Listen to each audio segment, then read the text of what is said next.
Start madboda. Welcome everybody. This is the neurodevelopmental care workshop and how to set up the neurodevelopmental clinic as well. Once again, I heartily welcome each and every one of you, people who there on site, as well as many of you who have logged in. At the start, I would want to apologize for the delay. The organizers had a little bit of a hectic run the whole of yesterday and early morning as well in trying to set it up. But I think with all good things, they do have a little bit of difficulties here and there. But it's all up and running and it's all good to go. So sorry for the delay, as I've said earlier. So what we're going to do is, we're going to have a whole day's workshop just on things pertinent to neurodevelopmental care and how to set up a clinic as well. So the first thing is, I'll try and talk to you about what are the various topics that we're going to discuss and how do we go about it. We wanted to have a hands-on session until a week to 2 weeks ago, but because of the current COVID situation, we've had to lightly alter or modify it. But we tried to make it up with the kind of videos and the kind of presentations that we've had. Believe me, all of us have put in a lot of efforts to make this a good learning experience for people who have just started, or for pediatricians who are already doing their neurodevelopmental care and they're interested in trying to set up a bigger unit or a bigger neurodevelopmental follow-up unit. So what we are going to have is, right now the first talk will be on the term as well as the preterm brain, the physiology and the pathology that you have in the term as well as the preterm brain, and what are the things that these children go through, these neonates go through, and how do you talk through with that. Dr. Anil is going to talk about that. He's a neonatologist from Hyderabad, and at the same time he is a developmental pediatrician as well, very accomplished pediatrician. The second talk is going to be on early identification of various behavioral problems and their development screening as well as the assessment tools. That is going to be done by a pediatric neurologist, very accomplished guy. He's done his pediatric neurology from AIIMS, New Delhi, almost 12 years ago. And then the third talk is by none other than developmentally supportive care by Dr. Amitava Sengupta. So his talk is going to be virtual. His talk is going to be virtual. And as I said, we wanted to do a hands-on session. We've had a lot of things in place, but due to various constraints, we are not able to do it. But as I said, we are making all efforts so that the experience that you experience right now is going to be quite fruitful. Then the next topic is going to be by Ankush. That is going to be on early predictors of the cerebral palsy in term as well as preterm infants, and what are the predictors and how do you pick up those things. We've seen videos and we've heard a lot of people talk about general movements and things like that. So Dr. Ankush is going to talk on that. And then we have a neuroradiologist amongst us. His name is Dr. Shivakant, and he's going to talk about the neuroimaging, which is useful for us neonatologists as well as practicing developmental pediatricians. Then the next one will be the sessions like your MChat or Hein chart or your GMFM. How do you score those charts? And then the next thing would be, how do you set up? That's post-lunch. Post-lunch, we'll have a session on how do you set up the unit. What are the things you need to set up a unit? That's by Nitesh Agarwal and Femita as well. And then the next one would be on what are the things that we need to be careful, children with ROP, what time the follow-up needs to start and how long it needs to be done, with nice images as well. That's Dr. Aloka, she's a pediatric ophthalmologist. And Dr. Narayana, he's going to help us with the talking about the hearing assessment and the various things. And we have the tools as well, so that for people who are new to that, you could have a feel of the tools and see how they work. Both the ROP assessment as well as the BERA as well. Then Dr. Soumyakant, he's an occupational therapist. He's going to do the practical aspects of how do you go about doing the occupational therapy. And the last but not the least, the most important topic would be early intervention. None other than Naveen Jain himself. He's going to talk about early intervention program, when, why, how, and things like that. So I know we are a bit delayed. So without wasting much time, I'd straight go to Dr. Anil. If you could start the topic, please.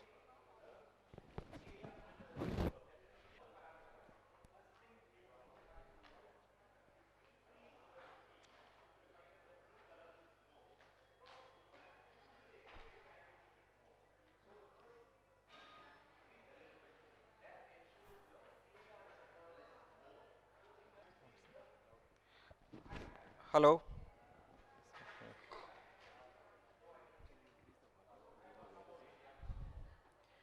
Mic is on, off. Audible, ನಿಮಗೆ audible virtual audio ಬರ್ತಾ ಇಲ್ಲ ಅಂತ.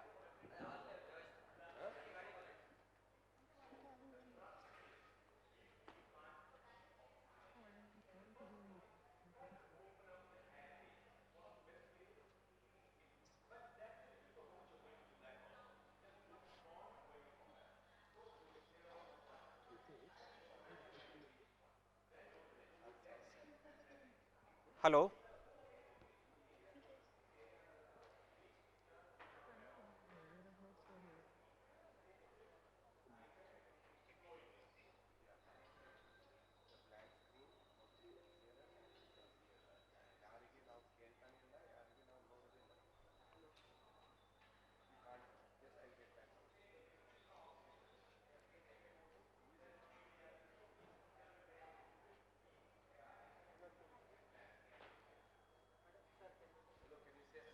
Hello.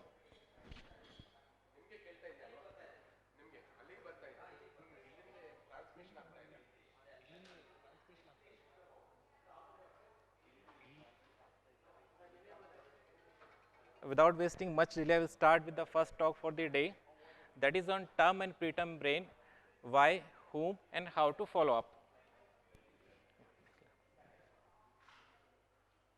Yeah.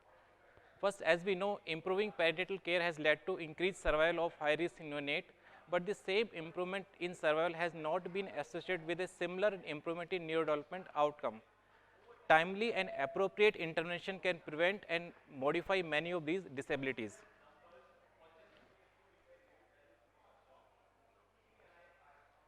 First part of the talk, why do they need follow-up? Let's look at the statistics. 10 to 15% of surviving very preterm develop cerebral palsy, and 20 to 50% develop neurobehavioral impairment, including motor incoordination, behavior problems, and cognitive delay. If we see neurodisability in hypoxic encephalopathy, 80% survivor of severe HIE develop neurodisability, and 30 to 50% of moderately severe HIV develop neurodisability. In intraventricular hemorrhage, grade 3, 54% develop motor deficit and 8% have abnormal DQ. If we see in periventricular hemorrhagic infarction, almost 100% surviving babies develop motor deficit and 80% develop abnormal DQ. Preterm babies that almost 20 times higher risk of hearing loss as compared to term healthy neonates, and visual impairment is seen in 5% and blindness in 0.5% of very low birth weight babies. The Cochrane database, which was published in 2015, concluded that early developmental intervention improved cognitive outcome, and this effect was seen till school age, but it was not sustained in adolescence age group. Now, what are the objectives of follow-up? Most important objective is to identify early deviation of growth, development or behavior, and intervention early as needed. To provide a clinical service to ensure that care beyond the nursery is optimized. Basically, we need to maintain the continuity of care in nursery and beyond nursery. To provide information, go back. To provide information to the family that might influence decisions about initiation of intensive care or palliative care. A baby has severe neurodevelopment disability and baby need intensive care treatment. So it gives idea to family whether they want to go for aggressive care or they want to go for palliative care. It also provides data about long-term follow-up to the family and to the healthcare providers. Next slide. Now we know what's the need of follow-up, then who to follow up. The risk classification is based on severity of parental risk factors, interventions required at birth and in NICU stay, demographic factors of the family and available resource for the follow-up. Broadly, neonates can be classified into mild risk, moderate risk and high risk. These are not the watertight criteria. Some variation can be there from institute to institute. Like babies with gestation of less than 37 weeks to 33 weeks comes in mild risk, less than 33 weeks to 28 weeks in moderate risk, and extreme preterm baby less than 28 weeks, they come under high risk. Babies with weight of less than 2.5 kg to 1.5 kg come in mild risk, less than 1.5 kg to 1 kg in moderate risk, and extreme low birth weight babies with weight of less than 1 kg, they come in high risk. Babies who have severe IUGR, the weight is less than third centile, they come in high risk. Neonates who need resuscitation like positive pressure ventilation, they come under moderate risk. If baby need extensive resuscitation like chest compression, need of adrenaline, they come under high risk. Neonates with confirmed culture-proven sepsis, they come under moderate risk, and severe sepsis like meningitis, multi-organ dysfunction, they come under high risk. Neonate with shock who needs iron drop, they come in moderate risk, and refractory shock, they come under high risk. Neonate with asymptomatic hypoglycemia, they come in moderate risk, and symptomatic hypoglycemia, they come under high risk. Babies with jaundice who need exchange transfusion, they come in moderate risk, and those who have bilirubin-induced neurological dysfunction, they come under high risk. Neonate needing ventilation for less than 1 day, they come in moderate risk, and ventilation need for more than 1 day or complicated course, they come under high risk. Any neonate with encephalopathy or seizures, they come under high risk. In intraventricular hemorrhage, if baby has less than grade 3, it comes under moderate risk, and IVH of grade 3 or more, or periventricular hemorrhagic infarction, presence of ventriculomegaly, or periventricular leukomalacia at 40 weeks, they come under high risk. If baby has a medical illness like PDA needing treatment, necrotizing enterocolitis, and chronic lung disease, they come under moderate to high risk.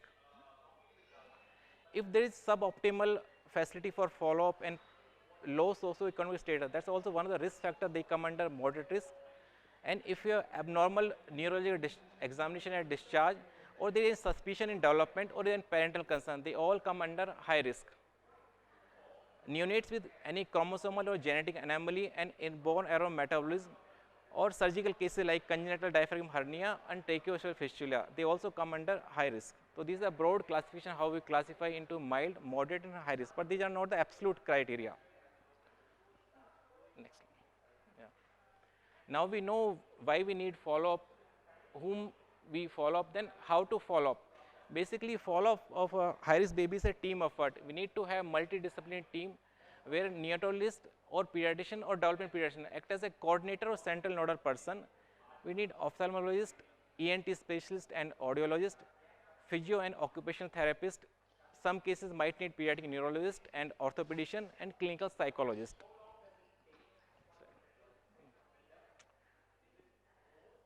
At discharge or pre-discharge, we need to have full detailed medical examination. In medical examination, we need to have complete growth assessment. Growth of the baby has to be plotted on appropriate growth charts, and nutrition assessment has to be done, because growth and nutrition cannot be ignored in high-risk babies. And we need to sort out any unresolved medical issue before or at discharge. Second, we have to have detailed neurobehavioral and neurological examination. We can use Hammersmith neonatal neurological examination to have full detailed neurological examination at discharge.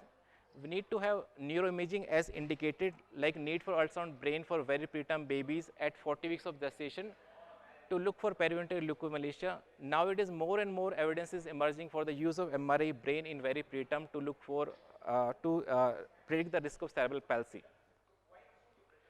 ROP screening, hearing screening, and screening for metabolic disorders. Vaccination, never forget the vaccination, because we know that all Sorry? Am I out? No? Vaccination, don't forget the importance of vaccination, because vaccination is very important. We know all the high risk babies are immunocompromised, they need more protection, and always assess about the parental coping and development environment. What are the support family have and what are the follow-up services they have. Here you can remove this.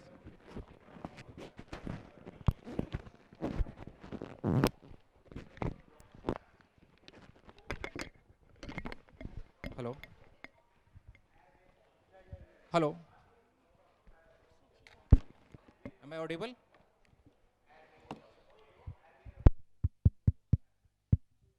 Hello. Hello. Yeah. So we always need to assess about the parental coping and what's the follow-up services they have and what is their background, because our development follow-up program won't succeed until unless we have involvement of family. So always involve family and educate them about the need for the follow-up services. Now brief about Hammersmith neonatal neural examination. It's like quick, practical, easy to perform exam which can be done for preterm and term baby between 36 to 40 weeks of gestation. It has roughly 34 items which assess tone, motor pattern, observation of spontaneous movements, reflexes, visual, auditory attention, and behavior. There is a one-page Hammersmith scanner. If we cannot do Hammersmith neonatal neural examination in busy practice, so we can use Hammersmith scanner.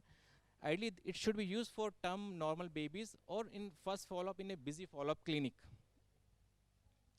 This is the Hammersmith neonatal neural examination scanner. How does it look? It's like central gray area is normal one. Left and right there are warning sign.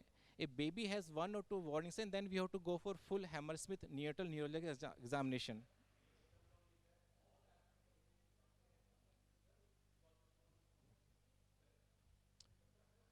Now comes to the follow-up. In follow-up, we need to have medical examination and immunization, neurological and development assessment, OFTA assessment, hearing and speech, behavior, cognitive, and intelligence status. In medical examination, we need to have detailed physical examination, including growth and nutrition, because we know that head circumference is the most important simple tool that can predict the abnormal brain growth in future, and it also can predict the risk of neurodevelopmental delay in future. It has been published that growth velocity for an extreme low birth weight baby during hospital stay exert a significant and possibly independent effect on neurodevelopment and growth outcome at 18 to 20 months of corrected age. So growth and nutrition, they are very integral part of high-risk follow-up. Then immunization and any unresolved medical issue need to be addressed in follow-up services. If we come to neurological examination, first when we should do the neurological examination, one examination at discharge, then in follow-up we need to have once every 3 to 6 months in first year and once every 6 to 12 months thereafter. So what are the methods, what are the different tools which can be used for neurological examination? There are different tools that are available. I have mentioned few of them, like Hammersmith infant neurological examination, Amylase scale, Infanib, NAPI neurobehavioral assessment of the preterm infant, and NICU network neurobehavioral scale. I will talk briefly about first two scales which is being used commonly and they are studied more extensively across the world. This is the Hammersmith infant neurological examination. It's a very simple and scoreable method. It can be used between age of 2 months to 24 months. Total we have 26 items and they can be scored. On the basis of a score we have optimal and suboptimal category, and then we can predict the risk of cerebral palsy in future. This is the Hammersmith infant neural examination. How does there? Total 4 pages are there. We have cranial nerve function, posture, movement, tone, reflexes, and reaction. These are all are scoreable items. Next, the motor milestones and behavior. These are two non-scoreable items. So on the basis of that, we have to calculate a score. Then we have to decide optimal and non-optimal. Then we can predict the risk of cerebral palsy. So it has to be done once every 3 to 6 months in first year, then 6 to 12 months thereafter. If we see Amylase scale, it focuses more on tone pattern as compared to Hammersmith examination. It can be used from birth to 6 years. There are total 4 components like neuromotor. We have tone assessment in upper limb, lower limb, and axial tone assessment. hearing and vision assessment. Neurobehavioral, we have arousal pattern, quality of cries, sucking and swallowing. And we need to look at the head growth, like head circumference and skull for sutures. It should be done at the age of 3 months, 6 months, 9 months, and 12 months. These are all are corrected age. In amyltation, we need to evaluate tone in spontaneous posture, passive tone, and active tone. We need to also define the patterns of tone abnormality, whether it's diplegia, hemiplegia, or differential extensor tone against the flexor tone. Always look for the asymmetry and primitive reflexes. Most of the primitive reflexes, they start disappearing at the age of 3 months. These are few parameters of amyltation scale. First, we can see the axial tone. That's a part of active tone. We can see axial tone in raised to sit, head forward and backward position.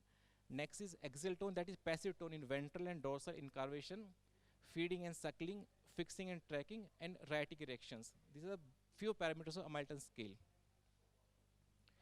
If we look at the angles in amyltation scales, we have 3 angles. One is scarf sign, like adductor angle, popliteal angle, dorsiflex angle, and scarf sign. And we have different age group, the range has been mentioned. So we need to examine all that angles for the tone assessment. There is a very good prediction for risk of cerebral palsy later in the life. In general body movements, they say it has got the best sensitivity and specificity for predicting cerebral palsy. And if baby has normal general movement at the age of 3 months, then chance of moderate to severe CP is very unlikely. This is one of the new emerging tool which has got a lot of evidence, and some literature suggests that it is as equal or maybe better than MRI in predicting the risk of cerebral palsy later in their life. We need to have proper formal training to look to assess general movement, and the extensive course and certification is there. If we look at the development assessment, we have 2 types of tool, screening one and formal assessment tool. Screen tools are there, easy to perform, they are quick, you don't need training, you don't need proper kit. Only disadvantage is they are not diagnostic tool. If there is any delay in screen tool, it needs to be confirmed by informal assessment tools. In screen tools, we have development observation card. That's a very simple tool based on 4 milestones like social smile, head holding, sits alone, and stands alone, 2, 4, 8, and 12 months. And make sure the baby can listen, hear, and see. It can be used for the family can use for this very simple tool. Next is Trivandrum development screening chart. That also very basic screen tool, can be used up to age of 6 years. It can be used for Anganwadi workers. You don't need any training and no certification required. Ages and stages questionnaire, that is parents completed questionnaire. Parents give feedback, on the basis of that we can calculate the score and we can know is there any delay or not. If we see the DDST, that's a multi-dimensional screen tool. It has more, we can assess baby in all the different domains like gross motor, fine motor, language, and adaptive. It takes around 15 to 20 minutes full DDST. Bailey scale of infant and toddler development screening. These are the part of screening chart. First 3 screening tools should be used for babies at no risk or mild risk. If baby is moderate to high risk, we should use either DDST or Bailey screener. In formal development assessment tools, we have development assessment scales for Indian infant DASI, which can be used for the age of up to 30 months. Bailey scale of infant and toddler development, which can be used up to the age of 42 months. This DASI scale is a adaptation of Bailey 2 scales. Now we have Bailey 2 scale, Bailey 4. So Bailey 4, this is the most comprehensive development assessment tool. It assesses babies on gross motor, fine motor, receptive language, expressive language, social and adaptive. For DASI and Bailey, you need formal training, certification, you need to have proper kit. A proper Bailey almost takes 60 to 70 minutes.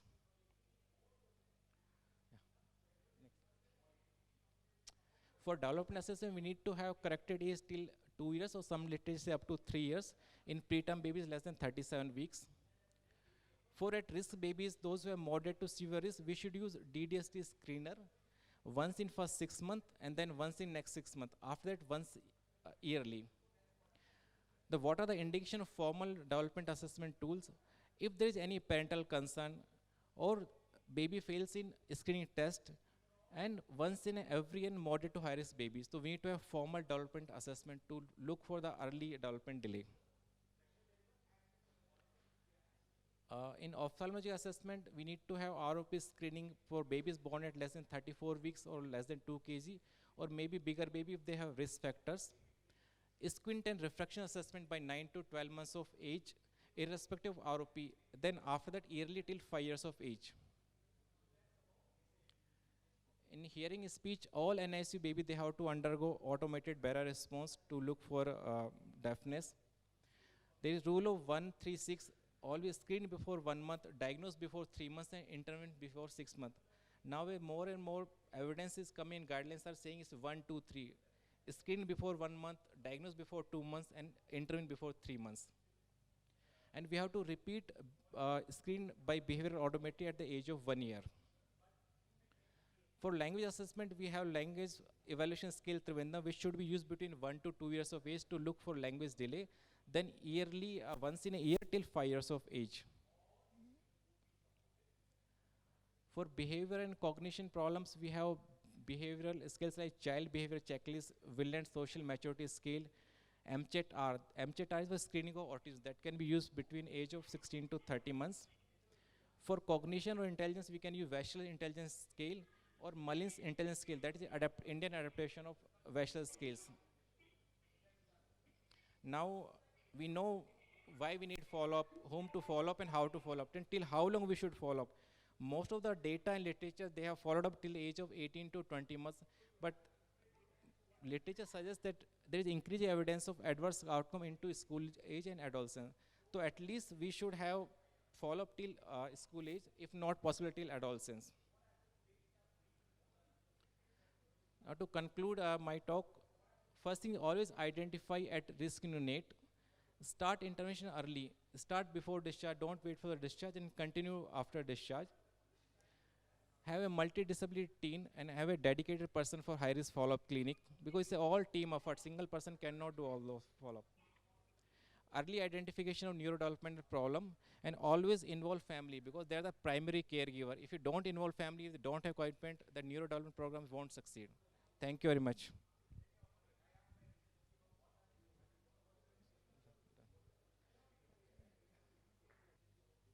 Basically, our psychologist, Ms. Ketura, will speak on the topic. I am just giving an introduction.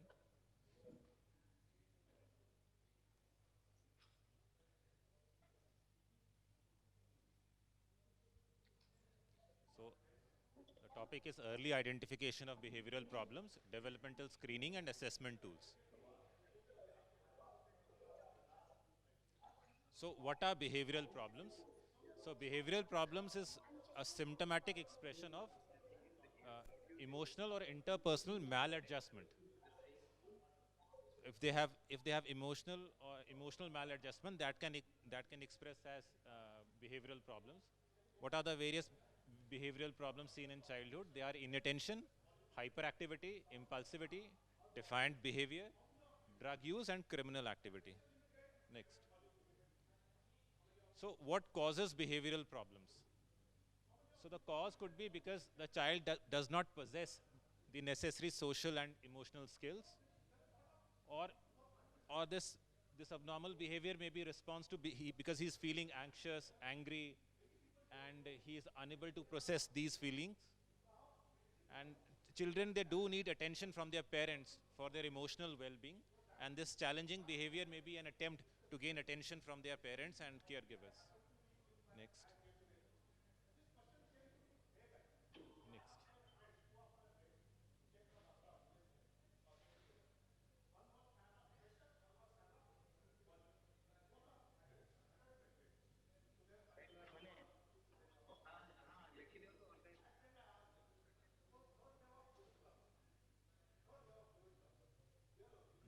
Previous one, previous one. Yes, yes, okay.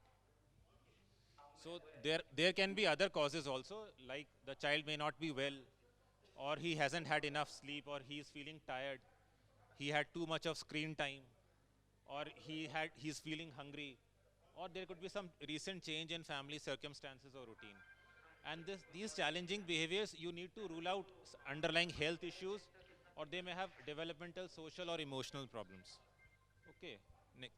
So from here, Ms. Ketura will take on.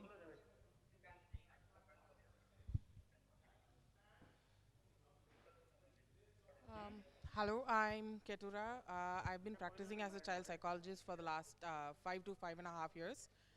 So I'll be just talking about the behavioral disorders, how to identify them early, and what are the tools that we use in the field to kind of go ahead with this. So when the problem behaviors that Ankush just explained exists over a period of time, over a span of 6 months or more, when it starts becoming severe, when the parents are not able to control it, then we start looking for something called as behavioral disorders, and they are eligible for the assessment and diagnosis of behavioral disorders that I'll be explaining to you about. So a behavioral disorder can also be diagnosed when these disruptive behaviors are uncommon for the child's age at the present, persists over time, or are severe. So it's not a typical, if a child is throwing a tantrum, you are expected to, children of the age between 2 to 3 or 4, you are expected to deal with those tantrums. It's allowed and it's okay for them to have those tantrums. But then if the same tantrums are thrown by a 7-year-old or an 8-year-old or someone who's older than that, that is not a normal behavior of that particular age child. So you're expected to look into, or you have a clue as to there's something else that's going wrong, why the child is behaving so. So you kind of look for behavioral disorders. Next slide, please. Yeah, so the common behavioral disorders that you see in children from the age of 0 to 5 to 6 are attention deficit disorders, autism spectrum disorders, oppositional defiant disorders or conduct disorders, and behavioral problems associated with intellectual disability, and behavioral problems associated with learning disability. Um, so attention deficit disorder is when the child is not having enough attention to complete a task that is age related. For a 3-year-old, the attention span can be 3 minutes or 4 minutes to perform a skill.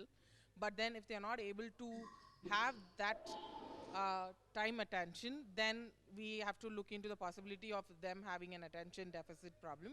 And hyperactivity is when the child is not able to concentrate and do a particular activity for a longer period of time and keeps jumping from one activity to another, is not able to wait for their turn, and is not able to cooperate with his peer group, then it becomes a hyperactivity problem. So there are again 3 types where there is just the attention deficit problems, and then there is hyperactivity problems, and then there is the common ADHD disorder where both the conditions coexist together. It's usually diagnosed in children above 5 years of age. We don't diagnose any child with ADHD below that particular age to begin with. The second one is autism spectrum disorders. They can be diagnosed by the age of 3, but you can see their symptoms much earlier before they turn 3 years of age. By the time they are 6 to 8 months time, you will start having signs that start indicating that the child is at a higher risk for having autism spectrum disorders. So you can kind of start doing early intervention. That way it will lead to a better outcome right then and there. The other one is the oppositional defiant disorder and conduct disorder. They are very similar, but then they have their own nuances. So oppositional defiant is when the child starts, being rebellious, is not paying attention, is doing opposite to what the parents and the teachers and the society expects of the child. And conduct disorders is when they start involving in activities that they shouldn't be doing, like having truancy, not going to school, skipping school, lying about it, stealing. All those indicators of criminal activities start with conduct disorder. Usually, kids who are not treated at this particular stage might turn out to have personality disorders known as antisocial personality disorders, and they are the people who usually commit serial and severe crimes. So it's very important to kind of intervene for these disorders much earlier, as much as possible. And then you have problem behaviors associated with intellectual disability, and you have problem behaviors associated with learning disability. Both of them have their own features, and depending on the condition that's led to them having intellectual disability or learning disability, their behavior problem changes over a period of time. But usually they have less aggressive problem behaviors, like more of crying and tantrums, low confidence, they don't want to speak up, they are very shy, they are very reserved and things like that, that makes them not want to mingle with their peer group and grow and learn along with the peer that they're part of. So those are your common behavioral disorders. Can I have the next slide? Yes. So the main focus of early identification is early intervention. The earlier you identify and start intervening for these disorders, the better their outcome is. We actually try to start at an age below 3 so that the neuronal connections are also not permanent, they don't become permanent. And the earlier effect of these therapies can actually make a lot of drastic improvements in the symptoms that the children are showing. Right? Next slide, please. Yeah. So the team required, I think Dr. Anil had already explained. So I'm just explaining the team again. You need developmental and general pediatricians, pediatric neurologist, pediatric psychologist. Sorry, that's a psychiatrist. So basically, why they are part of the neurodevelopmental team, and usually they are the first recipients of children coming with these disorders, because usually a parent doesn't take a child directly to a psychologist or an occupational therapist or so on. Usually they'll end up going to their concerned general pediatrician, and these guys, these doctors then send us the team, send the child and the parent to the neurodevelopmental team that consists of child psychologist, occupational therapist, neurophysiotherapist, audiologist and speech language pathologist, remedial therapist, and then the ophthalmologist. And I think Dr. Anil had explained how each of their field work. So now I'm just going into the tools that we usually use. So one of the basic tools we use is called developmental screening test. It's used for children between the ages of 0 to 15, usually with intellectual disability, and it's also used in the screening for learning disability, and you can even pick up signs of autism and ADHD with this particular tool. So it was developed by Bharat Raj in 1983, so it's an Indian adaptation of Denver developmental tool. And this tool kind of studies the developmental sequence of children. So it goes as a age rating scale. So every item that the child is able to pass, we add 3 months or 6 months or 9 months to the total age that they are trying to calculate. So in total, it gives you the developmental age or the mental age of the child, which allows us to kind of calculate the developmental quotient, which is a precursor for an IQ. We don't check for intelligence quotient for any child below the age of 7. So they become a good predictor as to how the IQ of the child will be after 7 years of age. So then we use the DST. So the main purpose of early intervention will be to keep increasing the developmental age of the child, and they become a benchmark for the child to start improving on. Next slide, please. The next slide, next test we use is the Vsms test. This actually kind of goes along with DST every time we use it. So DST and Vsms is done together most of the time. And this was developed by Edgar Arnold Dahl. And this again has been converted into an Indian adaptation. And it's again for children between the ages of 0 to 15. Yes, sorry.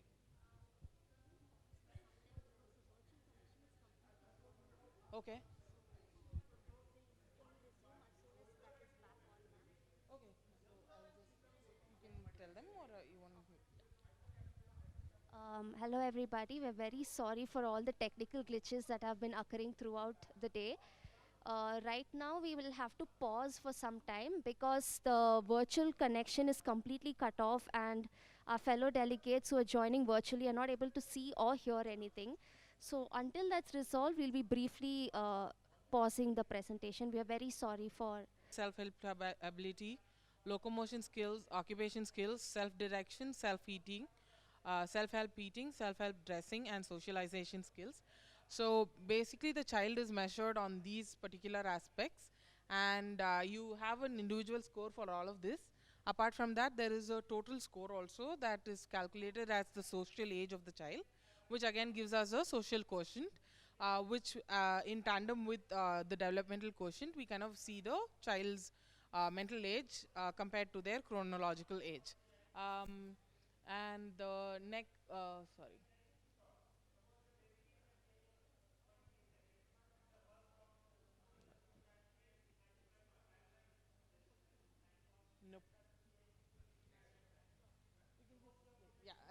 just few more so you can. Yeah, so the other screening tool that we use is called MChat. It's modified checklist for autism in toddlers specifically. The age range is between 16 to 30 months. So basically this is not a diagnostic tool. It is a tool that gives you a risk factor or a risk rate that will tell it's a low risk, high risk or medium risk for children developing autism or autism spectrum disorders as they grow up. So it says 30 months, but then we have a leeway of using it till the child is 2 years and 11 months as well, because after 3 we use a tool called ESA to diagnose the child. So this can be used till 2 years and 11 months. The main purpose is to assess the risk for autism, and I think we'll have an hands-on session on how the tool as such works. So I'll be explaining more on detail on this. It was developed by Robbins, Faines, and Barton in the year of 1999. Yeah. So the next thing is the other tools that are usually used is ESA. I just mentioned it. It's Indian Scale for Assessment of Autism, and it's used for children with above 3 years of age till around say 15 or 16. And the other one is called Attention Deficit Hyperactivity Disorder Self-Rating Scale. This one, there's a parent version and a teacher's version, and usually used for children 5 years and above. So we either get the responses from the parents or teachers to kind of come up with a score of attention deficiency and hyperactivity for us to kind of judge how much percentage of disorder we can kind of establish. So we can here in this tool kind of diagnose all 3 types, attention deficit, hyperactivity, and the combined version of both. And another one is called Seguin form board test. This is usually used in children who don't have speech or hearing. So if they have speech and hearing problem, we can't use the other tools because it's all biased towards children who have hearing and speech. This is more of an action tool. So there is a board with shapes, geometrical shapes in the board, and there is a block that goes along with it. You kind of measure the time that is taken for a particular child to do that test completely. You do it thrice with them, take the best time, and then there is a conversion sheet that gives you the time, the age equivalent for the time that they've taken, and then you kind of see how their mental growth is going on. Apart from these, we have a lot of intellectual disability. There are tests like Malin scale. So that's an adaptation of Wechsler's scale. And there's something called as Binay Kamath intelligence test. So again, that's a Indian version or an Indian adaptation of Simon Binay's intelligence test that was done earlier. And for learning difficulties, we have something called as DTLD and LDDI. DTLD is a person for the child to be tested with. So the therapist or the psychologist directly tests with the child, and LDDI is again a parent rating scale where the parent gives us information about the child's performance in reading, mathematics, communication, self-help, and all of that, and based on that scores we kind of diagnose them with learning difficulty. Learning difficulty is again diagnosed only post age of 7 or 8, because by then there is a chance that the child will improve. So a child not being able to read or write at the age of 4 or 5 will not be labeled as a learning disabled or a learning child with learning difficulties. We usually wait till the time they are 8 to diagnose them, but then early intervention can be started much earlier by the time they are 4 or 5, and that can actually reduce the impact of the disorder that they are having, and which can even lead them not having a label as such with them. So yeah, that's my presentation. Thank you. If there are any questions, you can go ahead.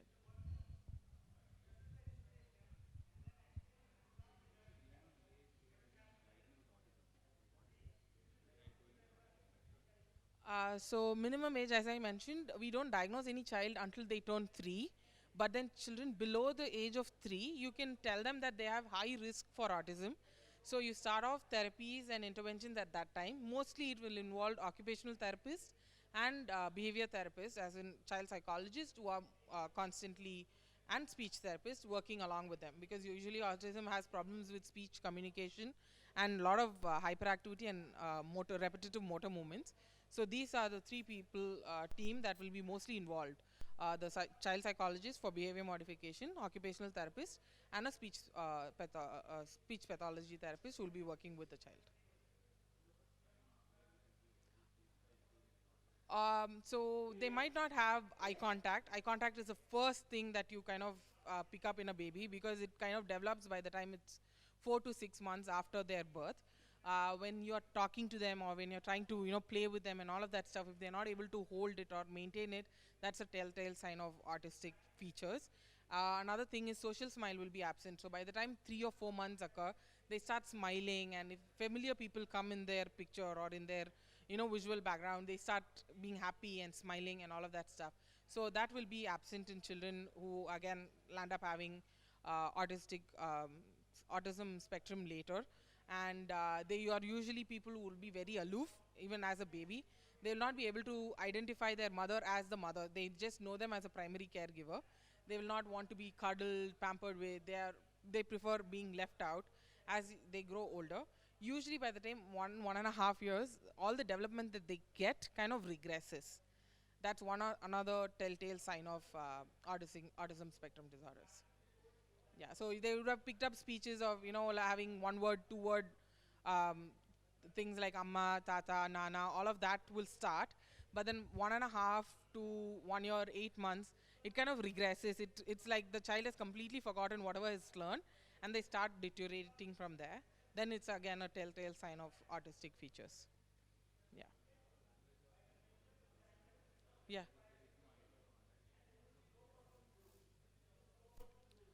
So bisyllables, again, there should be some meaning to it, right? They can just keep repeating amma, but then they might not look at their mother and tell that word.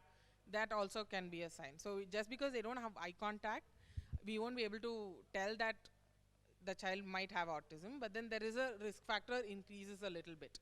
So when I do MCHAT, I think when we do the MCHAT hands-on session, you will understand it a little better. Yeah. Anything else? Okay. Thank you. If we do it for such a long time, for the baby to improve, whether we do it well or not, there will be some amount of neurodevelopmental this thing. It's only a question of recognizing it early and taking proactive measures. So I think it's very apt, all three are together. Secondly, I must apologize for the problem with the net connection. You may have recently heard that Indian Army inadvertently shot a few civilians, right? This is something similar. The JCB machine, which was doing its leveling job, uprooted the internet cable. Do you know that? So now they are struggling hard to reconnect. So it was a friendly action which has resulted in this disaster. So sorry about that, bear with us, okay? Thank you. And I thank all of you for patiently waiting, firstly for attending, and the faculty who have spared their time to come here and conduct the workshop. Thanks to one and all. Thank you. You had the group photo? Okay. Thank you.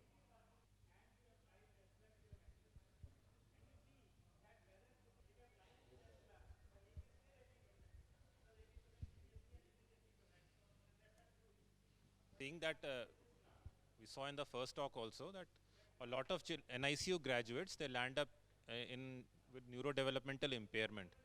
So what are the various methods by which we can detect among this population which one will develop neurodevelopmental impairment and which one will be developmentally normal? So what are the various methods for early prediction of development of cerebral palsy in term as well as preterm infants? Next slide. So basically, I'll be talking on three methods. The first method is general movement assessment. Second one is MRI of the brain, neuroimaging. And third one is neurological examination.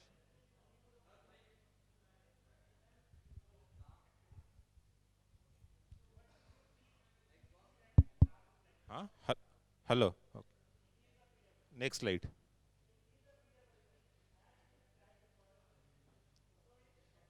So we'll start with general movements.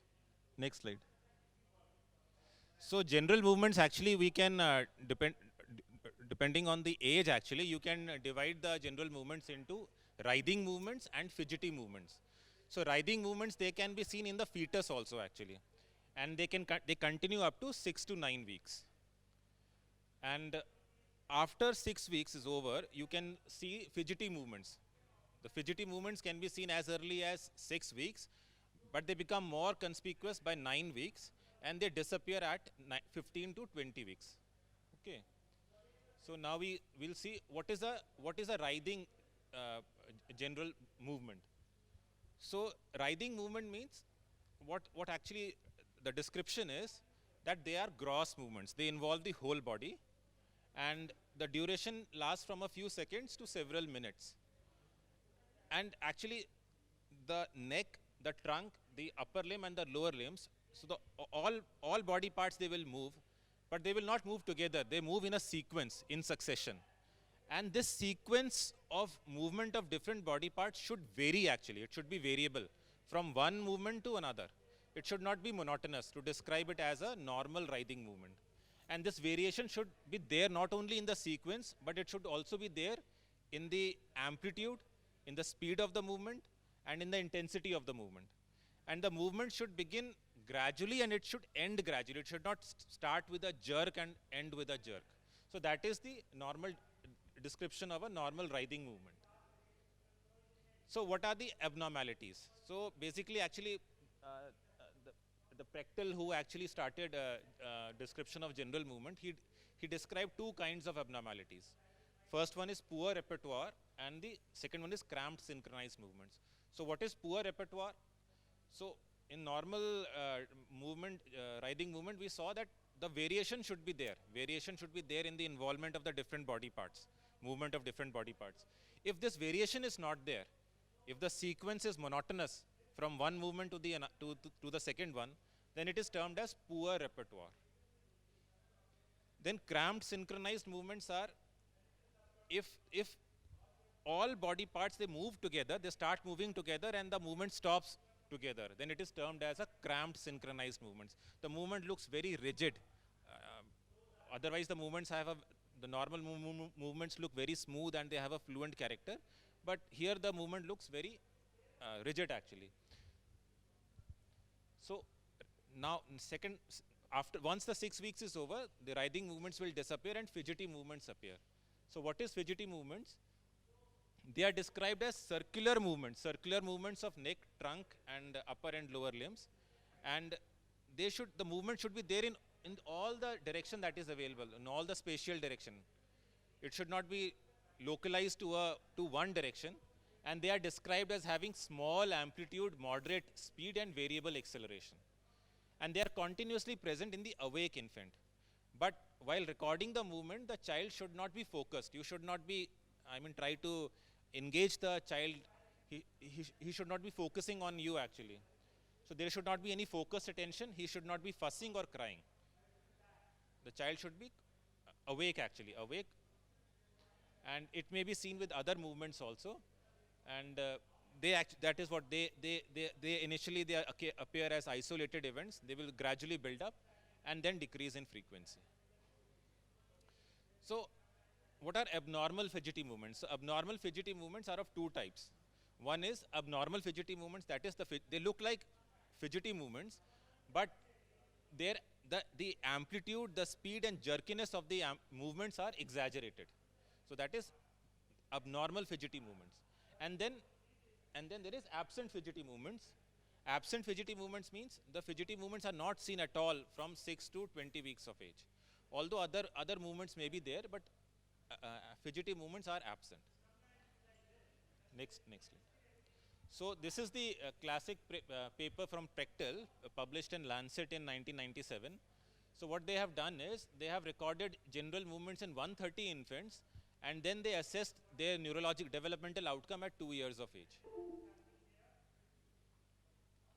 So what they have seen is all children who had normal writhing movements, all children with normal writhing movements went on to have normal fidgety movements. So before 6 weeks it was writhing movements. So after 6 weeks, what they have seen is normal movements translated into normal fidgety movements. But the converse was not true. Children with abnormal writhing movements, they later on went on to develop normal, abnormal, or even absent fidgety movements. So it is actually the fidgety movements have more importance in the developmental outcome of the child. Next slide. So regarding fidgety movements, they found that in infants with normal fidgety movements, 96% of the population went on to have normal development at 2 years of age. So a normal fidgety movements guarantees by almost 96% that the development will be normal at 2 years of age. In the group with abnormal fidgety movements, more than 80% had abnormal development at 2 years of age. So abnormal fidgety movements has a very high predictive value in the population with absent fidgety movements. All children had abnormal development at 2 years of age. So absent fidgety movements has the highest predictive value in predicting the development of cerebral palsy at 2 years of age. So this is actually what they have tried to do is, this is general movement optimality score. They have tried to quantify the general movements, and so they have studied the movement of the body as a whole, and then they have quantified the different body parts also. So this is the scoring for the global movement of the body. So I said that the variation should be there in the involvement of the different body parts. So if the variation is not there, then the involvement of different body parts is monotonous, then score of 1 is given. Crammed, synchronized, in which all muscles started contracting all of a sudden, and then they relaxed. Then it is termed as crammed, synchronized, and the score of 0 is given. Chaotic, they have described another abnormal movement, that is chaotic, in which the movements have a very high speed and amplitude. Then a score of 0 is given.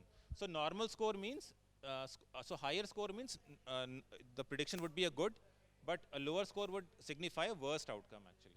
So this is for global assessment. Then you have scoring for individual body parts like neck, trunk, upper and lower extremities.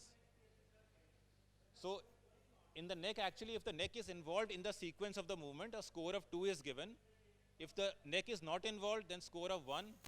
Regarding trunk, if there are rotations, fluent and elegant rotations are there, score of 2 is given. No, just a few rotations, score of 1, and no rotation, score of 0 is given. Next slide. Regarding upper and lower extremities, they have described the movements under these headings. They have what is the amplitude of the movement, what is the speed, what is the spatial range, whether proximal or distal rotatory components are there, how is the onset, is it gradual, the onset and the offset, or is it all of a sudden, and whether tremulous movements are there or not. So each heading is scored actually. So if the optimal performance is there, then a score of 2 is given. Less optimal performance, score of 1 is given, and non-optimal performance, score of 0 is given. Next slide.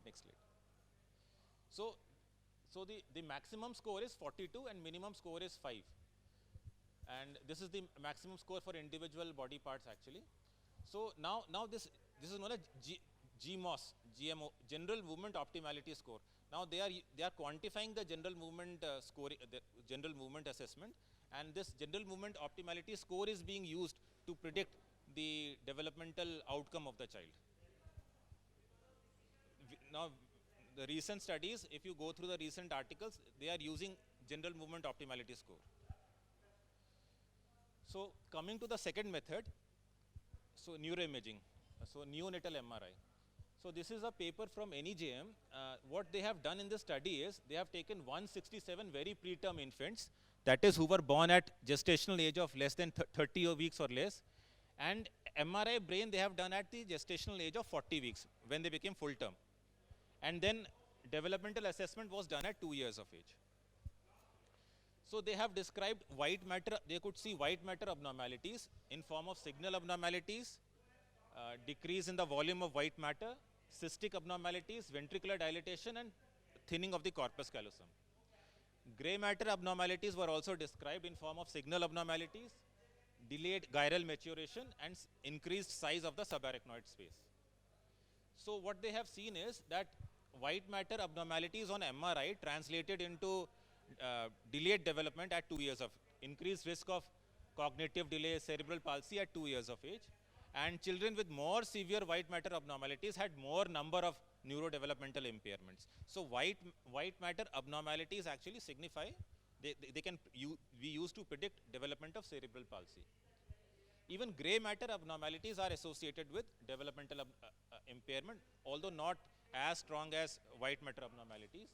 So they concluded that abnormal findings on MRI at term in very preterm infants strongly predicts adverse neurodevelopmental outcomes at 2 years of age. So MRI brain at term is a very powerful technique in preterms to predict whether cerebral palsy will develop later on or not. Next slide. So this is another paper. What they have done is they have taken 97 very preterm infants, that is who were born at less than 30 weeks gestation, and as control they have taken 22 healthy term borns. So again they have done MRI brain at around term from 36 to 42 weeks gestation, and they have actually described MRI as abnormalities were described in these areas: cerebral white matters, cortical gray matter, deep gray matter, and cerebellum. So they have seen that even the deep gray matter and cerebellum is also involved in children with preterm infants. Next slide. So they have actually tried to quantify the changes actually. So cerebral white matter abnormality they have scored actually from 0 to 4 under these headings. So each heading has been scored, whether cysts have developed or not, signal abnormalities, myelination of the posterior limb of internal capsule, thinned out corpus callosum, dilated lateral ventricles, and reduction of white matter volume. So cortical gray matter abnormality, they have also been scored from 0 to 4 for signal abnormality, delayed gyration, and dilated extracerebral CSF space. Deep gray matter abnormality has been scored from 0 to 4 for signal abnormalities and volume reduction. And cerebellar abnormality has been scored from 0 to 4 for signal abnormality and volume reduction. So this is how they score actually. So you can see for cerebral white matter, if no cysts are there, then a score of 0 is given. So low scores means better outcome. If the cyst is unilateral, only on one side of the in one cerebral hemisphere, and it is focal, then a score of 1 is given. If it is on the both sides and it is a focal cyst, then score of 2 is given. If it is unilateral but extensive, the size is more, then the score of 3 is given. And if it is bilateral and extensive, then score of 4 is given. So higher score means there is high risk of development of cerebral palsy. Similarly, for focal signal abnormality, if none is there, score of 0, focal punctate, score of 1, extensive punctate 2, and linear is 3. For myelination delay, if posterior limb of internal capsule and corona radiata are myelinated, then score of 0. Corona radiata is not myelinated, only plic is myelinated, score 1 is given, and if both are not myelinated, then score of 2 is given. So forth. You take the thickness of the corpus callosum, depending on the thickness. If it is thinned out, a higher score is given. If ventricles are dilated, then a higher score is given. And if the volume of the white matter is reduced, then a higher score is given. So how do you measure the white matter volume? You take I will show you the diagram. So you take the biparietal width. If the biparietal width is more than 77 mm, that is normal. So the score of 0 is given. Next slide. So same for cortical gray matter, you take signal abnormalities and you take gyral maturation and increased extracerebral CSF space. So if gyral maturation is less than 2 weeks, I mean you are doing MRI of a let's say 40-weeker child, and the gyri appear something between 38 to 39 weeks. So the delay is less than 2 weeks. So a normal score 0 is given. If the gyri appear as that of a 36-weeker child, so there is a delay of 4 weeks. So that would be in score 2. So as we know, gyri, as the maturity progresses, the gyri will become more complex. The gyri will they'll become more in number and complexity. So similar for gray matters, you take signal abnormalities and volume reduction. And for cerebellum, again cerebellum and signal abnormalities and volume reduction. So how the volume is measured, that we'll see. And this is how scoring is done. Next slide. So this is to show how do we measure the white matter volume? So you take the coronal section of the MRI and you measure the biparietal width. Okay, so this is how exactly in this section actually. So this is how you measure the white matter volume. So we know if the preterm has taken more hit, actually the white matter volume will be reduced. And this is how you measure the subarachnoid space. You actually take the interhemispheric diameter. So again, an increased interhemispheric diameter or increased subarachnoid space signifies poor outcome actually. And this is how you measure the width of the corpus callosum. You take the mid-sagittal section and you measure the thickness of the genu, the body and the splenium. And you take the ventricular diameter in the coronal section. This TCD is transcranial diameter. You take the transcranial diameter for, it symbolizes the cerebellar volume. And this is deep gray matter area. You take the axial sections and you measure the largest deep gray matter area. Okay, so both, if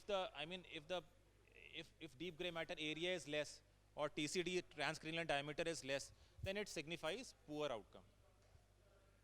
Next slide. So this is how, so in the first row actually we see the cysts. The cysts are there in the white matter. So in the picture A actually the cyst is there only on one side. So it is focal and unilateral. In picture B you can see there are bilateral cysts. In picture C you can see the cyst is unilateral but it is extensive. And in picture D actually it is, the cysts are, multiple cysts are there on both the sides. Extensive cysts are there. So so the A picture would be score of 1, B is 2, C is 3 and D is 4. So this is how scoring is done. Row 2 is actually for signal abnormalities. And row 3, if you can see, I don't know, I mean you can see the signal abnormality in the basal ganglia, which is punctate actually. In picture I, the signal abnormality is more extensive. In picture D, the signal abnormalities are there in the cerebellum, and which is punctate. And in picture K, it is more extensive, the signal abnormality. So this is how the MRI is. It is read and scoring is done. So these 3 MRIs are actually done all at 40 weeks. All 3 are of preterms, but you can see they are of same age but you can appreciate the difference in the gyri. Okay, so this is the first one is the gyri, that this is normal actually. So you can see the gyri are small and they are more in number and complexity. While the middle picture you can see the number of gyri are less, they are more wide. Okay, so this is seen at around 36 weeks of gestation. Although this MRI is at 40 weeks. And the third one is, again you can see the gyri are still more wide and they are less in number, more less in number. So this is actually a MRI of a 34-weeker child. Okay, but this MRI is at 40 weeks. So you can see that just by looking at the gyri, you can see that the prognosis would be bad, worst for the third child actually. Next slide. So now we come to our last method, that is neurological examination. So neurological examination, it monitors the development, provides early identification and treatment of high-risk infants. So these are various neurological examination methods are there. Hammersmith infant neurological examination, Towen infant neurological examination, Amiel Tyson, Bailey and Dubowitz. So this is Hammersmith infant neurological examination. So it is freely available on internet. Anybody can download it. It is simple, it is scoreable and it is standardized. It is done from 2 to 24 months of age. Next slide. So there are 3 sections of Hind. So we have already seen in previous talks actually. So there is neurological examination which is scored, motor milestones which is not scored, and behavior which is not scored. So actually neurological examination comprises 26 items divided into 5 domains. These 5 domains are cranial nerve function, posture, quality and quantity of movements, muscle tone and reflexes and reactions. So each item is scored individually from 0 to 3. Maximum score for any item is 3 and minimum is 0. Overall the global score is calculated by summing up all 26 items. So maximum score is 78. So the higher the score, the better would be the developmental outcome. Okay, so the maximum score is 78, but for they have tried to find out the optimality score for at each age actually. Next one. So this is the 10 centile score. 10 centile. So 10 centile at 3 months is 67. The maximum score is 78, but 90% of the population at 3 months will have a Heinz score of more than 67. So back. So at 6 months it would be 70, 9 months 73, and 12 months 73. Next slide. So this is optimality score for at different weeks actually. Next slide. So over 5 months there is 90% predictive accuracy for detecting cerebral palsy, and it provides objective information about likely motor severity and distribution of cerebral palsy. Scores below 40 predict non-ambulant cerebral palsy. This is very important. Next slide. So this is a paper from European Journal of Pediatric Neurology. So what they have done is they have taken 70 infants with a diagnosis of CP at 2 years of, who were diagnosed with cerebral palsy at 2 years of age, and they had been evaluated with Hein at 3, 6, 9, and 12 months of age. Next slide. This is the GMFCS scoring levels. So what they have found is that 3 to 6 months, if the score was less than 40, then it translated into GMFCS level of 3, 4, and 5 at 2 years of age. That meant they were quadriplegic or had severe diplegia. That they were not, they had difficulty in walking. They were not mobile, and a Heinz score at 3 to 6 months between 40 to 60 translated into a GMFCS level of 1 to 2 at 2 years of age. That is meant they had mild to moderate diplegia or hemiplegia. So the cutoff score is 40 actually. So they concluded that Hein has a strong and significant negative correlation between the scores of the neurological examination and the level of the lower the score, the higher would be the GMFCS level. So this is another paper. They have a large number of study subjects, 1,541 infants who were discharged from NICU, and they were assessed using Hein at 3, 6, 9, and 12 months. And at 2 years again, developmental assessment was done, and they were grouped into with infants with normal outcome, with mild disability, and with cerebral palsy. So here you can, yes, next one. So here you can see that the N is for normal infants. So in normal infants at 3, 6, 9, and 12 months, score is never below 40. Score has been always above 40, equal to or above 40. While in the group with cerebral palsy, even at 3 months, almost 54% of the population had a score of less than 40. And if you see the median scores also, there is significant difference between the median scores. At 3 months, the median score is 64 in the population, in the normal population, while in population who later on developed cerebral palsy, the corresponding the score is only 35.5. So at 6 months it is 68, it is 40. At 9 months it is 70, while in CP it is 44, and at 12 months it is 73, and it is only 45. So there is a significant difference in the Heinz score between the normal developing child and child with cerebral palsy. So Heinz scores can be used to predict what will be the development outcome at 2 years of age. So actually they have actually given cutoff scores also.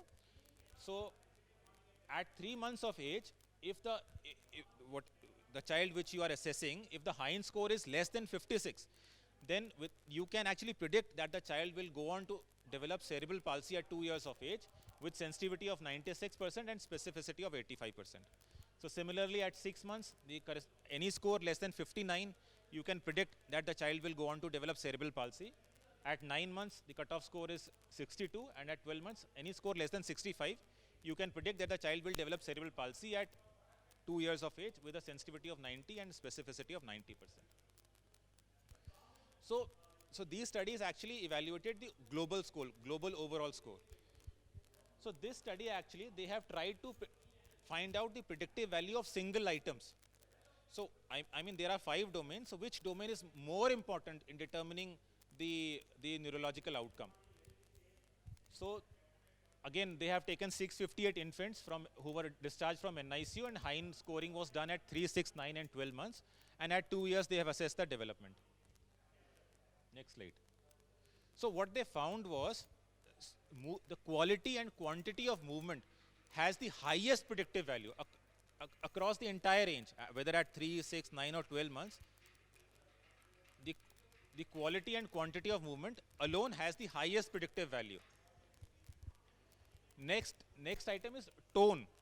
So tone also they found in the first 6 months of age, muscle tone has a very high predictive value, especially the methods that assess the tone in the upper limbs, which are assessed with scarf sign or pronation supination and ventral suspension. Okay, so we'll discuss Hines how exactly Hine is done. All of us must be having some basic knowledge. So you test the tone in the upper limbs using the scarf sign and the pronation and supination. So these have actually the highest predictive value. I mean, the movement, quality and quantity of movement have the highest predictive value. Then comes the tone. So for example, 75% of the infants who have normal outcome, they will have normal tone in the first 6 months, while only 5% of the children who later on go on to develop cerebral palsy will have abnormal tone in the first 6 months. So tone in the upper limbs, it has a very high predictive value. So apart from tone, reflexes and reactions also have a very high predictive value beyond the 6 month. Among the reflexes, the forward parachute, you can see it is present in 40% of normal infants at 6 months, while at 9 months the corresponding it is present in 82%, and at 12 months it is present in 96%. Next slide. Next slide. So here you can see actually, I have compared that in children who later on, when they have normal development, if you assess them at 1 year of age, forward parachute is present in 96% of the infants. While in children who later on they developed cerebral palsy, if you assess forward parachute at 1 year of age, only forward parachute was present in only 8% of the children. So similarly, arm protection was present in 70% of normal infants at 1 year of age, while it was present in only 4% of children at 1 year of age in cerebral palsy children. Vertical suspension in 80% of the normal children. So you know, vertical suspension, you hold the child with axilla, and the infant would actually move the lower limbs, alternately kick the lower limbs. So while the response was not there in children, it was present in none of the children at 1 year of age. And in lateral tilting was present in 90% of normal children at 1 year of age, while it was present in only 15% of children with CP at 1 year of age. So this is a system. Hanji? Arm protection. So they will actually demonstrate how Hine is done. We have a separate talk also. So what you do is arm protection. The child is lying in supine position. You actually give support to the pelvis, and you lift the child with one arm. Let's say you lift the child with left arm, and then the child will reflexively, he will try to support his body with the right arm.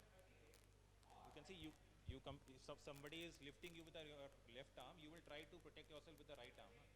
You will try to hold so that is the normal response. We have a different entire talk on the demonstration of Hine. So this is last slide actually. So they have actually compared the various methods that are used to predict the development of cerebral palsy. So general movement assessment, they have said that it has a sensitivity of 98% and specificity of 91%. Cranial ultrasound of 74% sensitivity and 92% specificity. Neurological examination has a sensitivity of 88% and specificity of 87%, while MRI brain has a sensitivity of 86 to 100% and 89 to 97%. So the general movement assessment and MRI brain, these are the two most powerful techniques, powerful methods to predict whether the child will develop cerebral palsy later on or not. Okay, and they can be done at neonatal age, when the child is full term. Okay. Even now they are doing MRI at preterm age also, and they are able to predict whether the child will develop CP later on or not. But general movement assessment is as good as MRI of the brain. While in general MRI of brain, it is expensive, You need to take the child to the MRI unit. है ना? You have to sedate the child also sometimes. While general movement assessment, you don't need anything. The neonatologist who is monitoring the child in the NICU, he has to, what they actually do is they record the movements for 3 to 5 minutes. That's it. When the child is awake and he's not focused. So that assessment is said to be as good as getting an MRI it is as good as, it is not inferior to MRI brain. Okay, but yes, it is a very, there is a general movement trust actually. So you have to attend their program and you need to learn how to do general movement assessment. Okay, thank you.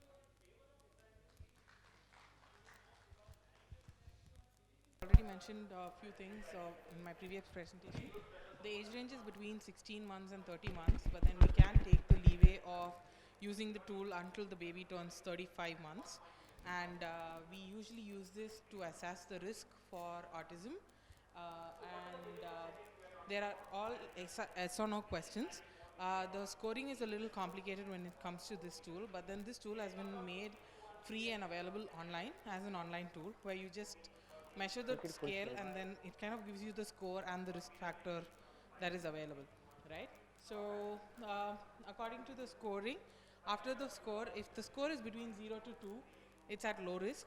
So the baby has no features or no immediate risk of the child having autistic spectrum disorder after they grow up, and no follow-up is required as such.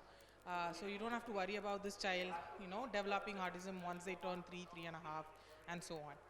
And the score between 3 and 7 indicates a medium risk.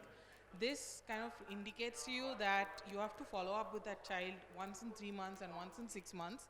And if the child's risk remains at medium risk or lower, then the child is good to go. But usually you start off therapy or early intervention by the time they come to medium risk. So which will be your behavior therapy, occupational therapy, and speech therapy. And that will usually aid them, and they go from medium risk to low risk quite easily. So if the score is between 8 and 20, then the child is at high risk. And these are kids that by their behavior and their symptoms, you would know that they have much higher risk. Like they won't be able to respond to their name being called, they will not make eye contact, they won't respond to their parents when the parents are expecting the child to respond. These are kids who are going to do whatever they want to, and if they feel like responding to the parents, then they would respond. So sometimes the parents even would think whether the child is having some hearing problem or so on, because they would have called that child so many times, but then the child wouldn't have even bothered to turn back and look at their face, even for one of their name being called. And most of your severe autistic features will be present in these children by the time they are even 2, 2.5. And they are the ones that you have to start with early intervention quite early. And you'll have, again, behavior modification, occupational therapy, and speech therapist working. Along with that, usually there's a pediatric neurologist also working with them. If the hyperactivity doesn't reduce, or if there are other supplements that is required as medications for the child to get better, then the neurologist comes into picture, and then he kind of helps you to give the medication that is required. And usually then later, once he starts stabilizing, you taper him off the medication and continue with therapy. And by the time they are 3, 3.5, they will still have a diagnosis of autism, but then it might not be the severe or profound category. They will still be in the mild or moderate category, which is still manageable as they go earlier. But if these kids are not identified earlier and they land up having autism by the time they turn 3, they'll have severe autism, and after that the prognosis doesn't look that great. The manageability of the disorder becomes lower, and they will have a lot of difficulty with social interaction, peer interaction, and so on. They might still be able to do their routine work of self-help skills and self-direction and so on, but they will have difficulty with peer communication, social communication, and so on. For them, abstract will always be a problem, so education also will take a hit, because they won't be able to fare really well with social English and history and geographical lessons, but then they would do quite well with maths, physics, chemistry, so on, because there is a set pattern of things to study, because there's a formula, there's a step, and they will be able to manage with that. So yeah, this tool kind of helps us to assess the risk for autism in toddlers much earlier than how it is going to be. So basically they are simple yes or no questions, as you can see in the tool that is given to you. It'll be like, does your child enjoy being swung or bounced on your knee? Yes or no. So most of the times the parents will end up giving you answers saying sometimes they do, sometimes they don't.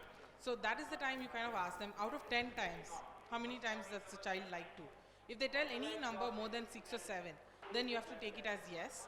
And if they are telling something lesser than 5 or 6 or 7, then you can put it as no. Another thing is, does your child take an interest in other children? So does the child pay attention? So if a normal 1.5-year-old 2-year-old baby is there, if there is another baby in the room, they'll automatically pay attention to that child. They might not go and interact with them, they might not play with them, they might not even smile at them, but then they will know for sure that there's another baby. He has his own set of toys, or she has his own set of toys.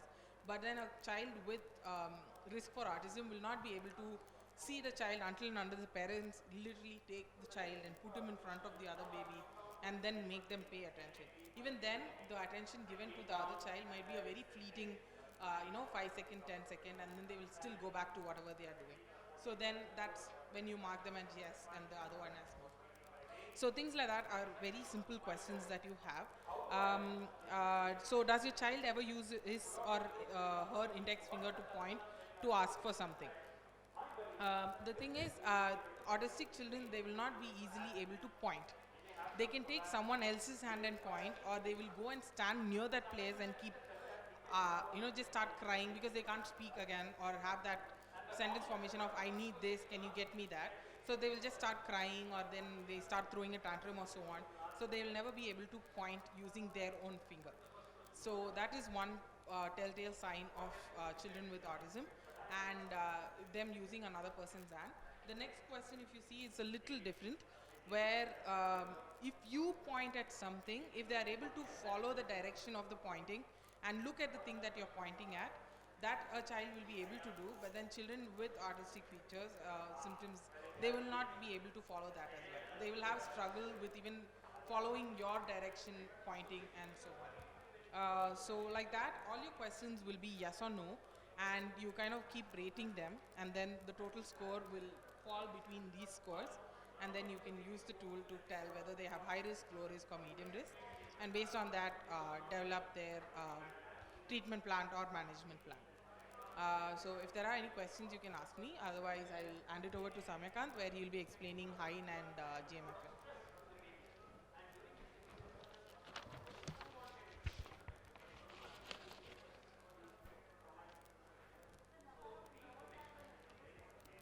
Sorry? Yes. No, so the scoring is a little different. We actually don't have that much time to explain it.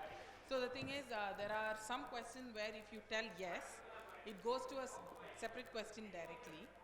So since it's not very convenient for everyone to use it, they've made an online version of it, so you can just check for MChat online, and you will get the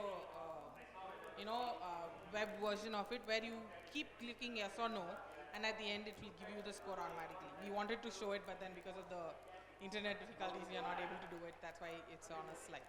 So, but then I just gave the hard copy so that at least you guys will get familiarized with the questions, and if you have any doubts, you can ask me as to what you can measure in the question or so on, and then based on that we can have a discussion kind of thing. So, sorry? Yeah, mostly milestone based. They should be able to perform it by that particular age. If they fail, then it's kind of, this is particularly for autism spectrum disorders, not any other developmental disorders or other neurodevelopmental disorders that we have been talking about. No, so this is just a screening tool, as I mentioned, and it is used till 2 years and 11 months. This again just gives me a high risk, medium risk, and low risk.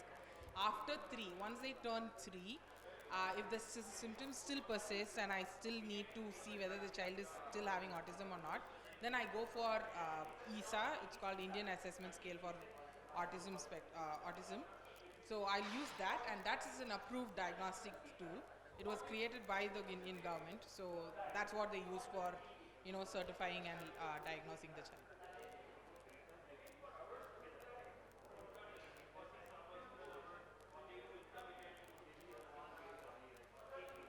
Yeah.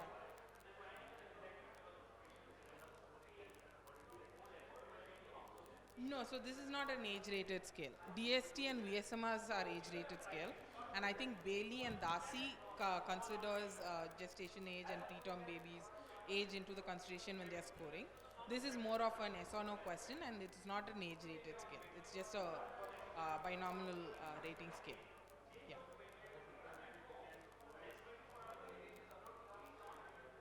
Yes, yes, yes. You can go with their chronological age. Yeah.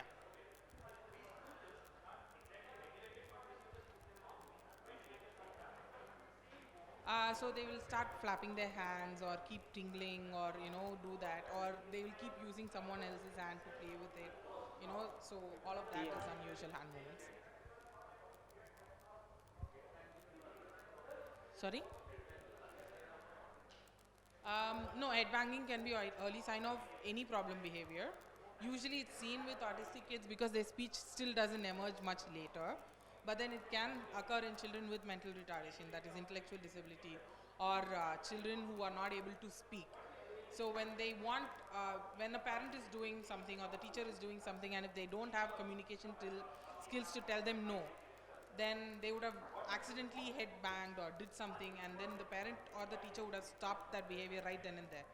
So it gets reinforced for them that if they do this, they'll be able to stop the behavior of the parent or the teacher, so they involve in it more and more. That is more in autistic kids because their speech and communication doesn't emerge much later. No, some can be repetitive movement, but then if they are harming or so there's something called as function of a problem behavior. There are 5 different functions. So based on that, we'll have to decide whether it's just a repetitive movement or there is a particular function which the child does. Usually, they do it to stop someone else's behavior. Yes, yes, yes. It can be even in a child with no developmental disorder. Okay, all right. I'll hand it over to Salman. Again, good afternoon all. So probably we have discussed quite a few times earlier in the morning regarding high. To brief about, it's like more of it is useful for a population of 2 to 24 months, and where it is mostly predicts the high risk of cerebral palsy. Looking into the components, it has mostly 3 sections. One is neurological exams, which has to be scored. The other ones, it is more of an observant, but you cannot score it, just for the observation basis for the milestone and the behavior section. The total are 26 items, and in that we can rate it 0, 1, 3, looking into the performance, where 3 is the high score, and we can put it 78 as a total score. So coming to the, I'll just briefly demonstrate some of the things from the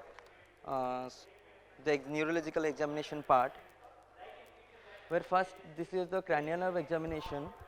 It is more of an observation basis, where you will see the facial appearance, eye movement, the visual response while you are showing some of the objects, and auditory responses. Is it audible? No? Okay. I'm sorry. This one is also not. Is it audible now? No.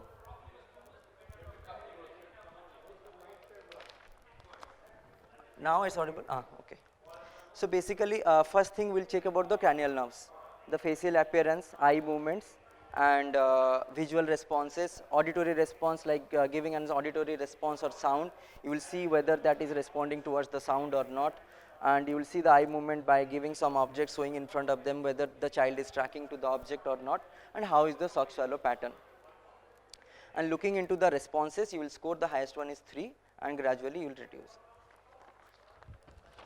The second one is more of an assessment of posture, where you will see the posture of the head, trunk, and the arms and legs is more in sitting and also in supine position.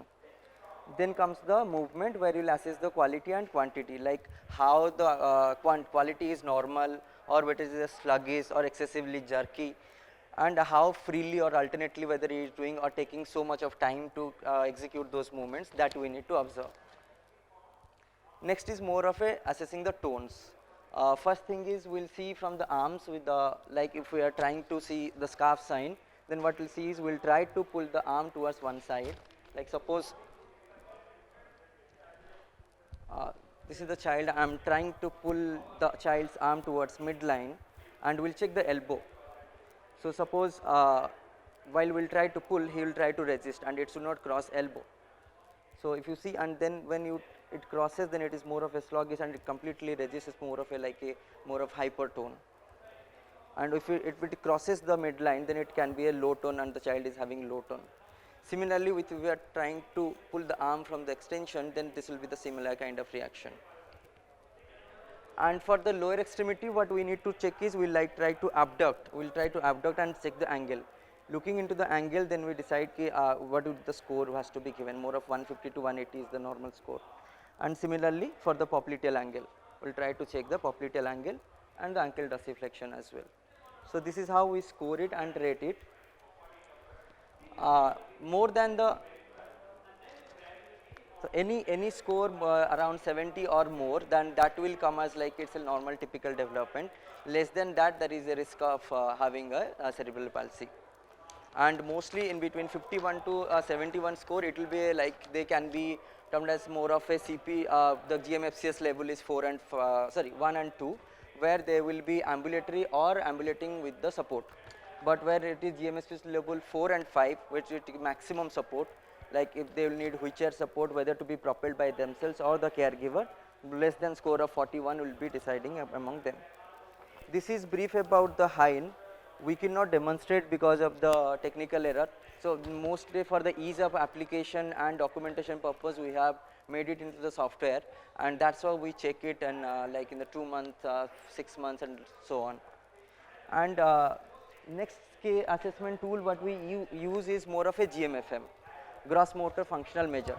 So as long as the paradigm sit towards the more of a functional rather than the disease or disability, so GMFM came into picture. So it looks whole over it, the child's thing into a more of a functional aspect, okay, how the child is functioning. So it is not only assessing the functional level of the child, but also it sets the goal, like what is the goal area to be targeted for the child to work on. Can we go for the next slide, please? Next slide. Yeah. So this can be also used from 5 months to 16 years. In fact, so GMFM is said to be more useful from, GMFM 88, I am sorry. So this is GMFM 88 is more useful for the, if you are using clinically from 5 months to 2 years, that is more responsive. And also some of the kids who are using orthosis to measure their functional level, GMFM 88 is more reliable than GMFM 66. The GMFM 66 has 66 items and this has 88 items. But if we are, if we have a more detailed assessment of the child's functioning, GMFM 88 is a better version to use it. Mostly there are 5 dimensions: lying, sitting, crawling according to the functional status of the child, standing and walking, running and jumping. And if you notice with the each dimension, there will be questions set it and at which position you will be testing, like whether it is a supine position or lying prone position. That way the questions are set, so that while assessing the child, we don't have to move the child frequently from one position to other. And another scoring criteria for is the scoring criteria is 0, 1, 2, 3. 0 is basically it doesn't initiate at all. The 1 is where it initiates but it fails to complete at least 10 to 20% of the whole component. And it's 2 is he tries to complete, he tries to initiate, but the percentage of completion is 2, in between 2 to 100%. He cannot complete the whole movement. 3 is able to complete the complete task. But where you are not able to test the thing, there you will be putting NT, while scoring it will be counted as 0. But they suggest it has to put at NT, but then while counting the total score of the components like the dimension, you will put it at 0. Coming to the dimension scoring and how do we decide what is the percentage. So if you go to the last page, so there has been divided into the, like there is the total dimension, each dimension have number of items. So you will be, the highest score, that is 51, 60, 42, 39 and 72 subsequently, and how much score he has got, and total is the 100% you will calculate for the percentile score. And how do you decide the goal areas? If the percentage is less than 50, that will be the targeted goal areas for the therapist to work on.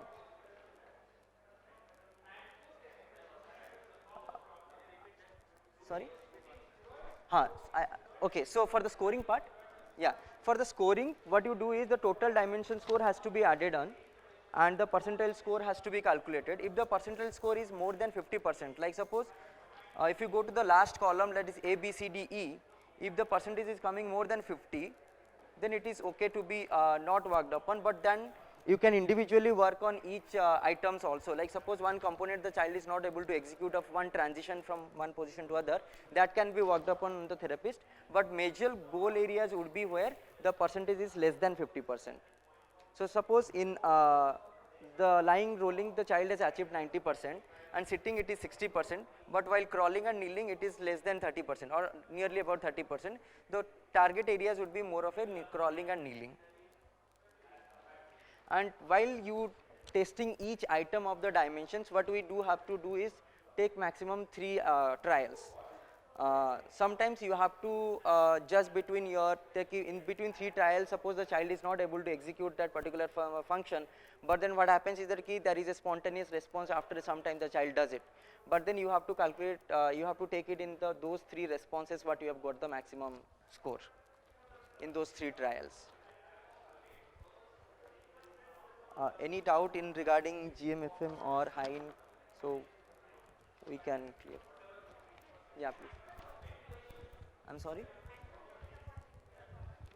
Yeah, but then, sorry? Individual item to be? Right now I think we could not execute because we will not be able to get a child, because what Dr. Satish told initially. So we had thought of demonstrating the videos online, like how do we do, but then because of the videos now, probably because of the internet issues we are not able to show it. That was the reason.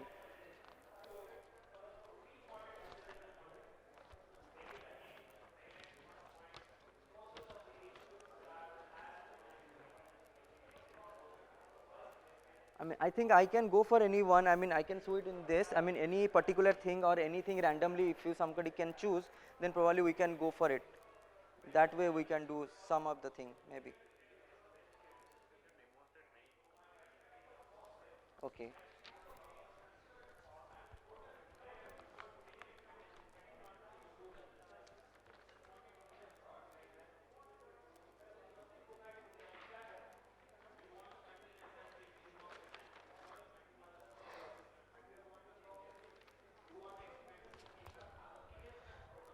We'll go for the tone basically, so that will be much more important for our clinical purpose. So I'll come here so that it will be little easier for me to do this, or maybe we can move this table little bit forward so that it is visible for you. Yeah. So first thing I told you about the scarf sign, where you will check the elbow thing, okay, and then is more of a passive shoulder elevation. You will try to elevate the shoulder and check it.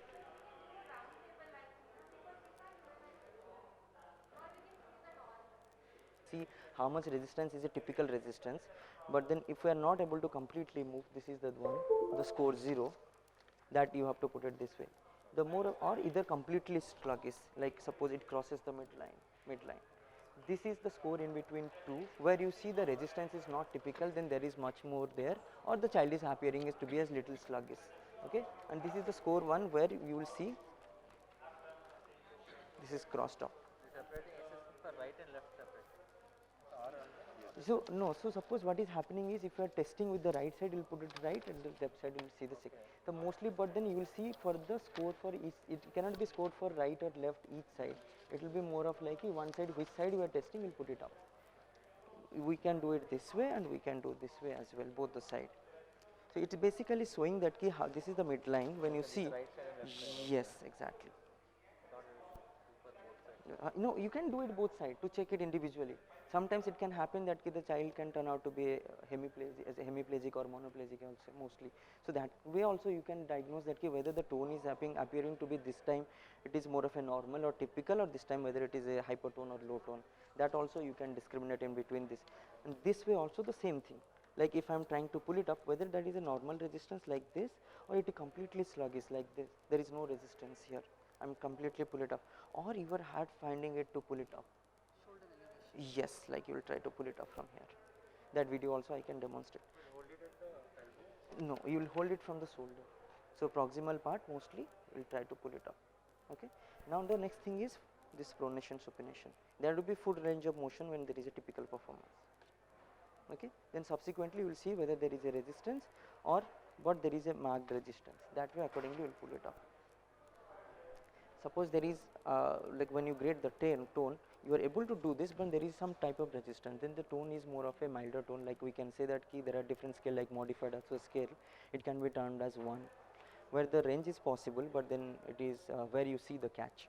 But then you are not able to do the full range of motion, then the tone is going to be much more higher side, like where you can score it as 2 or 3. Then we go for the, so you can hold this way and do this. So this is more of an anti-gravity position for both pronation and supination. How do you take the grip? By the fingers or by Here, wrist. I mean, if you are holding the bicep, No, so you will stabilize here, the elbow is stable here. Now if we do this, there is part of the range is working against our, yeah. so you cannot grip the bicep. No, that is what is pronation. No, pronation supination is more of a forearms, yes. Now next we will go for the, we will try to abduct. We will try to abduct and see what is the amount of abduction range we are getting. Yeah, mostly we will go for the abductors. Yes, if it is between 80 to 150, then it is typical. Okay. This is the score 2, we will put it more. It is the infant's leg extended. You can do it this way also. More of it this way if we do for to isolate for the long adductors as well. Okay. And yes. So this is abductor angle. The abduction, how much abduction this is doing. So you will check it this angle. Okay, pelvis as the thing. So if it is between 80 to 150, this is typical. Then we will go for the popliteal angle. While popliteal angle, we will try to touch this and score this range. So what, because this is a soft one, we are not able to, but this angle we need to check, the knee angle. Okay. Yes, easily. Okay, but then while scoring, you will put it up according to the range we are getting mostly, in between which range, and this one will. Both of them not same. Which number we should take? The highest one. Which one you will put? Is normal asymmetry. It can be happen. Yes, it can be. And secondly, do you use goniometer for measuring these angles, or is it just arbitrary? No, goniometer also we use. Goniometer. So because nowadays we have, I mean, because once you develop doing in an assume you can put it the range, but then it is appropriate to use the goniometer for accuracy. And both the sides at a time. Sorry, sir. Both the sides simultaneously. No, this is the thing. Both the sides. Not for popliteal angle. Popliteal angle you have to check both.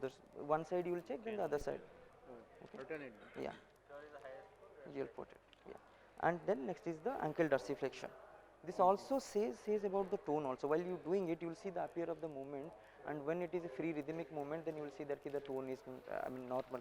When there is a resistance, you feel any point of the time while executing the movement, whether it is the initial range or mid range or throughout the range, then the tone is getting higher.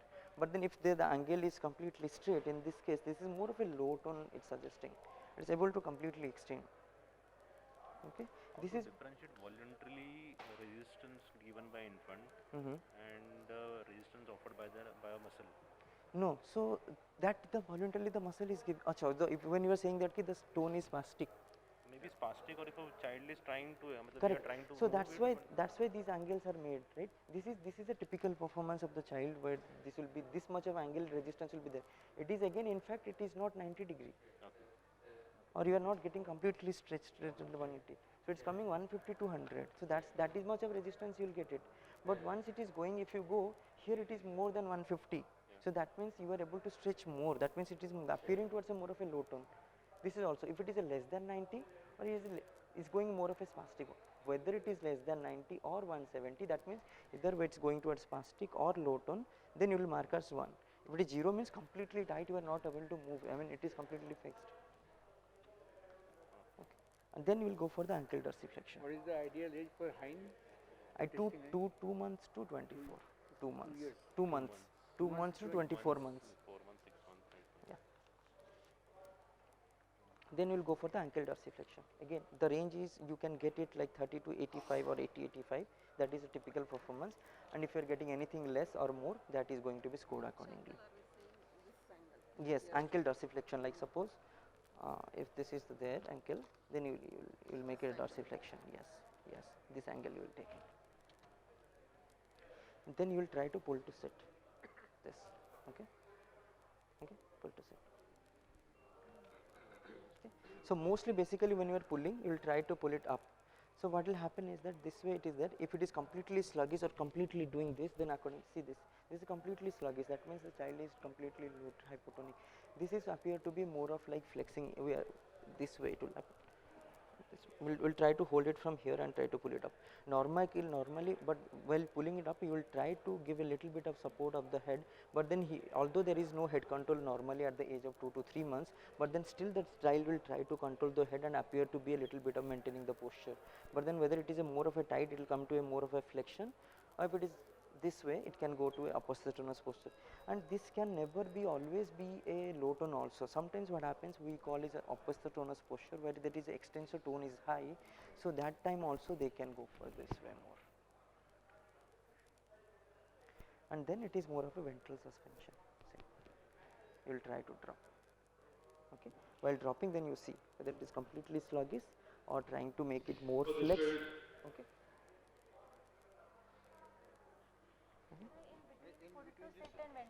Ankle dorsiflexion. Okay. Under the score 1, okay. Is 20 degree or 90 degree? Less than 20. Under the score of 1.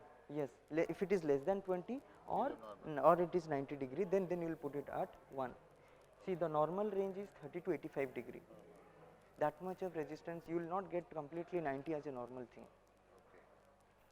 And so in pull to sit and ventral suspension, how to differentiate extensor and flexor tone? Okay, so while you see that when you are pulling to sit, that I exactly told, no. So when you do a movement, the tone is basically movement specific.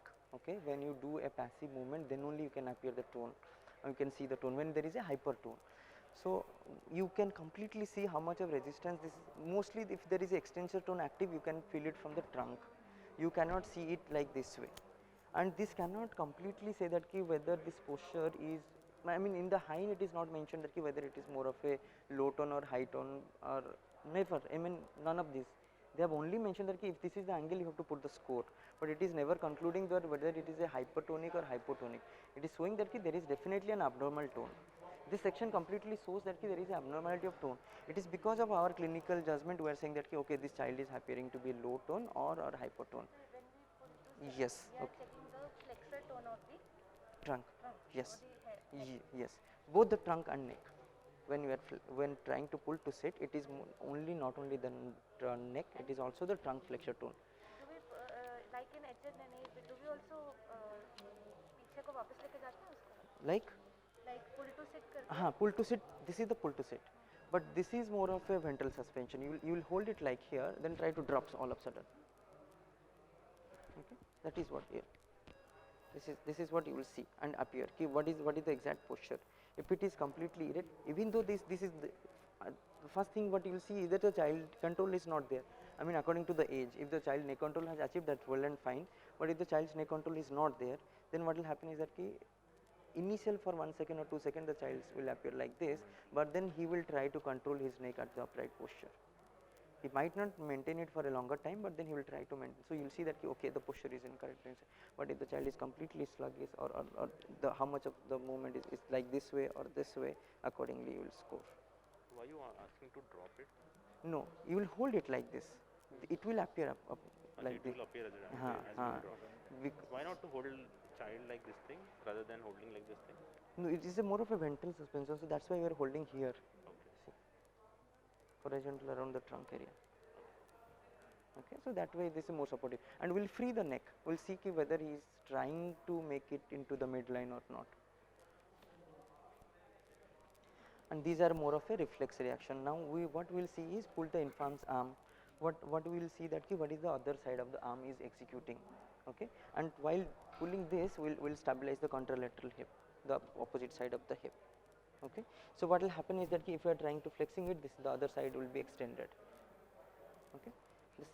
In this more of this is the normal side. See, note that the reaction of the arm of the opposite side. If you are doing it on the one side, the other side will be extended, okay. This is more of a semi-flexion position, and it is like it can be fully flexed also like this. This is more of a abnormal posture. Vertical suspension, when we do, we'll see the leg movements, how frequently the leg kicking is there. Like there will be a symmetrical kicking in both sides, and according to the movement you will see how what is the movement. The kicks one leg more or one leg is less, then that can use it. Or even sometimes the child might not at all kick also. So when you sit and pull, and normally when you try to touch the feet, they will try to make it this kicking movement, they will pull it up. That is the response they give. This is lateral tilting. You will hold again with the trunk, leave it, and see the lateral tilting, and it will try to protect himself to bring it to midline with the child. And according to sometimes what will happen, lateral tilting, some people will like, some kid will like this, infants, some people will appear more of a flexion. This is more of a flexion, this is more of a extended. No, in the vertical position you will try to tilt either left or the right, okay, that way you will check. And the normal in this, what normally will the child do? Normally he will try to maintain that position. Even if you try to make it lateral tilt, he will try to maintain into that upper position, midline posture. But in the abnormality, what will happen, either they will do a complete flexion of the arms and legs, or they will completely extend like this, the hips and the arms. The last one is the forward parachute. You will this way you will try to drop it and see the reaction, how much he is trying to control in the forward parachute. Yes. And now the next one is tendon reflexes, like the DTRs. You will see how it is elicited or exaggerated or not elicited. Accordingly, you can mention it then. In this lateral tilting is just to look into midline, how midline posture baby maintains. What is the reflex or reaction to this kind of postural changes the child is executing? This is more of a reflex and reaction section. So lateral tilting, forward parachute, these are more of a reflex towards or reaction. But this can be also, if you notice that some of the things are like reflexes which we like a different level of reflexes, like the brainstem, midbrain. So those kind of reflexes are also there. The last one you will check is milestone. Milestone, what is the milestone have achieved? That way you will pick it. But this is not non-scoreable. The only scoreable part is this assessment of tone, reflexes, and the posture. Yeah, posture, it's more of an observation in supine sitting. What is the symmetry of the head, trunk, arms, legs? That way you will score it. At age of 2 months, how are you going to assess then posture? You will put it in supine posture, midline, and even inside the leg in sitting, you'll try to make it in sitting. You'll try to supported sitting. Sitting means it is supported sitting. Then we'll see whether the leg is neutral or properly aligned, and then whether there is an abnormality and whether it is completely flexed or completely extended or lagged. That way you will put you have to support at the head. This or back. This. Okay. So here if you put it, then it is going to be controlled more of. Score, it is in between your clinical observation, in between 3 and 1. So that way you will be putting. How to test this arm? Please tell this thing. Okay.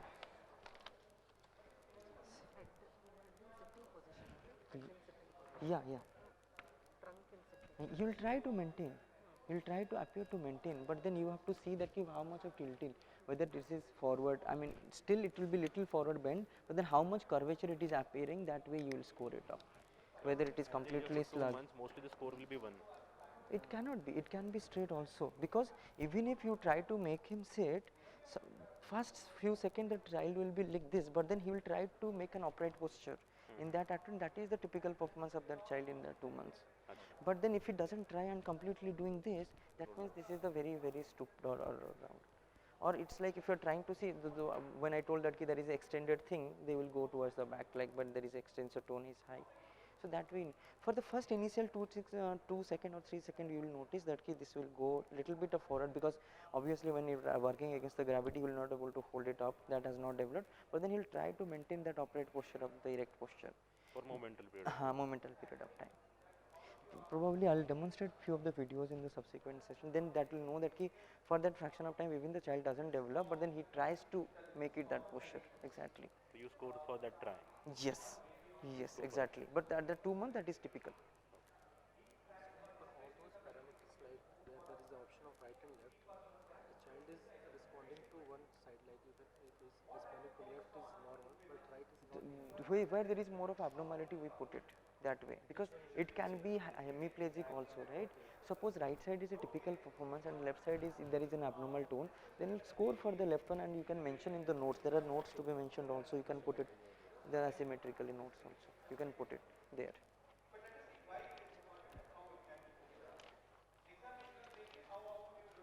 इसमें और arms and hands, legs, इसमें कैसे करते हैं? Leg का भी posture आपको देखना है. Like suppose in sitting, you'll see the legs posture, whether it is a flexed one or completely extended. How much? Sometimes tone, I mean the tone is higher, there will be a flexor tone, there will be a flexion. It will try to make it more of a flexion posture. And for 2 months old baby, how to make it? Making baby stand. You can make him sit. Standing, though, there is nothing. In mostly supine. And in standing. So you don't have to do in this. You have to check it in supine also. You can check it in supine also. Okay. You might not make it in sitting also if this is not achieved. You can make it in supine and see that whether the child is kicking properly. I mean, you can see that whether. So this is the typical performance, and you can see whether this is complete hypotonic. You will just observe that without any movement. Here we don't have to execute any movement. You have to still only observe and see that how much it is there. This one? No, but for the ease of application, we have just because this is free scale available online site, so we have just made it in a software version, and we are using it for that way. It is more easier to record it.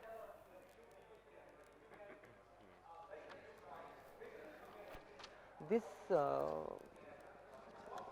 is more of a, this is also freely available. More up towards OT or PT examination. Yes. So this is where you can you have to procure the scale, I believe. I mean, although it is, this scoring sheet is available with online free of cost, but then you have to procure the assessment scale. It is again, it is more of a performance based. How in every position you have, it's more of a milestone, like it's supine, neck control, rolling. If it is rolling, roll towards the right, roll towards the left. That way you will need to pull up.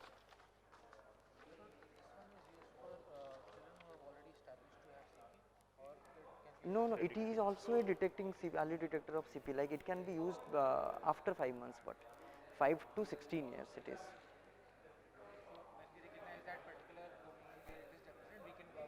Correct. It is more of it measures the child's functioning, and also it helps the professional to exactly focus on which goal areas you need to target more of.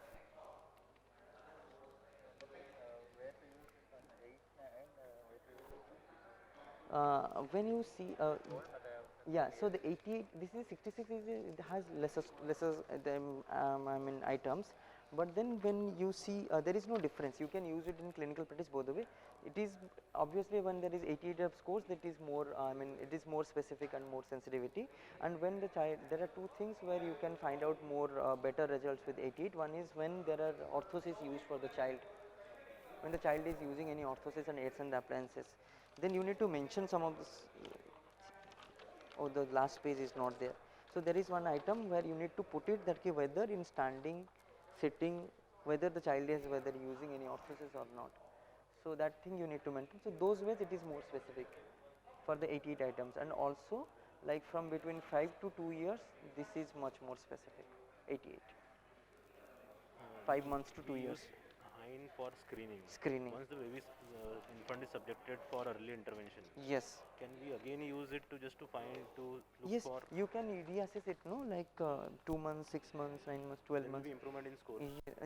When you are doing therapy, then there should be some improvement. So, but this score can be validated for to check improvement in tone or behavior or something like that. Yes, obviously.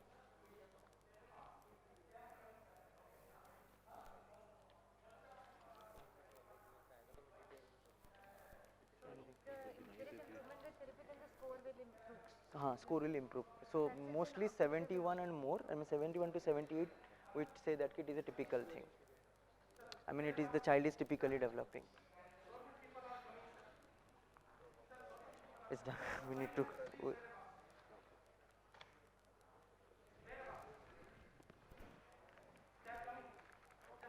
You have it? You kept the copy? One more doubt. Yeah, please. We do routinely, if we see babies in OPD, we find neurodevelopmental impairment is there. So what is the use for this performer? We don't use it good. This is mostly used for by the therapist for the purpose of documenting the functional level of the child. It is more of a standardized tool to measure the functional level of the thing. In that way also we can subjectively write this the child is doing, this is the child thing not developmental milestone wise also. But then this is more of a subjective way of objective way of evaluation of the functional thing. This also they do once and then. Yeah, you can re-evaluate also. Yes, there is. Do we need skill for this, or anyone can do this? Sorry? Do we need to be trained? No, I don't. There is no training required for this. There is no training required for this. No training required for this. Also for hind also, like we do routinely. Yes, yes. Once you keep once you keep doing this, then probably you will get a hand on more that where is the flexor tone is high or extensor tone is high or whether it is a hypotone. That will gradually develop once we start keep doing more and more. Yes, till 2 months to 2 years you can do. Yes, only it's not. It is not checking abnormality, but then it is checking which level the function is the child is functioning. It is not detecting any abnormality. But then it is saying that which are the functioning the child has not developed yet or yet to achieve. Those things need to be worked upon. That thing it's.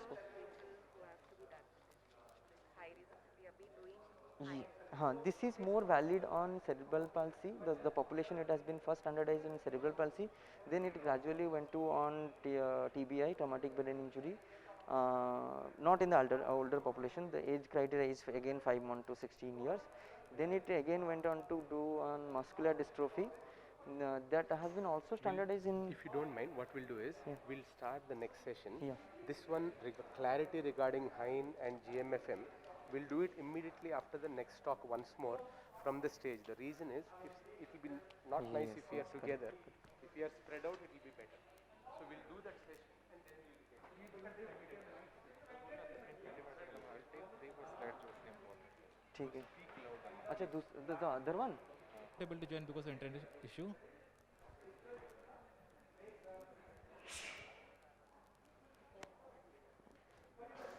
Slides. Next slide. These are the Fenton preterm growth chart what we follow for the preterm babies. Nowadays intergrowth chart is being used most commonly. Next slide. This is the IAP growth chart which can use from term onwards, 40 weeks onwards it can be used.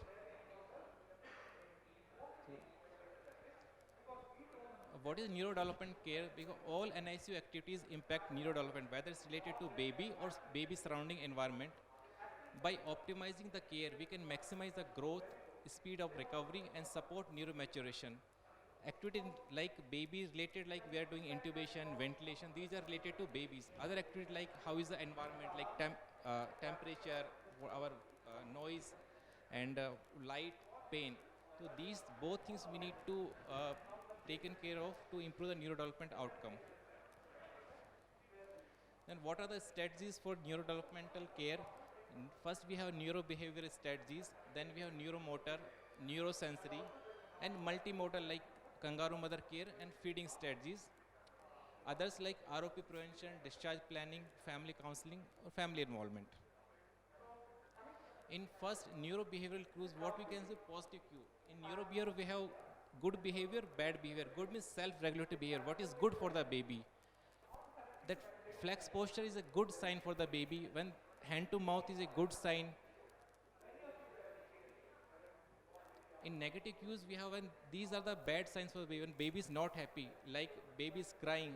This is like playing of the hand, extended posture, tongue thrusting. These are the bad behavior. We call it stress behavior. First one we say is self-regulating behavior. Negative cues are stress behavior. Subsequent DSC lecture, there will be more detailed discussion on those neuro behaviors. Like in neuromotor, we can see the abnormal posture is quite extended. That's a bad posture. Enter. I think not visible. We can see that nesting. What's the in utero growth is completely flex, adduction of the shoulder joint, flexion at that elbow joint, adduction of the hip joint, and flexion of the hip joint and knee joint. And the both toes should be pointed upward. So there's a good, it mimics in utero position. There's a good position for the baby. In neurosensory, we have nesting, contentment, and kangaroo mother care. In nesting means we have to maintain the flex posture for the baby, and contentment hold, this will basically facilitate tuck. The one hand is on the head and another hand is on the body of the baby, so it gives baby comfort. This is kangaroo mother care. We know it's very important for all that preterm babies or maybe sick low birth weight babies. And the next slide, next one is no, actually it's not facility tuck, it's like swaddling. Facility tuck, we keep one hand on the head and other is on the lower limb, just to give the comfort of the baby. Others like sleep-wake cycle, we have to control sound and noise, like we have to have optimal light in the NICUs. We need to cut down excess sound, our telephone sound, mobile sound, our warmer sounds and the ventilate sounds. So we need to have that around 40 to 60 will the permission limit for the NICU that we need to maintain. They are all the part of developmental supportive care. Next slide. These red flag signs already have occurred in my slide. The same is a repetition of the red flag signs. Next slide. Next. Yeah, these already have covered. Everything is repetition. Now, there are a few abnormal neurological signs in neonate at the time of discharge, which is a very high risk of prediction of cerebral palsy. First is the abnormal tone. If babies have abnormal tone at discharge, the risk of CP is 12 to 15 times. If baby has diminished activity or poor cry, it has 21 higher chance of cerebral palsy later in life. Weak or absent suck, almost 14 times higher risk of cerebral palsy. If baby is not able to feed self, the need of supportive feeding like GABA's feeding or gastrostomy feeding, the chance of CP are 16 to 20 times higher. This is Amylase angles. Already I have described those angles. Next slide. Yeah, next slide. Yeah. Now we come to motor assessment in newborns. It will be taken care of by Dr. Soumyakant. Click on the videos. No, can you go up the slide and click on the videos? Yeah. Yeah. So just previously I told we'll be seeing more of a typical performance of a child with some of the assessments. Can you please play on it? I told to check it, he told playing it was.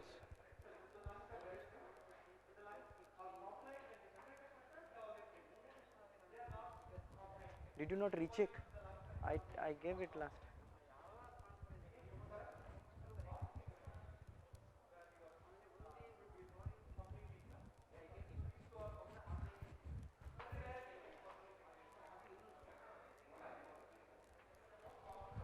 Wait a minute.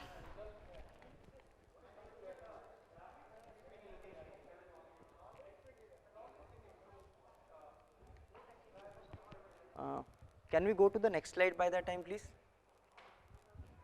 Yeah. No, the previous one, please. Yeah. So why it is important for positioning in ICU? So it optimizes the growth and development and the weight overall. It reduces the pain response of the child, the sleep awake cycle, and it also facilitates the normal physiological responses, like it reduces the stress, and it also facilitates the normal optimizing the tone. I mean facilitating the normal movement pattern and tone as well. It also encourages the symmetry, like if there is any asymmetry, then the symmetrical development should occur as well. No, the other one. Yeah.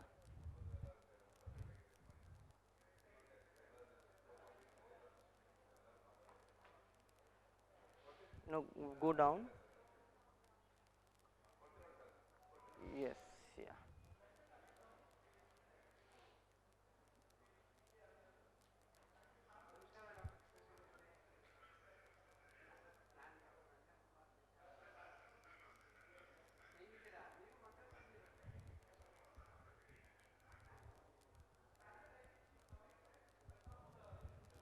just go back to the PPT. Can we go back to the folder? Go to the folders. No, go to the folders. You don't have to close it, just open the folder.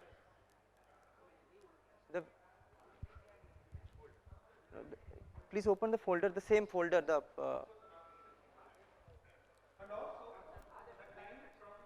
videos. Can you go for the right one, videos?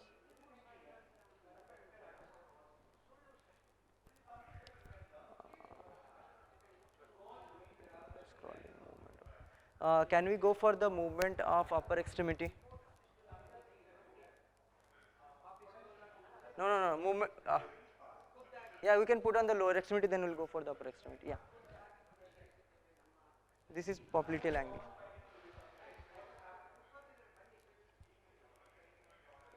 What we told last time, it is not completely 90 and it's going just little bit less than 90. It is heel to ear.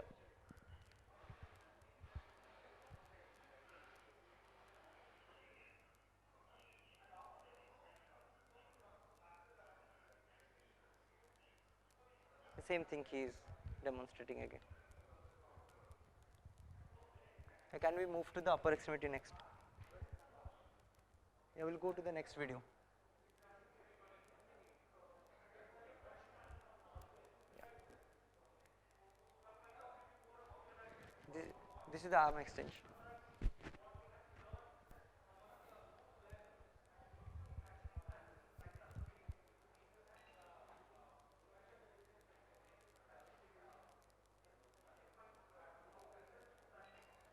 For any asymmetrical response, we have to check all the side, both the side.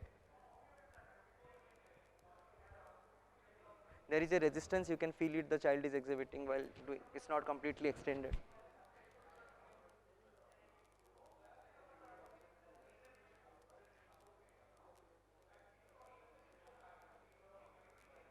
This is the arm recoil. Once you flex and extend immediately, then it will again go back to the flexion position.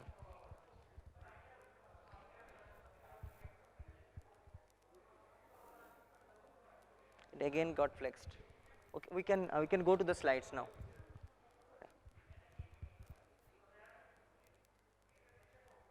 Yeah. Next slide, please. Yeah. So what should be the guidelines for proper positioning? So we have to see for the pressure areas and the skins whether there is a blister or anything, any attachment, or whether when we are supporting the midline, the timing and positioning while we'll modifying from one position to other, and whether the nesting is appropriately done or not, and most importantly educating the parents to when we are discharging from them or we are graduating from them, how they will be able to do the similar kind of nesting or positioning at home. Next slide, please. Then most coming towards the feeding and nutrition, the first thing it is major goal is to optimize the nutrition, and we always encourage the human milk for the optimal diet. There are two kinds of more of a oral stimulation we do. One is perioral and one is intraoral, whether it is cheek circle or tracking the upper and lower lip or tracing down the nose to chin, and the intraoral it also goes from the tongue, cheek and the hard palate and gum as well. Go to the next slide. Yeah. This is one of the method what we use for the more of a intervention based we use for premature infant oral motor stimulation. This is more of a standardized method that has been we are following. Can we go to the next? And the most important factor is parents training, how they can execute this multisensory input, whether it is tactile or vestibular or more proprioceptive, whether it is a kind of massage or passive range of motion, or how do we do more of a proprioceptive input and vestibular or auditory input. That way we train them and also encourage them to do for those tummy time as well to improve the tone and posture. Anil, okay, where is Dr. Anil?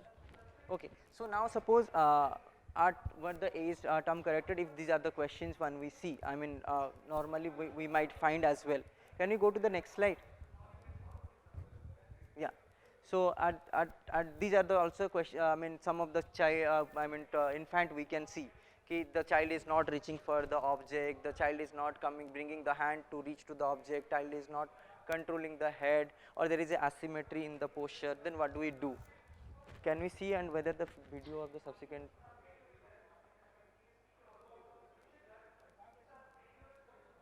No. Okay, so here in this video mostly what we are trying to do for the child, this is a home based intervention basically.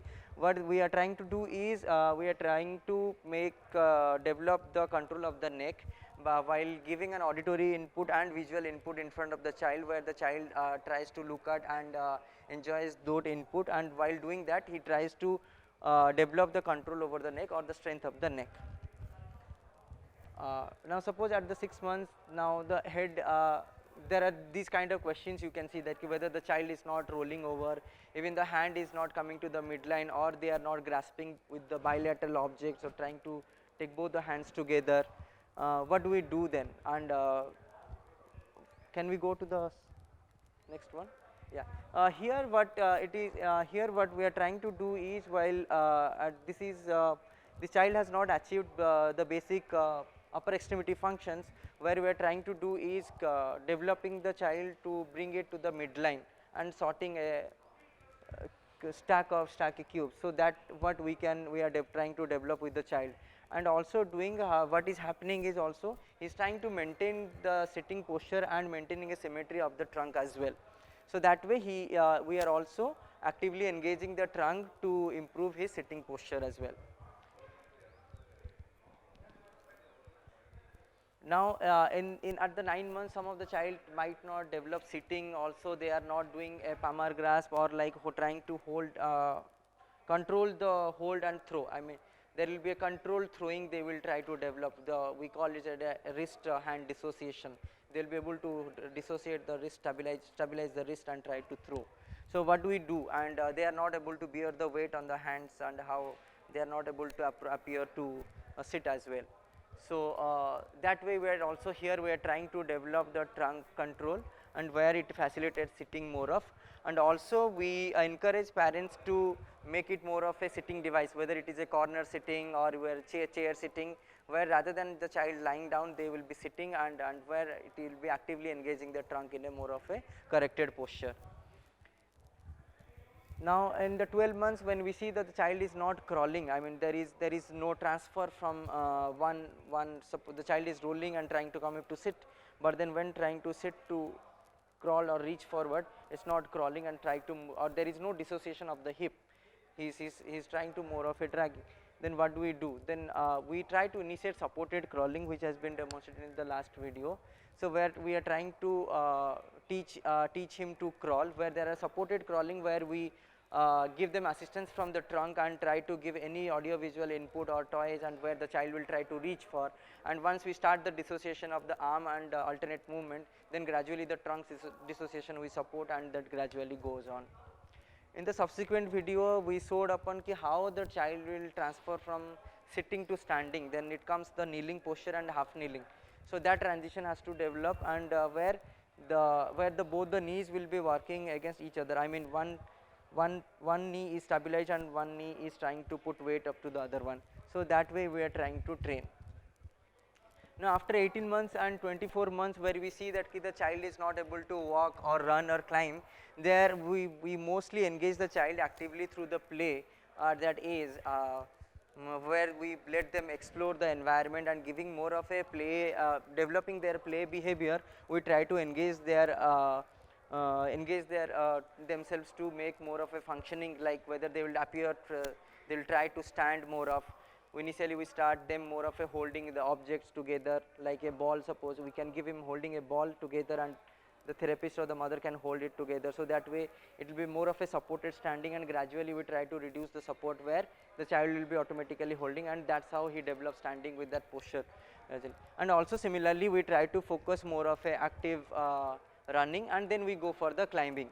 For the upper extremity function, we try to make it more of a throw, target hitting, and where they will try to do more of a overhead throwing bilaterally. So these are the functions we take care of at the age of 16 months, 18 months to 24 months. Thank you. Anything, any doubt regarding? Yeah, please.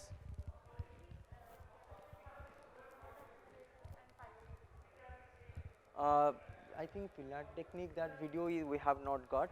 But then oromotor stimulation, it again depends upon whether we are doing extraorally or intraorally. It is not necessary every time you have to do the both the thing, and also whether the child is having more of a you have to see the tongue appearance and the cheek appearance, whether there is a low tone or a hypertone in the muscles. So that way we try to go for the stimulation of the extraoral areas initially first. Then we go for the intraoral areas, like where the moving the tongue and the soft palates and the gums and the chins also. Some of the times also we go from ear to chin as well. There are quite a few techniques that we use, but then some of the techniques are like this is one of the standard technique where we can do, where it is more of a it's not a term delivery, where it is a more of a premature delivery. But then in some of the cases when there is a term delivery where there is a suck-swallow coordination has not developed, then there it is more of a clinical judgment, what are the things the child is lacking, and that way we need to more of a try to do the stimulation.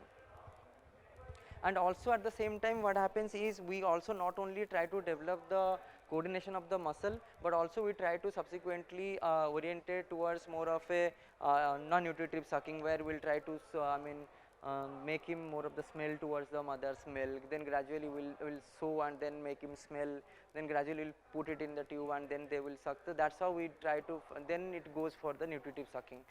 So we try to develop first NNS non-nutritive sucking, then that goes to the nutritive sucking, when there is no suck-swallow coordination initially with the tongue corrector. So it is not only about the muscles, it also giving a gustatory input to the child to be oriented with the smell of the mother's milk as well.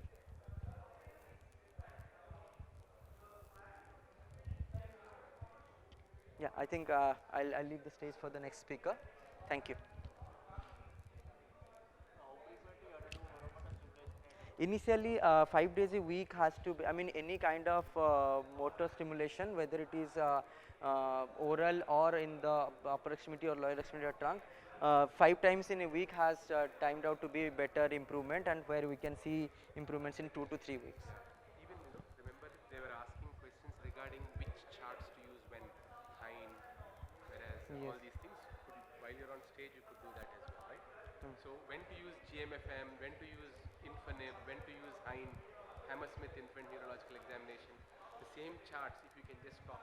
Yeah, so that exactly what I told about the which age group we can use, but then what for our clinical use, what we normally practice is 0 to 2 months we use Infinib, and then for 2 to 2 years we try to use the Hein. And after 2 years, as because we have GMFM which caters from 5 to 16 months, then so normally we do not do GMFM, we go for after 2 years to see that key, if there are any, the age group after 2 years to more than till 16 we use GMFM mostly. But then 0 to 2 months we use Infinib, and 2 to 2 years we majorly use Hein for our ease of clinical practice.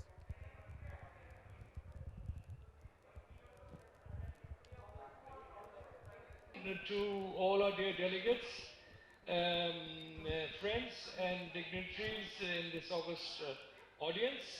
There's been quite a lot of technical glitch, but these unavoidable circumstances we often have to face in life.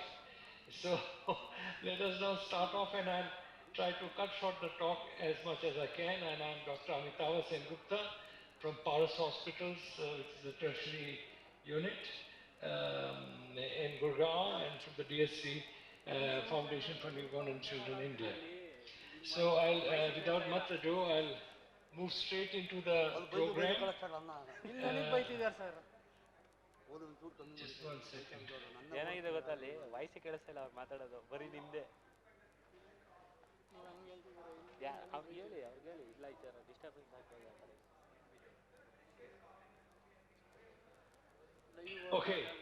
Okay, right. So now, just a few things. Right away, I would like to thank the organization committee of NeoCon 2021, and also my dear friend Dr. Satish Venta, director of the Little Star Children's Hospital at Hyderabad, for giving me this opportunity to share my experiences and thoughts on BSc and prenatal care and neuroproduction in the NICU. So having said that, and without further ado, we go right into the scenario and talk about the changing global scenario in neonatal care. So now, in the last 4 decades, if you may be aware, all of us, has seen considerable advances in knowledge and technology of antenatal, perinatal, and neonatal care and sciences. Right? And this has led to the highly increased survival of the micropreemies, preemies, less than 1,000 grams ELBW babies.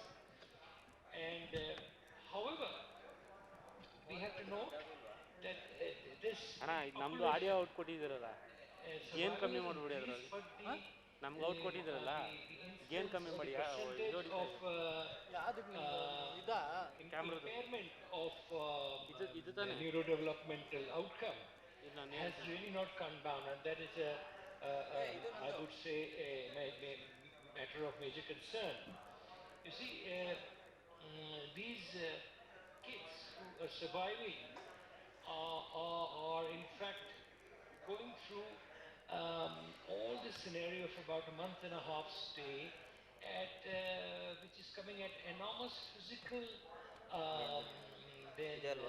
emotional and financial costs. The infants and the family and everybody all together. And so we have to now really focus ourselves and think that the outcome,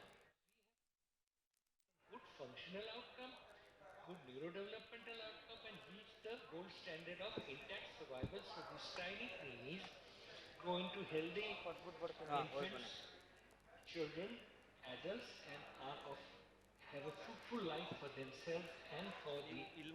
Well, this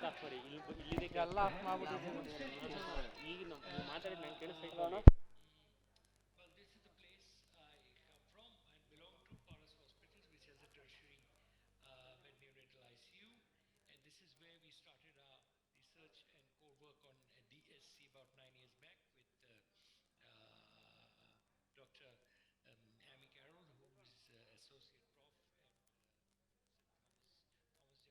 And along this journey, we have had Satish as a very dear colleague and faculty along with us for all these many years.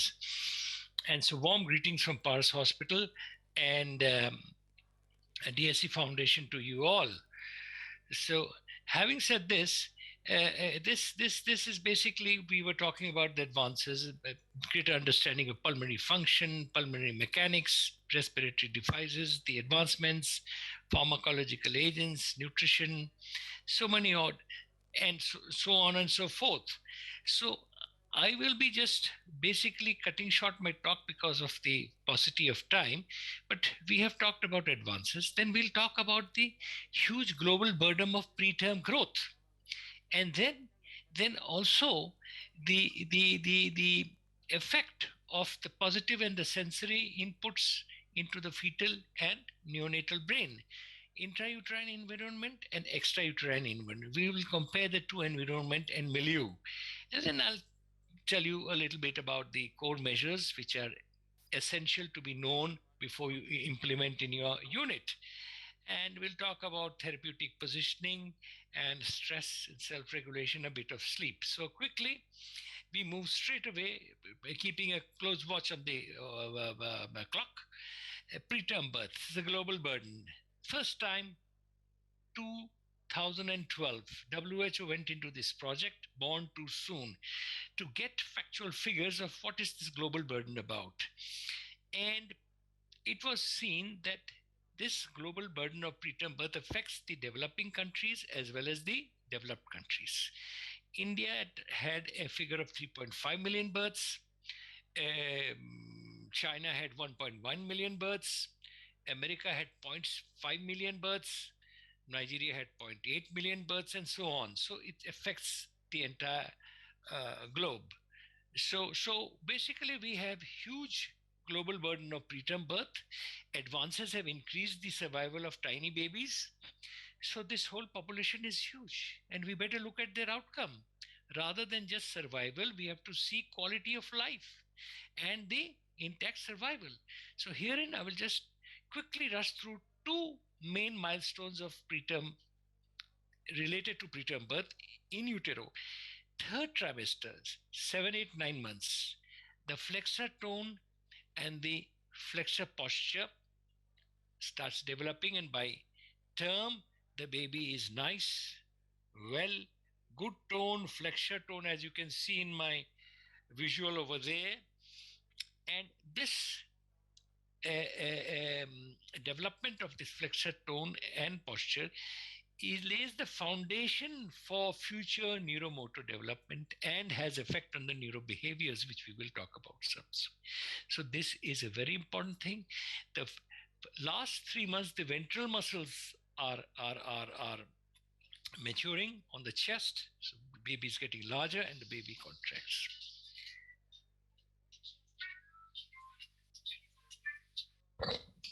Yes, Satish. Yes, I'm watching the time. Hello? Yes. So now there is, you see this baby is in extension and is a preterm baby. So as a result, gravitational pull, baby is hypertonic and in extension. The other baby, 36 onwards, is a good flexion. The next important one is the third trimester is a very busy time for the brain.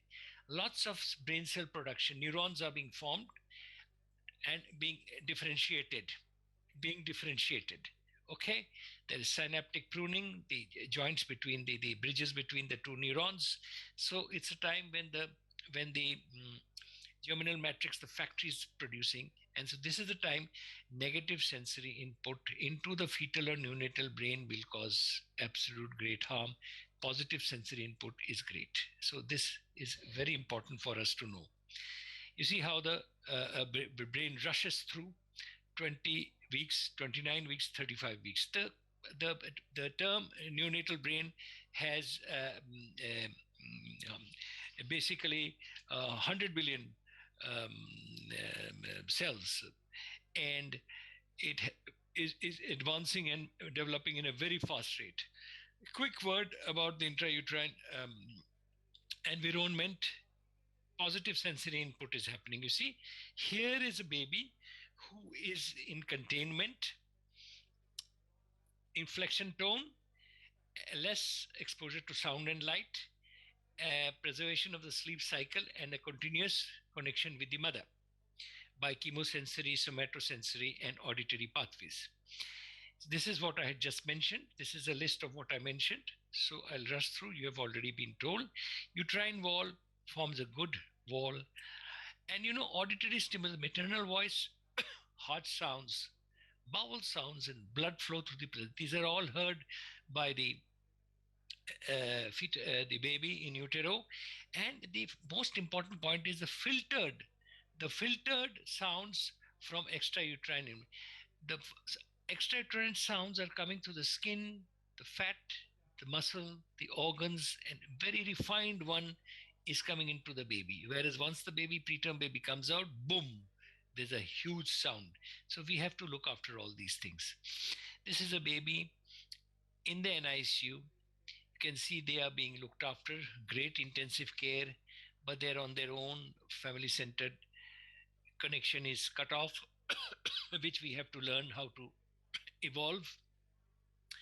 There's a huge fluctuation in temperature, tactile, olfaction, auditory, and basically the bottom line is negative sensory inputs replace positive sensory inputs into the developing brain, and this can alter the brain development in a permanent manner. So you see this tiny baby, and the small one you can see in this horrendous environment. We have to learn how to treat these babies like individuals, speak to them, talk to them, sing to them, and look after them in a very humane and supportive manner neurologically. So DSC basically cuts down on your stress, control of external stimuli, right? Autonomic stability is brought down. It supports normal sensory, motor, and neurological development. It decreases length of stay, weight gain, and brain growth. It's a team who looks after you. See, baby is right in the center, and we have the neonatologist, the NICU sister. The neonatal therapist is a very important individual in the team, and occupational therapy and physiotherapy, the neonatal therapist is imperative to help us to look after the baby and along with the family. Quickly, core measures, which are very important to know. 2009, Colleen had discussed about 5 core measures, and these we better know before we think of implementing or learning about application in our unit. Number 1 is the protected sleep, which gives you a deep physiological sleep, which gives good weight gain and brain growth, good healing. Pain and stress assessment and management, activities of daily living, which is positioning, feeding and skin care, family-centered care, and healing environment. Now, you please note the number 3 has 3 individuals. Now, then in 2013, Phillips, Altimer and Phillips, they recategorized into 7 distinct varieties. It's the same thing which has been further expanded. If you notice, healing and environment has remained the same. Partnering as families is with family-centered care, minimizing stress and pain, and safeguarding seal is protected sleep. So now, if you go back quickly, now the third one, where you had positioning, feeding, and skin care, they have been given individual identities. Positioning and handling, very important. Protection of skin and optimizing nutrition and feeding. So here you see healing environment, then you see partnering with families depicted on the petals of a lotus, safeguarding sleep, stress and pain. Now, here we won't be able to deal with all these things in a great manner, but just quickly about each one. Pain. Neonates were thought to not be able to experience pain. Absolutely wrong. And they were thought not being able to surmount any measurable response to pain. Absolutely wrong. The babies can have acute impact on the physiological status with pain, and prolonged exposure, repeated exposure to pain can give you gross neurodevelopmental problems. Protection of skin, optimizing nutrition. One note I would share with you, which we do in our unit, all these tiny babies need exclusive human milk diet.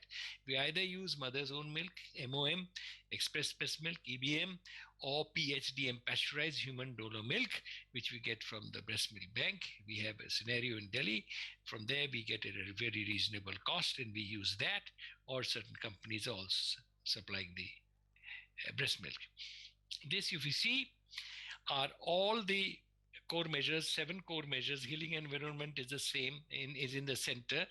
They are all intermingled. There's this areas which are mixed. So that means they are all working conglomerate, working together.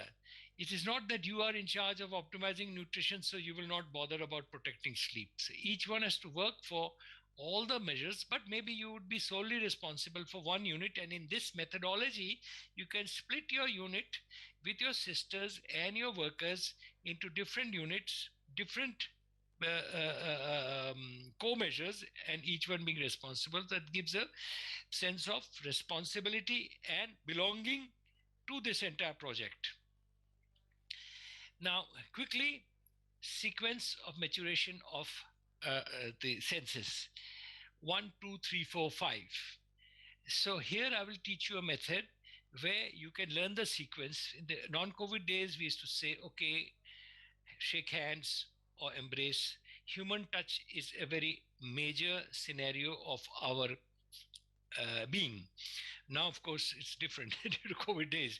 So touch is first, then the position balance, then you can touch your nose, olfaction, then you come down gustatory and go clockwise, auditory and visual.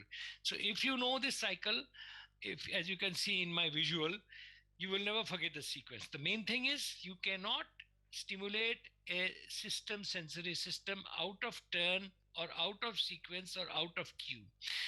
First one which you can manage with is tactile, then vestibular, then olfaction. You cannot do visual and auditory, that will make everything go haywire. Protective sleep, as I said, conserves energy, increase weight gain, and optimal brain growth. Safeguarding sleep, just 2 words: all non-emergent care to be done in wakeful states and involve the things like facilitated tuck, swaddling, skin care in your daily day-to-day routine to promote sleep. Light sound levels we know of in families. Stress and self-regulation. This is a format which we use in our unit, which I can't get into the details because of paucity of time, which we fill up as the baby comes in, and then we periodically keep filling it up, not every day at all, because this has got too many details. So just to remember, stress is on my left side maybe, and you have 3 markers: autonomic markers, motor markers, and attention markers, and the right side is the self-regulation, and then you have the sleep states in the center. So neurobehaviors. What are neurobehaviors? They're the 5 subsystems. Stress, as I have said, autonomic, motor, and attention, 3 gone.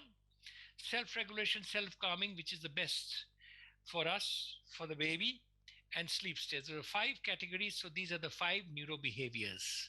The last one to mature is self-regulation.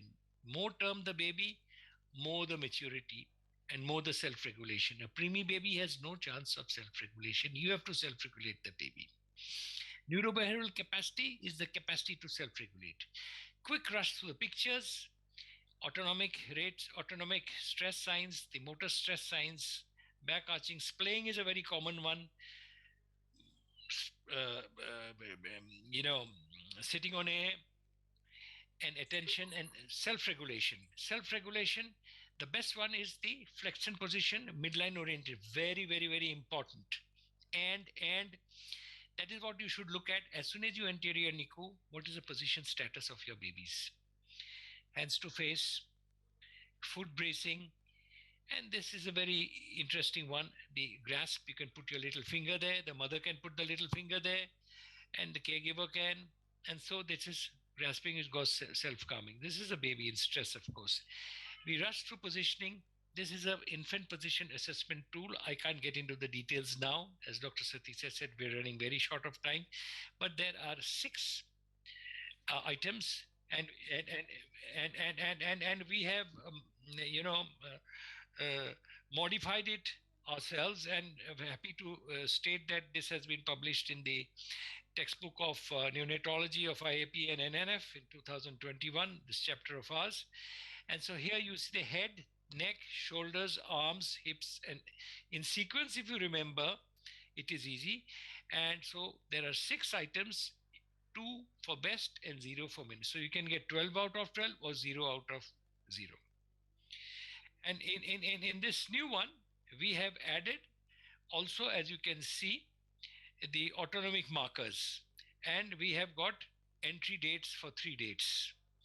So anything between 10 to 12 is great. Acceptable beyond 9, and below 8 is it needs repositioning. This picture, as you can see, self-regulation, hands to face, foot bracing, nesting is very nice. It's a good deep trough.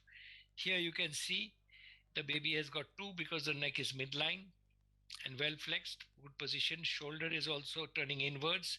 So this kid has 10 to 12. So score. Positioning along with supporting environment gives protected sleep, and protected sleep augments the weight gain and the brain growth. This is a similar baby. And you see now, one important thing which I would just focus on in this slide, remember that when you're doing diaper change, you always keep the hips absolutely below the level of the head. क्या होता है, diaper change करते हैं, we have a tendency to put it up, change the diaper, and the head is below. In this situation, where the head is below and the hips are above, there is a great chance of increased intracranial pressure and of germinal matrix hemorrhage. So remember to keep the hips below the head level while diaper change very carefully, and keep the baby in a midline orientation. These are some pictures of our babies at PARS who are in supine position, the well nested, midline orientation. This is prone position. You can put a ventral support. These are methods by which we are trying to neuroprotect these babies so that the babies are well preserved when they are being discharged and going into the high risk neonate clinic. They should be supervised, otherwise, you are in fear of SIDS. Sideline position. One note here, the dorsum must be protected. Dorsum must be supported, and unsupported sideline position is one of the most stressful situations. So if you see this baby here, he is in midline orientation with bracing, but a dorsal support is there. Even in the incubator, whether you use the giraffe or any other one, you have to follow the same protocols over there. Sleep states, basically, I would say, quick way 6, but the differentiation between deep sleep is there is no movement of eyeball below the closed eyelid, very minimal motor activity. Light sleep, there is movement of eyeball and a bit of what you define as motor movement. Dozing and awake could be quiet alert or active alert, which is with movement. You just see now. Now here you see our friend. I hope you can see the video. This is a baby in our unit in deep sleep. There is no movement of eyeballs, regular respiration, and no movement. So this baby is in deep sleep. That's good for the baby. Now next one. Now this one, if you keep a close watch, there's mouthing movement of eyeballs below the closed eyelid. But light sleep is also good for the baby. This is REM sleep. Deep sleep is non-REM sleep. And so you will see that there is some fine motor movement. Now here in adults, and in adults you have a very less amount of REM sleep, and otherwise is mostly non-REM. In the babies, you have 50% REM sleep, 50% non-REM. Preterms can spend up to 75% in REM sleep, which is very good for the brain activity as well as for the learning things. And this is a drowsy state, which is the third one, where you can see he is in a scenario of switching over.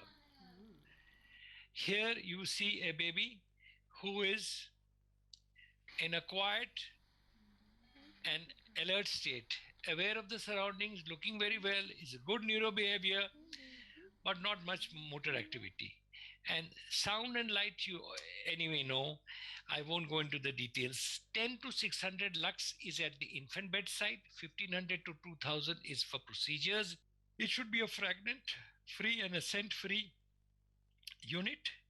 You should not be permitted to wear very fancy perfumes or colognes or aftershaves. And also I would like to mention that in the present days, when you are using so much of sanitizers, you should be sure that the hands are dry and even smell that there is no the smell of pungent sanitizer, because as soon as you do that and you touch the baby, that is a noxious odor which can be harmful for the baby.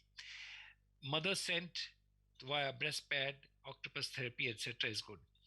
Gustatory drop of milk of colostrum even on the tiny baby's tongue is very great. Auditory and visual we have talked about. Partnering with families is a detailed chapter itself, but we can discuss at some other time. We have talked about sleep, stress and pain, and protection of skin. You have to be very careful of the adhesives which you are using. Main thing is to prevent unnecessary skin breakdown, and use Braden-Q scale, which you can check out for I cannot explain now. for skin integrity, so that you will know and score the risk of skin breakdown. Optimizing nutrition, here again I have mentioned, it is essential that we focus on exclusive human milk diet. Now here is about the you know neuroprotection. Hips below head level, diaper changes, keep head in midline. And when you're ventilating a baby, don't be very excited in having PCO2s below 30 and keeping it at 25. You will have leukomalacia. Now you will ask me why? Because below 30, if you keep persisting with PCO2 below 30, you will have vasoconstriction and ischemia to the brain. That will lead to leukomalacia. And so that is what we don't want. And the mean arterial pressures we should keep under control. Minimize pain, handling, temperature, and decibels, because these can cause brain germinal matrix hemorrhage. And of course, antenatal protection, you are aware of betamethasone and magnesium sulfate.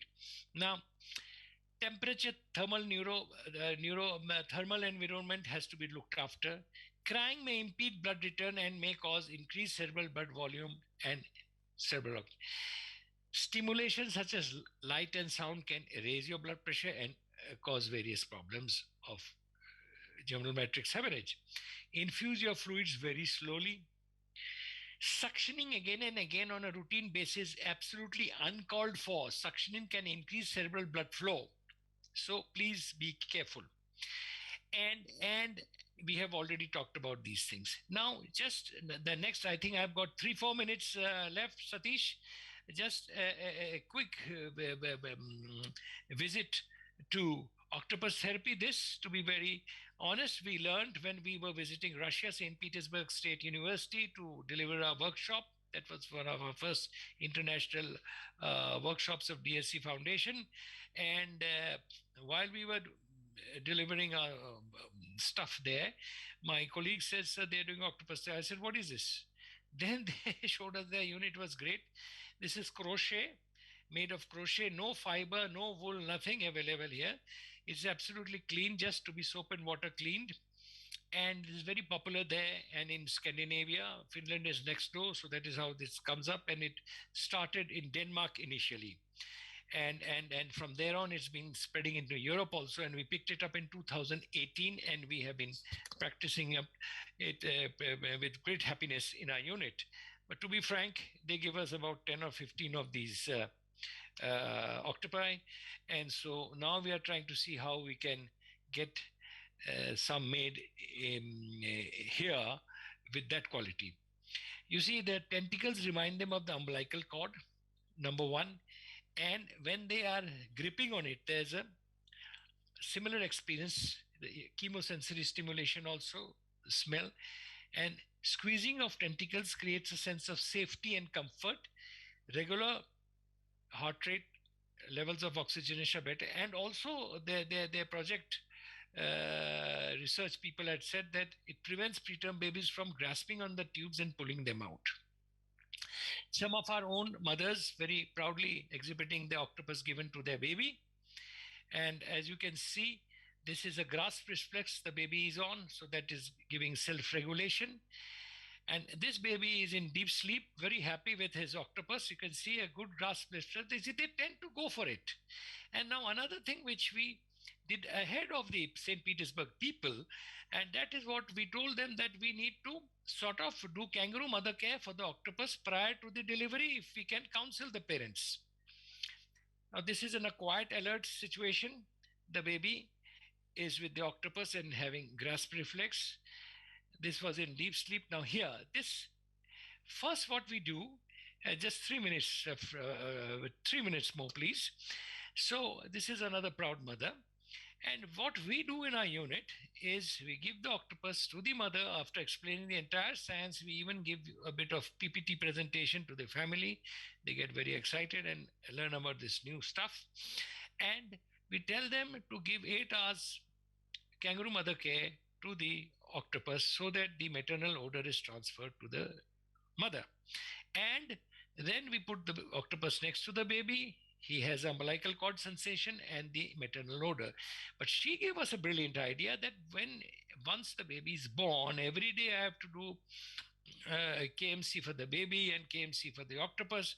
Why can't I do it together? I said, fantastic idea. And so that is what we learned from her, and we have been advising our other mothers that once the baby is born and the baby is on octopus therapy, you can definitely give KMC to the baby and the octopus together. And then when you go home, we use the octopus with all these sensory system stimulation of the baby.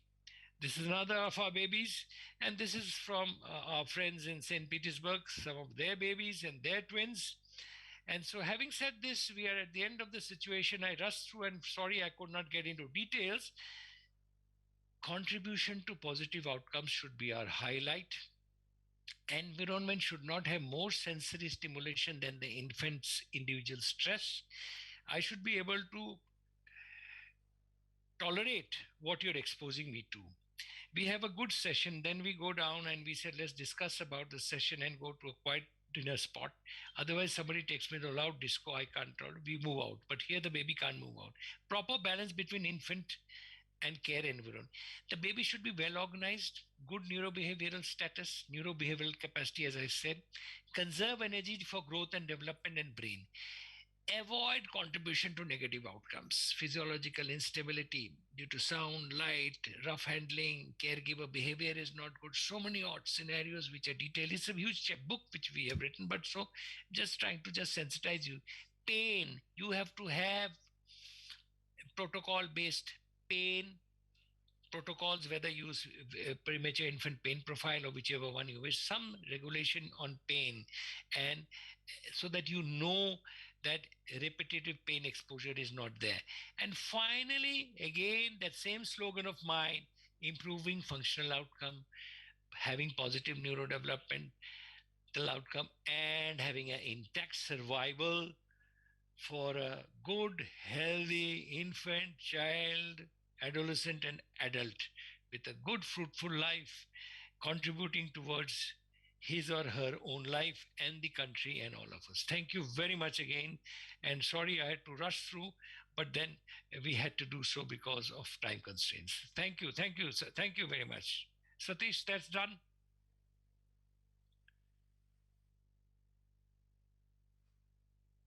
Satish, are you there? Junior? Okay, I'll stop sharing the screen. I hope you could hear me loud and clear. And our participants also could hear me. I had to rush through. But anyways, thank you very much for this opportunity, even though it was cut short, but I'm sure things will go very well now on. And was just for my own knowledge, was the sound clear where at the physical end? And if I may ask Satish, just can you give me, if you wish, if you can give me 5 minutes, 3 minutes, I can show some interesting videos and close it up in 5 minutes. No, we don't have time for that, sir. Okay, fine. Thank you, thank you, thank you. No, are you guys okay? Because we have to reassemble at 2:30. It's 2 now. Lunch is already there. Okay, then maybe I can show them one video so that they can two videos. That's one self, one no, just one you can see, and then you can see this and like it for yourself. So here the baby, as I will describe, is in a deep sleep state. He is in midline orientation with a good flexion posture, hands to face. Oh, sorry. I have to stop sharing. Sorry. 1 second.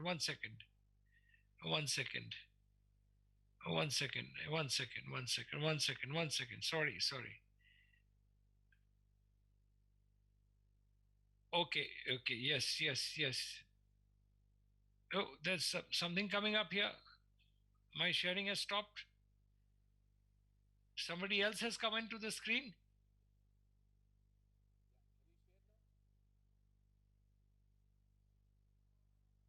Okay, I'm ready.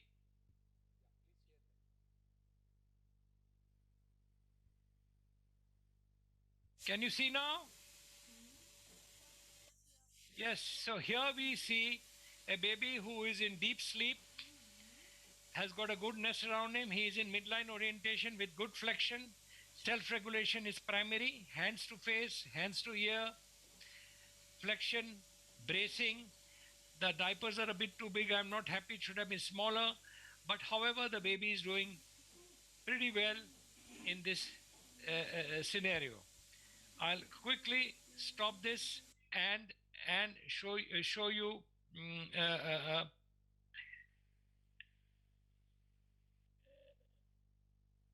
oh.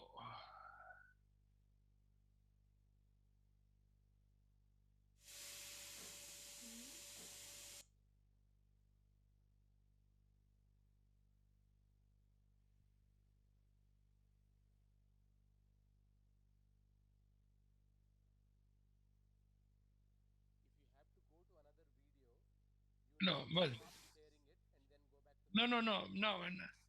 Can you see this video now? You see, this has been a great disturbance.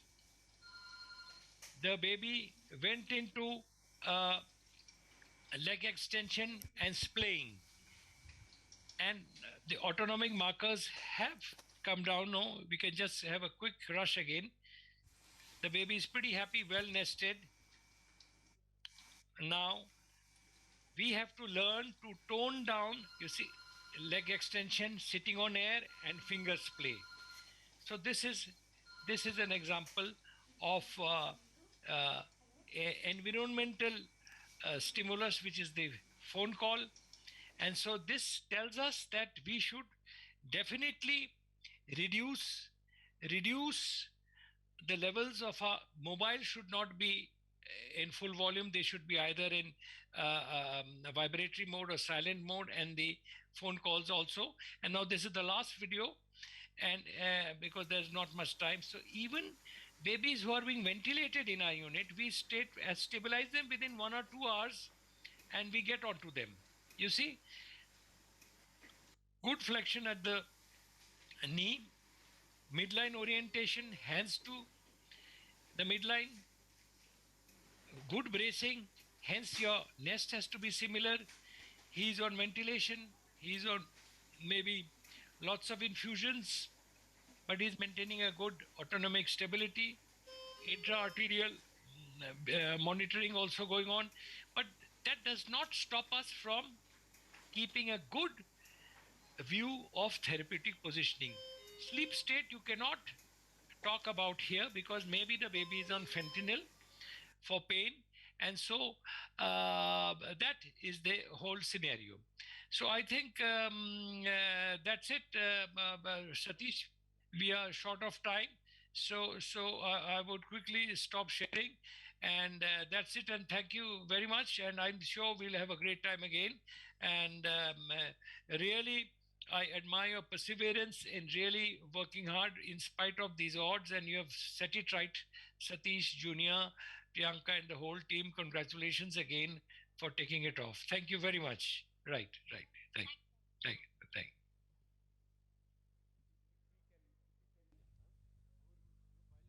Yeah, hello. Yeah, So I Nitish, think can you there are hear me? some audio issues at the site. No, it's okay. Nitish, you can start now. Yeah, great. Nitish, Super. you can start. Sure. Thank you so much. So again, to go back to so far whatever we have spoken for the advantage of the people who missed us out, primarily you need some infrastructure. We need some equipments, but that's not a lot. Primarily what you need is a small room, a low chair, and some toys, and a lot of forms wherein you can actually, the therapist or the assessor can actually assess you and then offer therapy. Okay, so that is what is the primary goal. Whatever are the high-end things like CT scan, MRI, EEG, EMG, those kind of things we can actually share with larger organizations. Therefore, we are able to utilize appropriately the resources which are very limitedly available to us. Okay, so again, a part of the charts or the graphs which you would be using would be growth charts, whether it is preterm or term. So apart from that, you need the DASI is a very good test for our Indian kids. It is looking at developmental assessment of Indian infants. Okay, so these are small group of toys, and it is looking at all the 4 domains of the way the progress is happening. And then based on the deficiency that is identified, the care could be provided. There's a very simple toys, simple form which is available and can be used extensively. This is just a very simple, Hammersmith is a very simple visual cues as to where you should consider disability. I'm not going to go into details of this because in the morning session, there has been a lot of discussion on all of these already. So these are very important. Denver scale, again, looking at the milestones, we draw a vertical line at the month of the child, and whatever is to the left, the child should have achieved. If not, again, it tells you whether there is a gross motor problem, therefore you ask your physiotherapist, language problem, where you ask your audiologist or speech therapist, fine motor problem, your OT, and personal social, your psychologist. So that is how we actually want to utilize the available resources with us. It's not that we need the high-end resources for every kid. TDSE, again, an extremely useful scale for us to be able to identify problems and therefore offer care. Language assessment with the help of LEST. And this is an MChat. Audiology, this is one equipment where I would recommend us to be spending some money on, primarily because the infants, they are all sensory beings. Primarily, they learn everything. They're able to offer or get to know their milestones by seeing and listening. So otoacoustic emission as well as BERA are extremely important for all NICU graduates, for all babies who have had some difficulties in their early life. So that is extremely important. It costs about 2 lakhs, and all children ideally should be screened. Again, with the ROP screening also extremely important. As I said, it is very important that you either tie up with a center which is offering the care wherein they bring in their equipment, or you can spend about 1 lakh and then have a person who would just come in without their equipment and perform the things with you.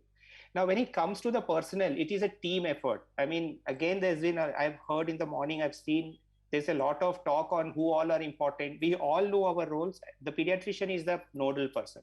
He should be able to identify who and which service is required and offer that to the child. But again, we don't need each one of them to be present full-time.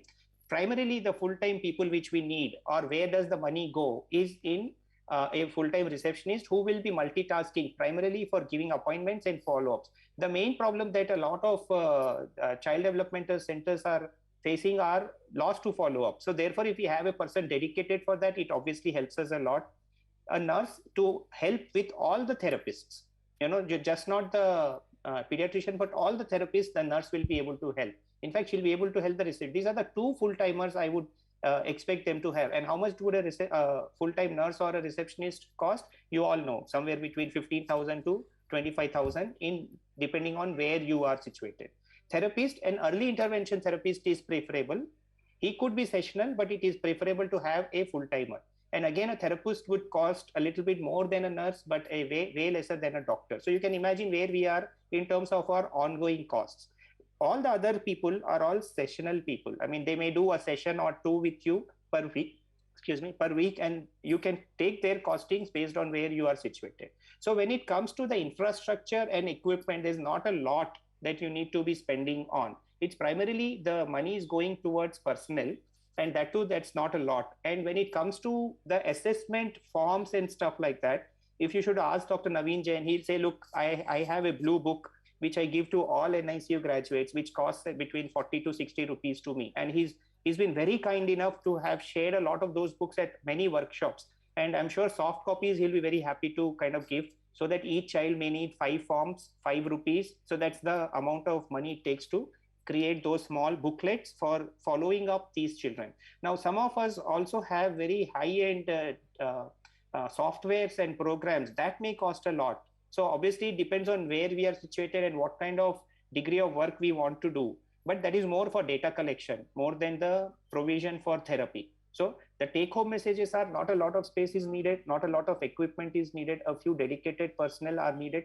Sharing of high-end facility helps a lot. That is what I strongly encourage a lot of pediatricians who are listening to this talk to kind of take home, that please do not look at buying the EEG, buying the CT scan, MRI facility at your own center. Please try and use this facility as is available within your city. Okay, and with little intervention, a lot is to be gained from neurodevelopment interventions. With that, I'd like to thank my talk. Thank you all and finish my talk. Dr. Femita is going to tell us with these measures, what I have just spoken to you about so far, what developmental advantages they have seen in babies in their child development center. Thank you so much. Thank you, sir. Am I audible, sir? Yes, madam. Sir, shall I start screen sharing? Please.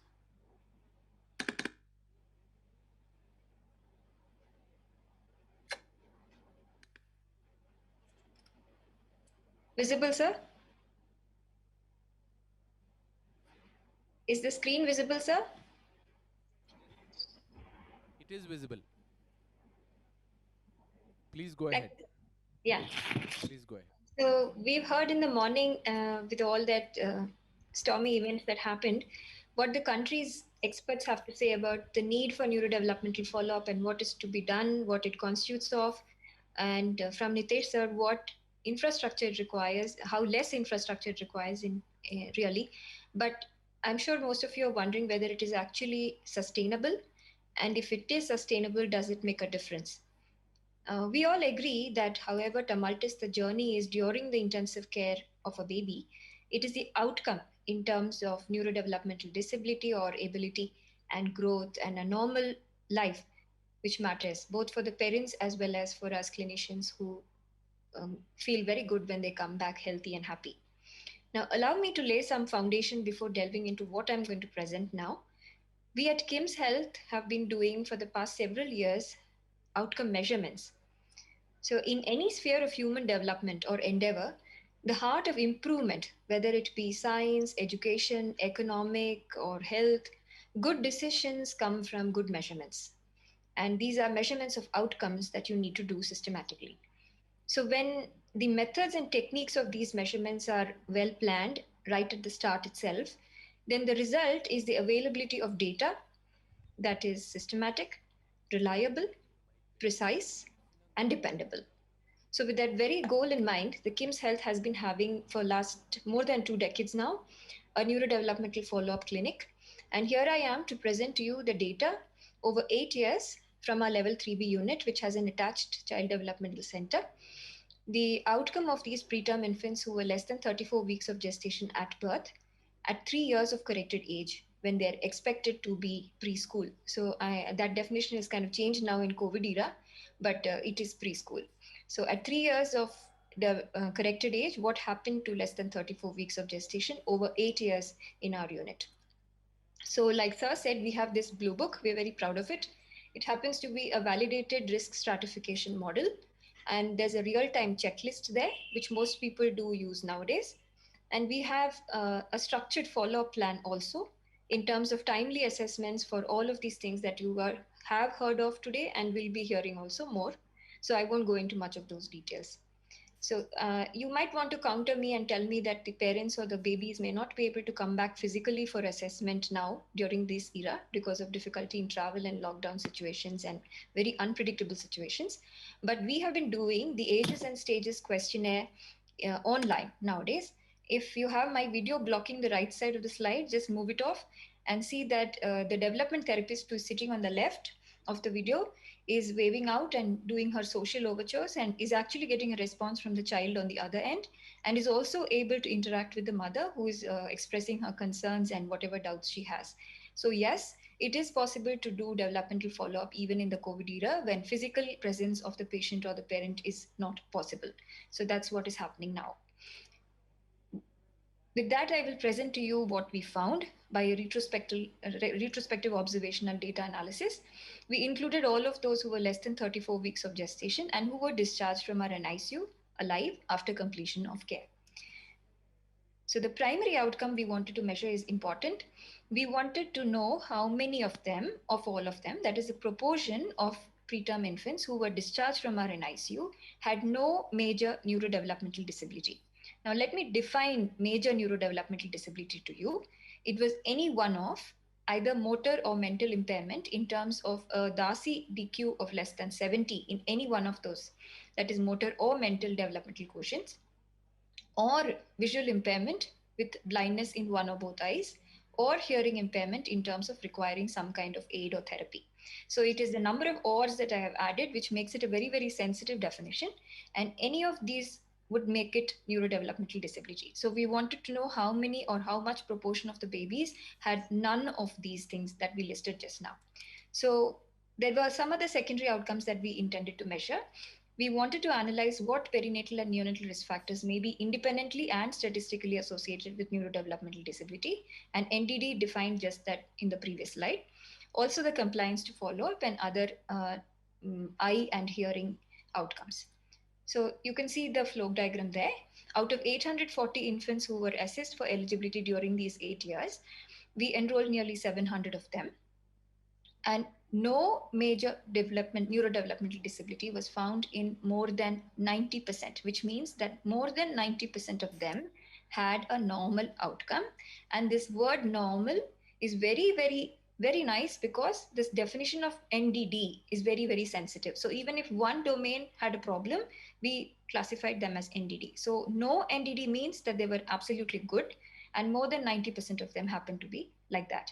Now, let me emphasize one more point there. In the second box there, you can see that 28 weekers and less were nearly 80 plus in number. And out of those, 86.2% of them happen to have no major neurodevelopmental disability. So that's quite encouraging. Out of the 17 risk factors that we analyzed, that is perinatal as well as neonatal, these were the 3 which we found as independent by multivariate analysis: refractory shock, symptomatic hypoglycemia, and cystic PVL at 40 weeks.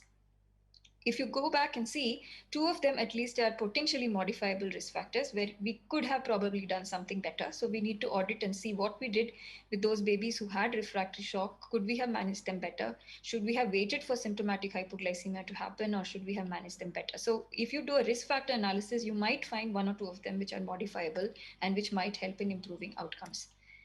This, I believe, is the most important of the outcomes, that in less than 28 weeks gestation, that is the highest risk group, at least 88.9% of them were available for follow-up at 3 years of corrected age. That would be nearly 3.5 years if you take it.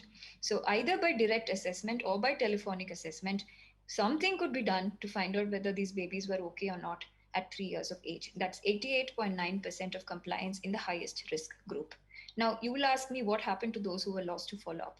So what we did was we tried to analyze those who were lost to follow-up versus those who were not.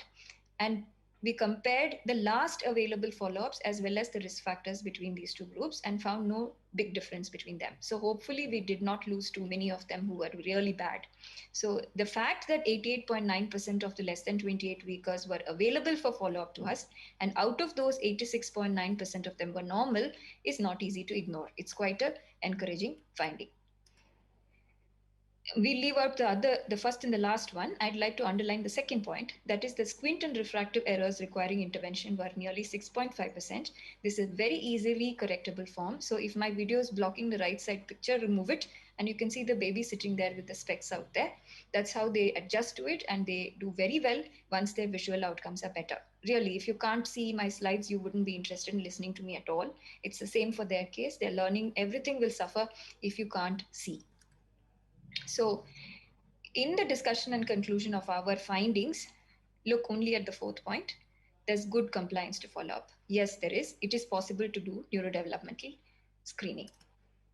Now, owing to increasing technology and better understanding of pathophysiology, advancing whatever is available to us, we have been witnessing improving survival even in those who were at the thresholds of viability. So you can see at 24 weeks of gestation, the survival rates are touching 80%. So if that is happening in your center and you're improving and improving with each year, then there's really no reason why you should not have a neurodevelopment follow-up clinic. You don't have to save them just for them to go elsewhere, and you would never get to know what happened to your babies. So follow them up in your own center. And as Nitesh sir said, it's all that requires is one room with 1 or 2 people and quite a structured process. That's it. Thank you, sir.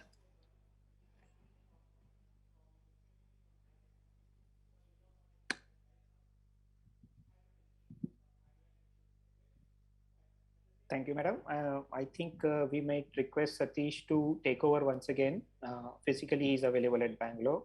And if there are questions from any of the participants, kindly put them in chat box so we can discuss them. I guess we are behind schedule, so it's better to put them in the chat box. Satish could take over the physical form. Because he'll be available on this thing as well at the end on the panel discussion. So if you have any questions, you could do it now, or we could do it at the end as well. You're okay? Yeah. Next one. Play the next one. Ask this guy to log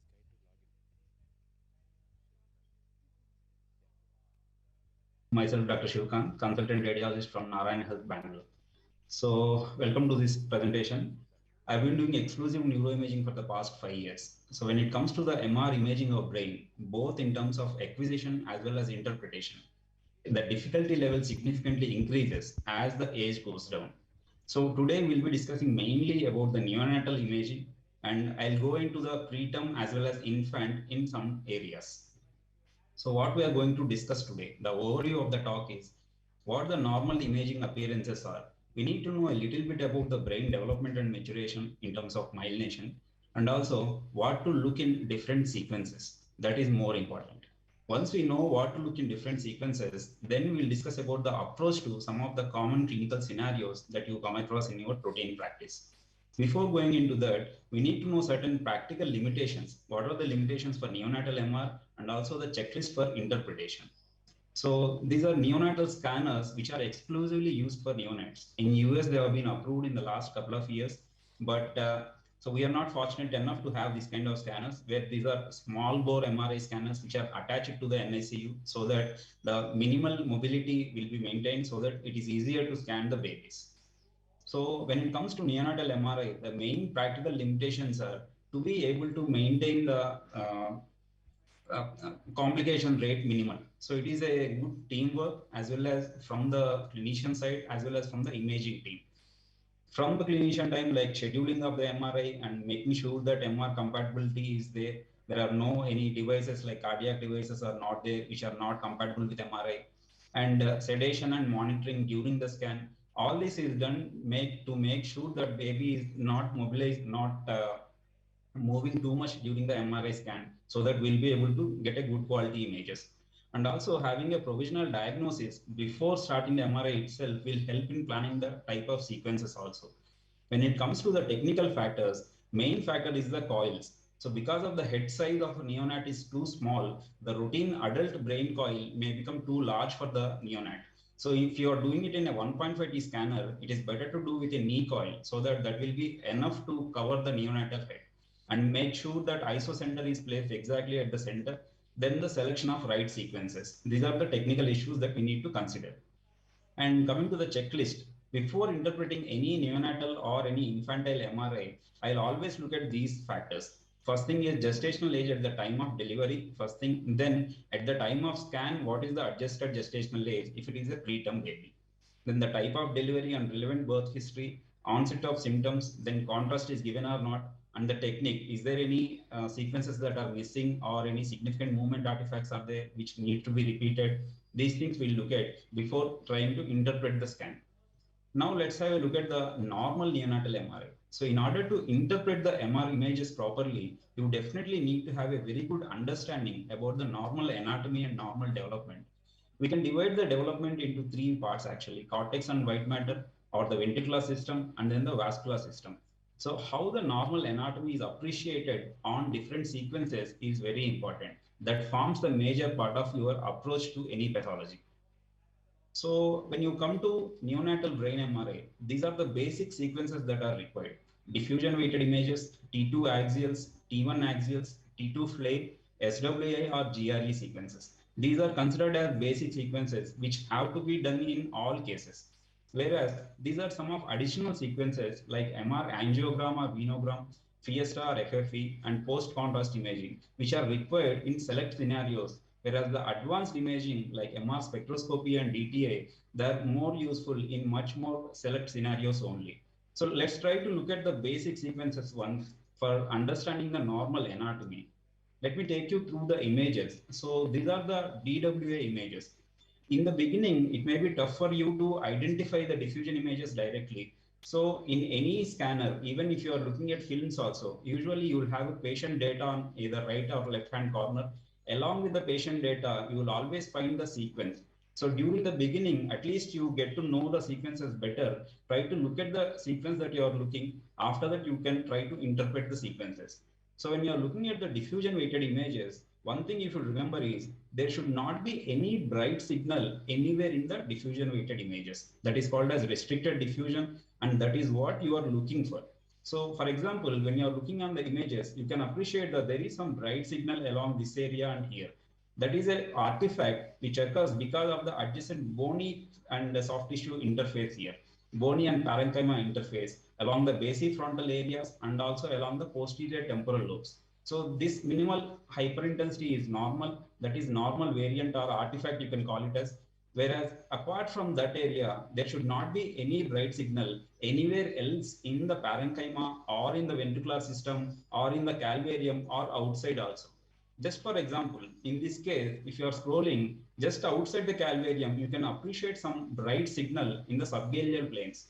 You can just make note of it before going to the next sequence. So when you are looking on the diffusion weighted images, you may not be able to differentiate the cortex and gray white matter. That is not your job. You are looking only for the restricted diffusion or bright areas, because majority of the any acute scenarios, they will show restricted diffusion, and picking up the restricted part is very, very important for your diagnosis.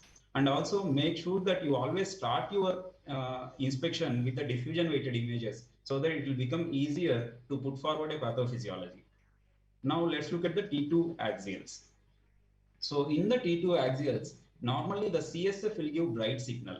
So in the ventricular system or in the cerebral sulcal spaces, you will be able to appreciate the bright signal. That is one thing you should remember. And in the neonatal, because the myelination is not yet complete, entire white matter will be showing hyper intense signal, whereas the gray matter will be giving dark signal. Here what you can see is the cortical gray white matter junction is clearly differentiated. So if you have any gross cortical abnormality, you will be easily able to pick it up. Apart from the cortical abnormality, white matter, it's better not to talk about the white matter in neonatal brain on T2 weighted images also. It is normal to have this kind of dark and white patches in the white matter because of the ongoing myelination. So when you are looking on the T2 weighted images, one more thing you should remember is the vascular structures. The vascular structures will give dark signal. These are called as flow voids. This is the superior sagittal sinus. Here, this is the basilar artery, ICA. So any vascular structure will give dark signal on T2 weighted images. So that is one thing you should remember. So when you are looking on T2 weighted images, just look at the symmetry of the brain. Then any hypointensity or any obvious mass effect is there, or any periventricular seepage, any ventricular dilatation. These are the things you should try to understand or try to observe. So that is about T2 weighted images.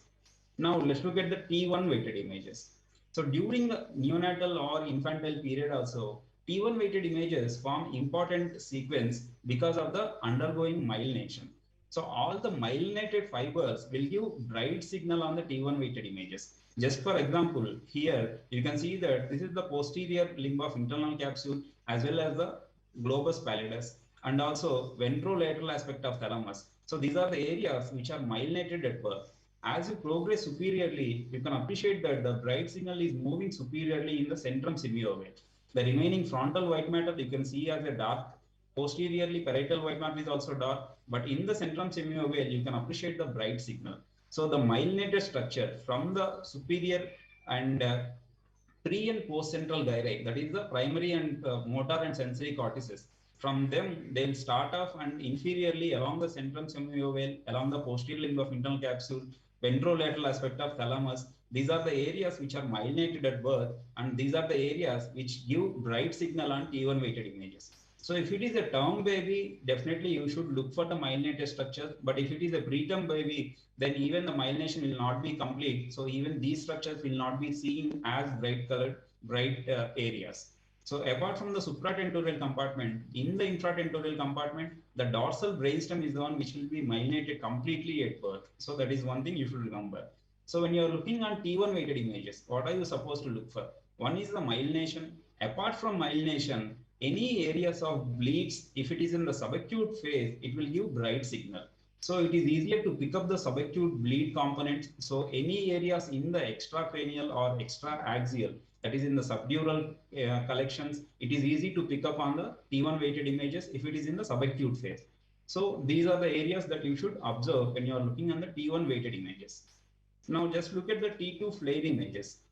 So because of the ongoing myelination again, you will not be able to differentiate anything. The gray white matter junction or gray matter white matter also you will not be able to appreciate. But the utility of flare imaging in the pediatric or neonatal images lies in its detection of CSF, because flare is a sequence which will suppress the signal in CSF. So as you can see, the ventricular system as well as the sulcal spaces, they are not giving any signal.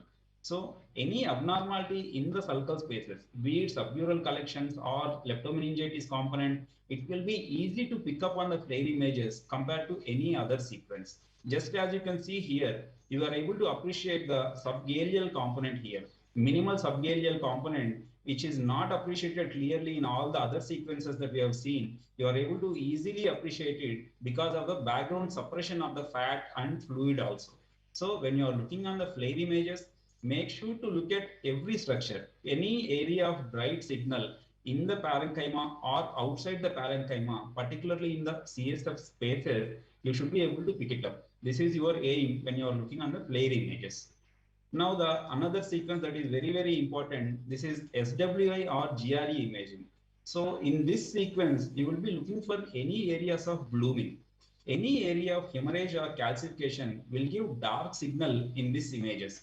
And in GRE images, fast flowing vascular structures, for example, arteries will give bright signal. As you can see here, the basilar artery and ICA, they are giving bright signals, whereas the slow flowing structures, the venous structures will give slightly darker color. But this is not synonymous with blooming. Whereas when you see areas of blooming, that is intense dark areas in this sequence, those are the areas which correspond to hemorrhages or calcification. So when you are looking in this particular sequence, either at GRE or SWA, you should be looking at any dark areas, and if they are not continuing with the vascular structures, they are definitely foci of blooming and they are foci of hemorrhages. So this sequence should be used for picking up the hemorrhages as well as calcifications. So these are the basic sequences we have seen. And let's see MR angiogram. So brain is supplied by the anterior as well as posterior circulation. So these two are the ICAs and these two are the vertebral supplying the posterior circulation. And ICAs will divide into laterally placed MCA and this is the medially placed ACA. So ACA branches will be traversing in the interhemispheric fissure, whereas the MCA branches will be traversing in the lateral cerebellar sulcus, lateral convexity sulcal spaces. So, whereas the posterior half here, this is the PCA. The basilar artery will divide into two PCAs, and the PCA will supply the posteromedial aspect of the cerebral hemisphere.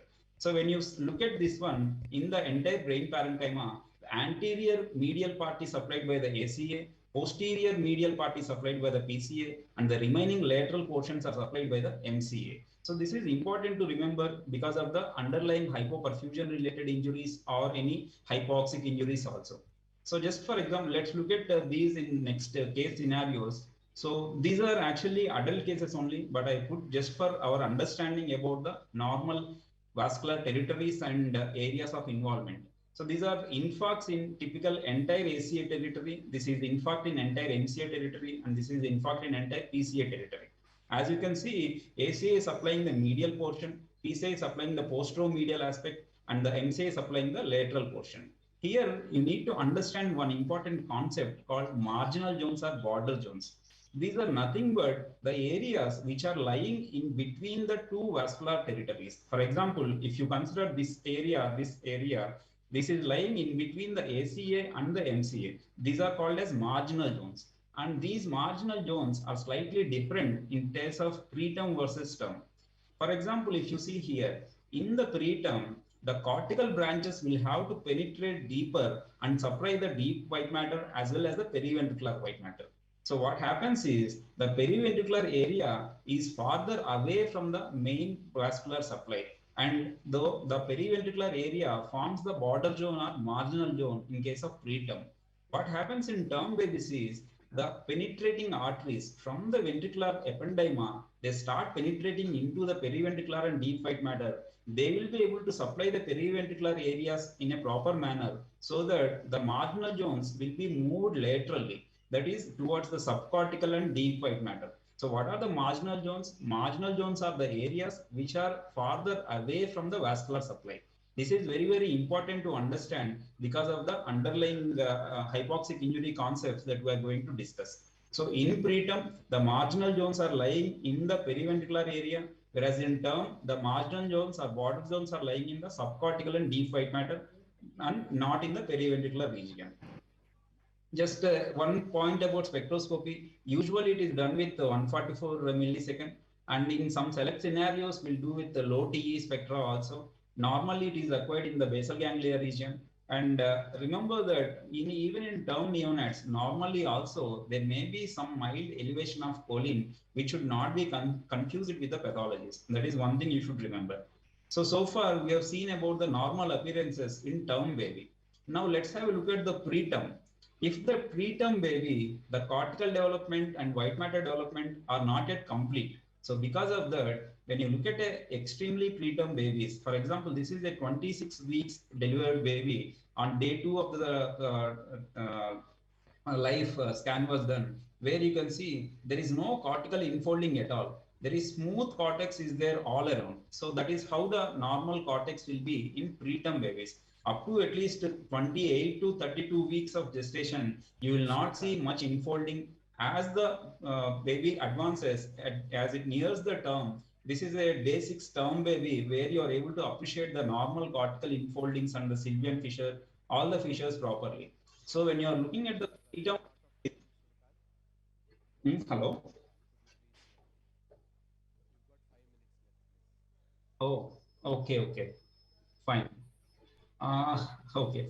So in case of preterm, so you'll not be able to see much of abnormalities. Don't label this as abnormal. And coming to the white matter also, the white matter myelination will not progress much even in preterm versus term. So don't comment about white matter on preterm as well as even term babies also looking at the T2 images. And this is a normal variant that we already discussed. For example, if you see foci like this is definitely abnormal, whereas just engorgement of the veins is a normal, whereas having larger areas is definitely abnormal. I think, okay. So what are the common clinical scenarios and role of imaging? I'll just go to directly to the underlying. HIE is the most common one which we appreciate. So for example, there is one more concept that you need to understand, that is selective vulnerability and duration and severity of insult. As we discussed, the blood flow is different in term and preterm. And also the underlying the concept of selective vulnerability is the metabolically active areas in the brain, that is the myelinated areas, the periorhandic gyri and the posterior limbs of internal capsules, these are metabolically active. So they need constant and continuous blood supply. When the insult is mild or moderate, just for example, I'll show you, this is a severe and term. So in this is a sequelae, but in this also you are able to appreciate that there are some gliotic changes which are seen in the precentral gyrus, that is the motor cortex. In the motor cortex on either side, bilaterally symmetrical, which are extending inferiorly along the corona radiata into the posterior limb of internal capsule and the ventrolateral aspects of thalami. So these are the areas which are metabolically active at term. So if any severe insult happens, then these are the areas which will be affected first. Whereas in case of mild to moderate variety in the term only, what happens is because of mild to moderate variety and because of that selective vulnerability, all the other areas will be involved except these areas. As you can see, the motor and sensory cortex are reasonably preserved, whereas all the other cortices are significantly involved. So this is how the selective vulnerability concept happens. So when the insult is mild to moderate, the redistribution of blood flow will happen to the important areas, thereby leaving these unimportant areas to undergo gliosis. So this is what happens in the term. And also what we have seen in the term, the marginal zones are lying in the cortical and subcortical locations. That is why you are not able to see any gliosis in the periventricular white matter. Because it is not severe, you don't see any gliosis in the basal ganglia also. Whereas in case of preterm, what will happen is the severe preterm, it is also similar to the term, except that it may involve areas of vermis and cerebellar parenchyma also. That is, and the brainstem also can be involved in some cases. Again, it is the same concept. Metabolically active areas will get affected first in case of severity, whereas in case of mild to moderate, in preterm, as we discussed, the marginal zones are lying in the periventricular area. So the cortical and subcortical areas are spared, whereas only involvement of the marginal zones is happening. So this is a classical example of preterm hypoxic injury, which is of mild to moderate severity. This is the sequelae in a 10-month-old baby, where we can see the ventricular dilatation because of the adjacent gliosis. There is the rest of the parenchyma is completely normal. The cortical subcortical areas are not involved, only the periventricular areas are involved. Whereas sometimes it is very common to see the combined involvement, where you will see involvement of the central areas as well as the peripheral areas. So it is common to have the wide spectrum of abnormalities, and there may be some atypical presentations also, which is quite common. So these are some of the atypical presentations of HIE, where subcortical and deep white matter can be involved in an asymmetrical fashion. It need not be symmetrical always. That is one thing you should remember. So just apart from terminal zones, we'll skip this for now. Another 1 minute, please. Okay. And I'll not be able to complete, sir. Just I'll finish. So these are the slides. And subdural hemorrhages, how to pick them up. On T2, you can see the hypointense subdural collection. T1, as I mentioned, it will be seen as bright signal. It will show significant blooming. It can cause mass effect. Because of the mass effect, underlying ischemia is also there. And again, flare is the very good sequence to pick up the proper abnormalities. Then, okay.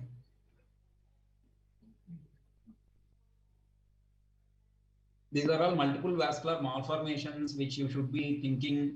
This is one case of CVT of left transverse sinus presented with lethargy. So, okay, I think I'll skip to the next component directly maybe. When you're looking at neuro infections, one thing you need to remember is the leptomeningitis component as well as the cortical involvement. So when you're looking at leptomeningitis component, the enhancement in the sulcal spaces, that is the clue for leptomeningitis. So that is how you will be able to diagnose leptomeningitis. These are all multiple cases I thought I'll show, but we'll skip just one last case. So encephalitis, when you are looking, this will be like a atypical presentation. It will not fit into HIE, and the patient will have clinical features of fever and all. So as you can see, there will be widespread involvement of cortex, and on post-contrast imaging, you will be able to see significant enhancement in the multiple areas as well as in the sulcal spaces. Cortical as well as sulcal space enhancement along with restricted diffusion is the classical for encephalitis component. So that is how we'll be able to diagnose encephalitis. And this is one more just case of multiple abscesses where you are able to appreciate the restricted diffusion lesions. These are multiple abscesses in a neonate.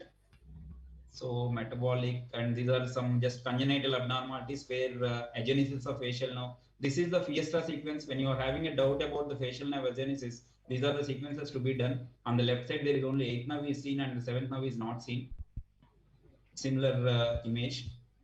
So this is another right skip. And okay, so just to summarize, so it is very important to have a good idea about the normal imaging anatomy, how the normal anatomy looks on different sequences. That is the key. Whenever you see restricted diffusion, first thing is whether it is fitting into any vascular territory or not, or is it in the marginal zones. You should remember the diffusion restriction pattern, that is the hypoxic injury in both the severe and mild to moderate variants.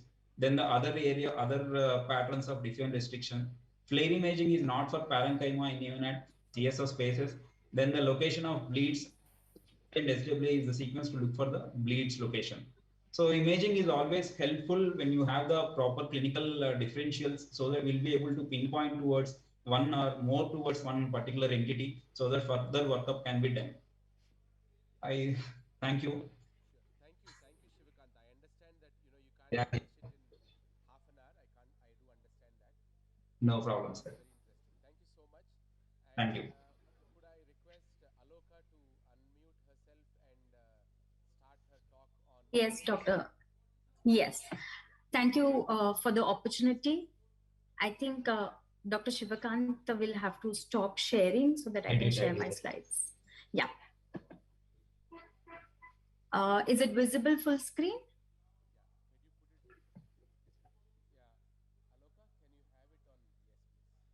Now it's full screen.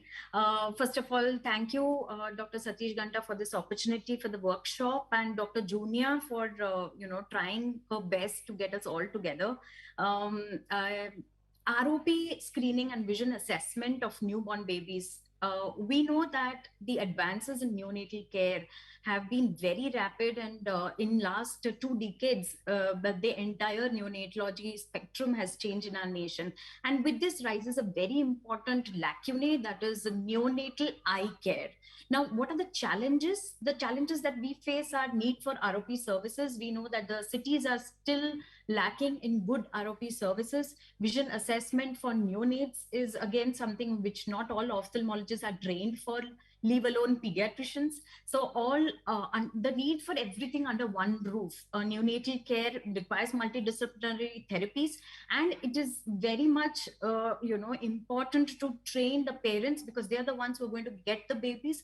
So parental as well as a doctor's education is the challenge that we face. Now, we all know retinopathy of prematurity. These are the Indian criteria that we give for screening: less than 34 weeks gestation, birth weight of less than 2 kgs, or even if a term baby but has had a very stormy neonatal course with the presence of RDS, sepsis, multiple blood transfusions, and if you have a very small baby, say less than 28 weeks gestation or birth weight of less than 1200 grams, then the screening should be done at 2 weeks of birth.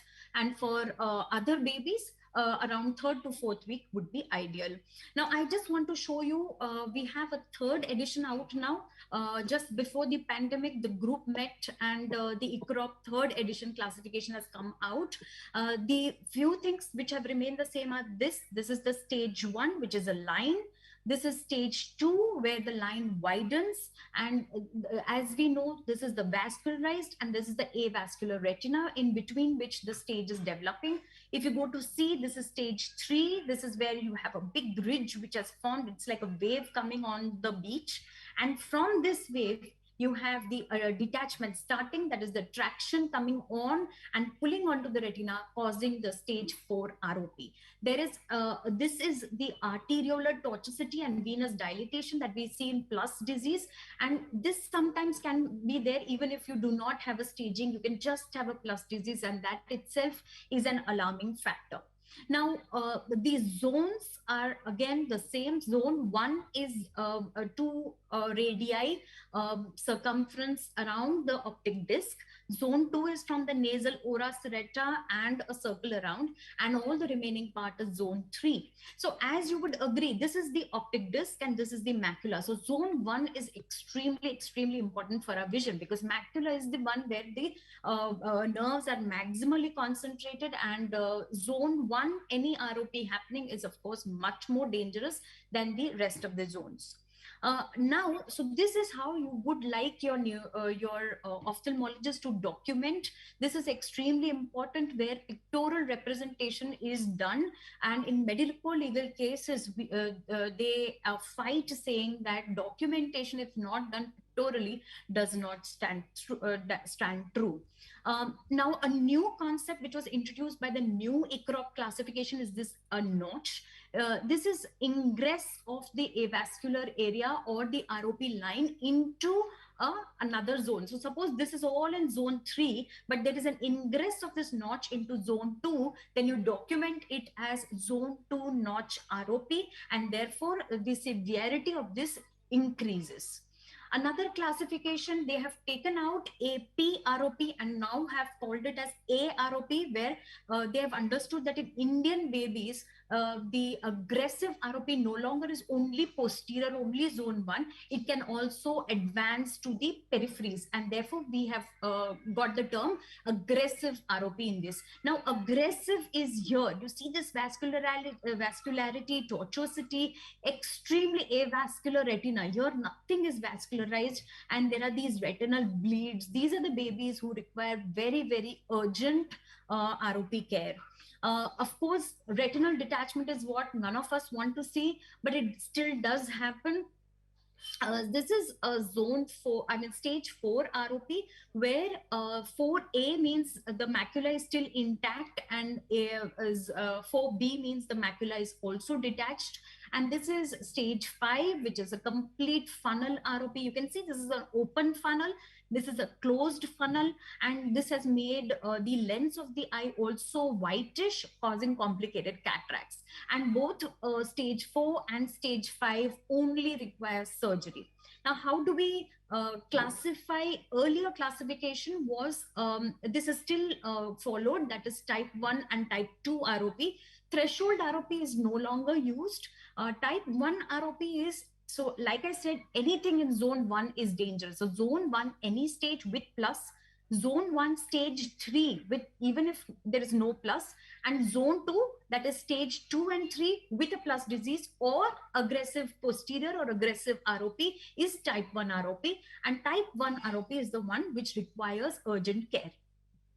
Now, how do we care? The gold standard still is laser photocoagulation, especially in children with zone 2 ROPs. Laser photocoagulation is fantastic. As we know, it is done in the NICU. It does not require general anesthesia, as is said in the Western world. In India, we still do ROP laser under under topical anesthesia. And this is how the retina is going to look after the laser. See all these 3 pictures where how the ROP regresses. Now, indications for ROP, you will find lot of material over this, but again, the same thing reiterates, that is zone 1 ROP requires laser, zone 2 with a plus. So anything with a plus disease requires laser, and you are more concentrated on the zone 1, which requires laser. So 2 important points here, that is this is the type 1 ROP, which requires laser, and if you have a stage 1 or stage 2 in the zone 1, you require 1 to 2 weeks of follow-up. Now, how did the role of Avastin come up? Now, we found a lot of problems with laser, especially those babies who had zone 1 ROP, had severe myopia. It takes time for, so laser, if it is done today, the effect might be seen around 10 days or 2 weeks later. So that again, traction can happen in that medium period, and we were finding that difficulty to laser in plus disease with a very small pupil, long time duration. As you know, it takes 2 to 3 hours to do a laser, and sometimes even multiple sittings, which is very, very difficult for the baby to tolerate. High myopia risk, and of course, everything is burnt off. So there is a vision field loss that happens. Now, to go back to what happens in ROP, what we see is in utero, you have a normal vessel growth, whereas in premature baby, there is a drop of IGF-1 and drop of VEGF in the early, say 1 or 2 weeks. And that is why that is a quiet state of ROP. Nothing happens here.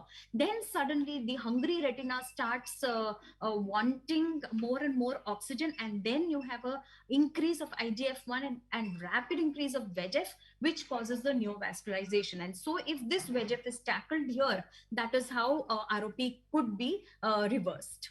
Now, there are a lot of studies again here, where there are 2 major studies, which is the BEAT ROP study and the CARE ROP study. Both of them have studied 2 types of anti-VEGF-A drugs, and both of them are equally effective in ROP. Of course, in our country, Avastin is much more, cheaper, readily available, and so we do select that as an option here. There is again this safer protocol which has come out, which just tells you that you should be putting it in the NICU in very, very aseptic conditions, and with topical anesthesia. It is very easy to do this injection in the NICU itself. Now, going to the safety profile, there are lots of papers and there are a lot of studies which are still going on about how safe is this anti-VEGF in the body of this small baby, because as we know, VEGF is important for the neurological development as well as the lung development of the baby. So we still don't have any long-term studies done, and we are awaiting results. The second problem with Avastin in the eye itself is recurrence. Recurrence can happen of ROP even after your Avastin injection, and unfortunately, it can happen in a much more angrier manner. So we have hybrid forms of ROP, sometimes very difficult to laser because the baby is too big. And after the injection of Avastin, almost around 60 weeks later, also you can have a recurrence, and therefore you need to follow up these babies for very, very long duration, which is difficult with our Indian scenario with children more in towns and villages. So coming back, so as we see here, the prevention is of course better than cure, but not and easier said than done. Preventing preterm delivery is again very important. Having high tech centers in the towns and villages is extremely important. And in the delivery room, gentle resuscitation with avoiding ventilation, using more CPAP, using more of blenders, not giving 100% oxygen is, of course, I think you guys know much better than I do. But this has to be promoted at all PHC levels also.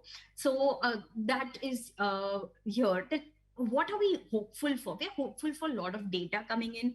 There is the role of EPO coming in. There's a role of omega-3 fatty acid coming in. So we are looking at promising results here where we can have some shining light into how to save these babies, because as we know, it's not only about oxygen. There are a lot of other factors in place, and we are hoping that the next decade will shine more light on this.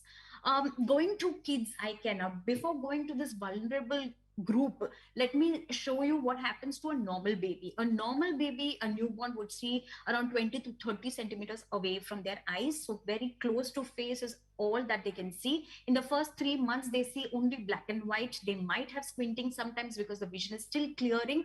In the first 3 months, the color vision clears. Social smile is a very, very important visual milestone, because that means the child is emulating the caretakers and therefore smiling back. And so to stimulate, you need these toys and having face-to-face play with a child. I'll go to the red reflex test, which you can all easily do in your well baby clinics. It should be done in a dark room. This is an direct ophthalmoscope, and this is what you see when you shine the light. This is a good normal red reflex, and any of this is bad. So a black reflex, a white reflex, a yellow reflex, or a turned in reflex all require sending to a pediatric ophthalmologist. If you don't have a direct ophthalmoscope, what you can easily do is get your digital cameras out, not your smartphones, but your digital cameras, and click a picture in dark room around 4 meters away from the child, and this is equally good. Again, these show the red reflex. What I do is I do a good vision assessment of the neonate. I do a retinoscopy to find out any glass numbers. I do a squint evaluation for a child anything more than 4 months. A dilated retinal evaluation, of course, ROP, if follow-ups are there, then a dilated evaluation, and ultrasonography if required. So this is very important to check whether the baby is seeing equally with each eye. Many times we all check with both the eyes, but we forget to check with individual eye. And there are other tests. So I have OK and Drum, which is again a downloadable app on your mobile. As this drum moves, that's how, if you see this, the child looks at the drum stripes and you can see that nystagmus coming in, which just shows that the child is able to see the optokinetic drum. And then we have these Teller Acuity cards and Snellen Cardiff cards, which are visual preference cards, which means even if the child doesn't know anything, but he looked at a pattern which says that the vision is good. So then there is a retinoscopy with all these lenses that we need to do, and of course indirect ophthalmoscopy, and so many things that we pick up. This child with bilateral cataracts, squints, this again an exotropia, this is an esotropia. Both of these require urgent management to prevent amblyopia, and you can have even these infected lacrimal sacs there. High myopia is not uncommon to find even in a small 6 months baby, especially if the baby has had an ROP laser. And unfortunately, you can even pick up retinoblastoma, yellow reflexes. Delayed visual maturation. Now, this group many a times has this DVM, which means the other things are developing well, the child is not seeing. In this, the neurological evaluation will be normal, and the child can have a normal visual behavior by 4 to 6 months. But to not lose time, I usually start them again on vision stimulation exercises. And CVI, cortical visual impairment, is where you have a loss of vision with no problem in the eye. Your eye exam will be absolutely normal. Going back to the visual pathway, what could be happening? Let's see. So light falls onto the eye, goes to the optic nerve, through the optic chiasma to the lateral geniculate body, through the optic radiations, and reaches your occipital cortex, which is the primary visual cortex. Now, the work is not done yet. There is visual processing that happens. From the occipital lobe, you have signals going into the parietal lobe, which help us decide where is this located. So if there is an object, if your body part, hand, leg, you know, where am I spatially oriented by the parietal lobe. And it also goes ventrally into the temporal lobe, which helps you determine what is this. So there is a visual memory center there. So if the mother's face is seen again, the baby will recollect by this ventral visual stream. So causes of CVI, I think we all know: hypoxia, hypoglycemia, intraventricular hemorrhages, encephalitis, trauma, CNS malformations, hydrocephalus or metabolic degenerative encephalopathies. All of these could cause CVI. I think Dr. Shivakant has very beautifully shown the difference between preterm and term baby brains. And what he was talking was the watershed area. And therefore, we classically see periventricular infarcts in these preterm babies compared to term babies, which would have cortical or subcortical, like he showed. So in CVI, many times you may not directly see a problem in the occipital lobe. Of course, occipital cyst is common, and that can cause gross visual problems. But we also see periventricular leukomalacia, cortical atrophy, subcortical atrophy, thinning of the corpus callosum, porencephalic cysts. And as you know, the optic radiations are very close to the periventricular areas. And when this area is having gliosis, we have problems with vision too. Now, again, going back to vision processing disorder. So originally, CVI was known as cortical visual impairment because they thought it has everything to do with occipital cortex, but not anymore. Now they call it as cerebral visual impairment or visual processing disorder. So what do we do if we have a dorsal stream problem? Now, you need to divide what the parent is saying and understand whether it's a dorsal stream issue or a ventral stream issue. Dorsal stream issue means the child does not spatially get oriented. So these are the children which, if you have a lot of clutter, lot of toys lying around, will not be seen at all. You have to give them one toy at a time and try to make a space in such a way that there is only a black curtain or a white background across which this toy is given to the child. So this child takes time in spatially getting oriented to the toy and will start seeing slowly. Whereas if you have a ventral stream problem, now these are the children who do not understand what am I seeing? So they don't know a mother's face from a grandmother's face. So there's no stranger anxiety. They usually try to identify mother by the sound and not by the sight. Now this, of course, we can give something which we known as Heidelberg faces, which means there's a facial cut that we give to the child. There will be eyes drawn on it, nose and mouth drawn on it. Many times I tell the parents to highlight their features. So use a particular perfume, highlight the eyebrows, use dark lipstick, or use a red bandana to attract the child towards this face. Face is a low contrast surface, and child cannot see low contrast and can only see high contrast. So you have to increase the contrast of the face. So how do we come to a diagnosis of CVI? Your eye exam will be normal. Your brain involvement will be there on the MRI, and there are these 10 characteristic features. Gazing at light, the child may prefer a particular color. He'll see only red. He may not see other colors. Prefer motion. You'll see the children looking at a fan or looking at a moving toy. Difficulty with visual complexity. So again, the same thing that I told you, the delayed response. The child looks away, then again looks back, then again looks away. So there is a problem with latency here, and you just need patience and giving the toy again and again.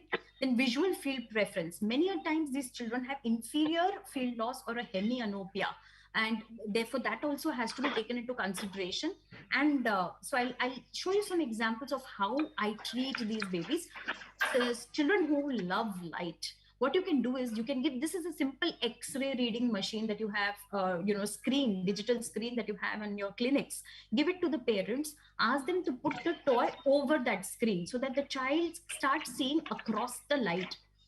Then if the child has a particular color preference, then have that color cards, that colored shimmery toys. They like this dazzle and shimmer because of it's reflecting, right? So that is identified better, and have little movement. So this kind of yo-yo toys are really good for the child. Of course, wait patiently and do stimulation with the toys that the child likes or loves. So it becomes easier again. Again, remove complexities, don't have such clutter around. And this is something that I tell parents to do, in their drawing rooms itself, they can make a kind of a isolated area with black things all around and hang toys in that area. Also highlighting the door, highlighting the carpet, feeding the child from up when you have inferior field defects, having these visual stands for elder children in vision defects, and teaching them to hold the book in 90 degrees so that if there is a hemianopia this side, it would be covered if the child reads like this. Of course, refraction is again very, very important. Many of these children have accommodation or near issues, and as soon as we give plus numbers, they start identifying the mother's face. So giving glasses is very important. Just to go on, that preterm infants can have all these problems. They can have no visual impairment, or they can have ocular complications like myopia, squint, cortical visual impairment. They can have visual processing disorders like we understood, or they can even have long-term ocular complications like retinal detachments. How do you follow up these infants? Usually, of course, till the ROP, till the eye matures, you need to follow up. If there is no ROP, you do the first follow-up at around 3 months of age to keep visual fixation. Then the next follow-up would be around 6 to 8 months of age, where you are checking the child for squint. And then every 3 to 4 months, once till 2 years of age. And of course, till then, if there is no major issue, then eye follow-up may be not required. But as a pediatric ophthalmologist, I'll tell you there are new things which can crop up for the child. There can be an isometropia which crops up because the child's eye is growing. And I like to follow up all my patients till at least 12 to 13 years of age. It's a team spirit, it's not a one-man show, and I would like to thank my pediatric optometrist and anesthetist for giving a wonderful support, and this is where you can find me. Thank you, Dr. Satish.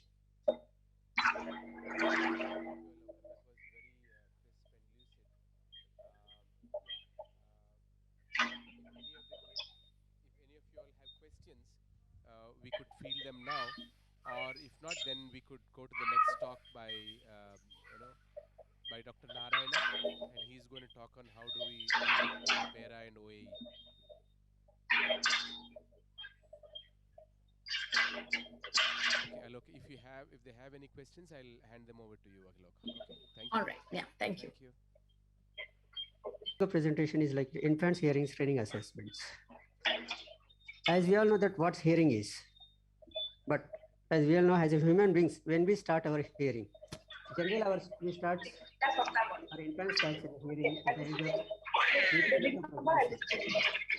I am getting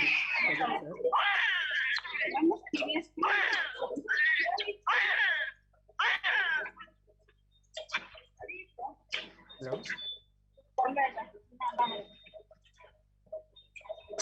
Hello.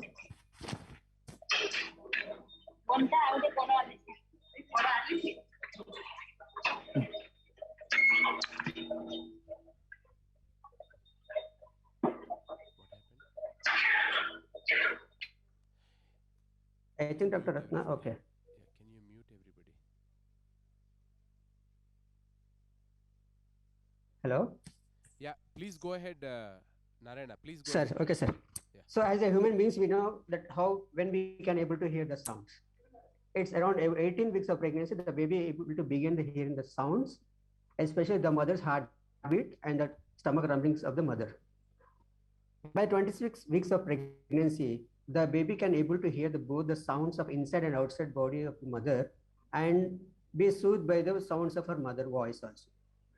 In general, what happens, the outside noise your baby hear inside the uterus is about half of the volume that we hear. It means that whatever the sounds the mother hears, in that half of the sounds will be heard by the child. And even when the child is in the womb, they are getting startled or cry if they suddenly exposed to big louder noise. Now coming to the incidence, generally we see that in the 1,000 of infants, 1 to 3 kids are getting affected with the hearing loss. And the children and the infants with around 2 to 4 kids are per 100, those who have with that of high risk infants are of having admitted into NICU hospitals. Children are at high risk for delay in speech and language communication and more globally delayed in cognitive and social development if the detection of hearing gets lost, late. Let's see the signs and symptoms of the hearing loss babies. Generally what happens at 0 to 4 months of age, newborn doesn't startle at louder sound. Generally, the normal kids who sleeps in a deep sleep, if anything gets falling down, suddenly they startle and they cry. But the babies with the hearing loss will not show that symptoms.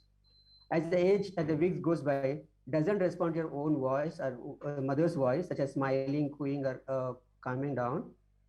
By the age of 9 months, 4 to 9 months, baby does not smile when spoken to or not toys that make sound.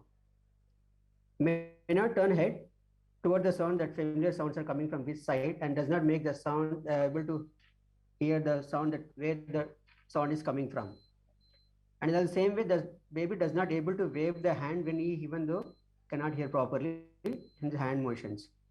9 to 15 months, infant still isn't babbling much more, attempt to repeat simple sounds. Does not use his voice to get others' attention towards him. Does not respond to his name call. By the age of 15 to 24 months, almost 2 years, child isn't using many simple words and can't talk and can't point out his body parts. Generally, by this age, the children can able to hear or able to express 2 to 4 words price level. But here they can't express all the sounds and can't name common objects that they use regularly and doesn't listen when with interested to songs or listening music or any stories and all.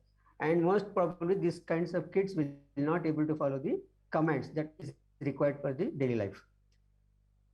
Now generally coming to Joint Committee on Hearing Infant Screening, 2019 statements and Universal Newborn Hearing Screening has given a program to find out the hearing loss and give proper intervention solutions. They have programmed one thing like early hearing detection and intervention program. They have hallmarked things like around 1 month, 3 months, and 6 months. They have divided in this way like the infant screening should be done twice within a month, not more than a month. If the kid has a hearing loss, then they have to go for again rehearing screening, and then later sent to the audiologist for proper diagnostics of audiological evaluations, and if there is any loss, should be done below 3 months of age. By the age of 6 months, if the child is identified or if the infant is identified with the hearing loss, should be properly given hearing aids and should be proper intervention should be done. And there are some protocols and diagnostic things has been given by the JCIH. According to there, the recommended principles for the behind audiology assessments is like cross-check principle and the test battery principle. According to cross-check principle, there is no test is sufficient enough to diagnose hearing loss accurately in infants.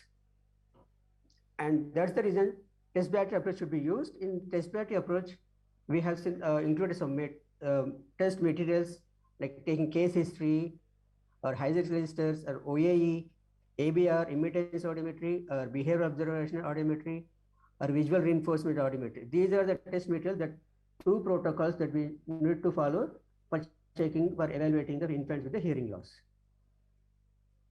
And the same protocols continue, like the first and second screening should be done in the first month. And in India, it would be practical to do the second test at 6th week when infants come for the immunization. If the kid doesn't for the second screening of the results and cannot obtain in or one or both ears, he should be referred to proper diagnostic, audiologist diagnostic for the evaluation and should do an ABR also. Neonatal intensive care babies, what are the things that we need to take properly? Like, ABR is preferred method for screening in NICU infants. OA is an alternative method, but ABR should be done clearly. And initial screening, as I explained briefly, same the way. And second screening, separate time for the day, then the initial screening. 2 attempts may be conducted each year before referral. One time, here I am explain like, one time putting in ABR or OAE, checking out the ears of the kid, but should go for 2 times, then confirm it, then go for the referral. Not just simply doing one time and referring is not appropriate, signals will come it out. So maximum 2 times should be done, but not more than 2 times. Infants in NICU who stays more than 5 days should definitely recommend for the ABR testing, and ABR will give the proper diagnosis of the outer brain system, and it will useful to find out the sensorineural hearing loss cases. What are the procedures that we use for generally for 0 to 6 months of age? It is very important for 0 to 6 months of age. They generally we take an family case history, and first of all we go for an otoscopic examination. As otoscopic examination, we shows the clear cut of auditory canal, ear canal volume is clear or not and all. Then we can use for acoustic emittance. It's a very important test that will show that is there any infections in the ear. The probe tone should be used 1000 Hertz frequency only, not more than that. Then in the same way, acoustic emissions and outer brainstem responses, the clicks are from 500 to and 400 Hertz only, not more than that by air conduction and bore conduction. In the same way, as age is, developmental age is very small, the 0 to 6 of infants. So we mostly depend upon the behavioral observation audiometry or visual reinforcement audiometry, depends on child's development. Coming to 6 months to 2 years, same procedure can be done, but here we work on more on the outer brainstem responses. As age increases, outer brainstem responses, we use the clicks or tone burst around 500 to 4 kilohertz by air conduction and bore conduction. Depending on this, we can find it out. But the problem is if the hearing of one of the infant, one ear is normal and other ear is referral, we should go for 2 times for checking and all the tests. Then we get a clear idea about the 1 ear is affected or 2 ears are affected with the hearing loss.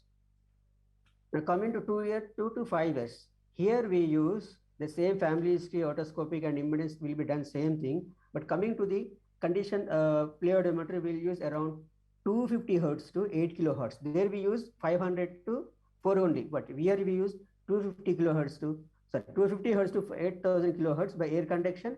By bone conduction is 250 to 4000 kilohertz only. And speech awareness programs and the test can be done. Autoacoustic emission will be done, and later down that after all this tests have been done, if really the kid is get affected, then we'll monitor the cochlear function also.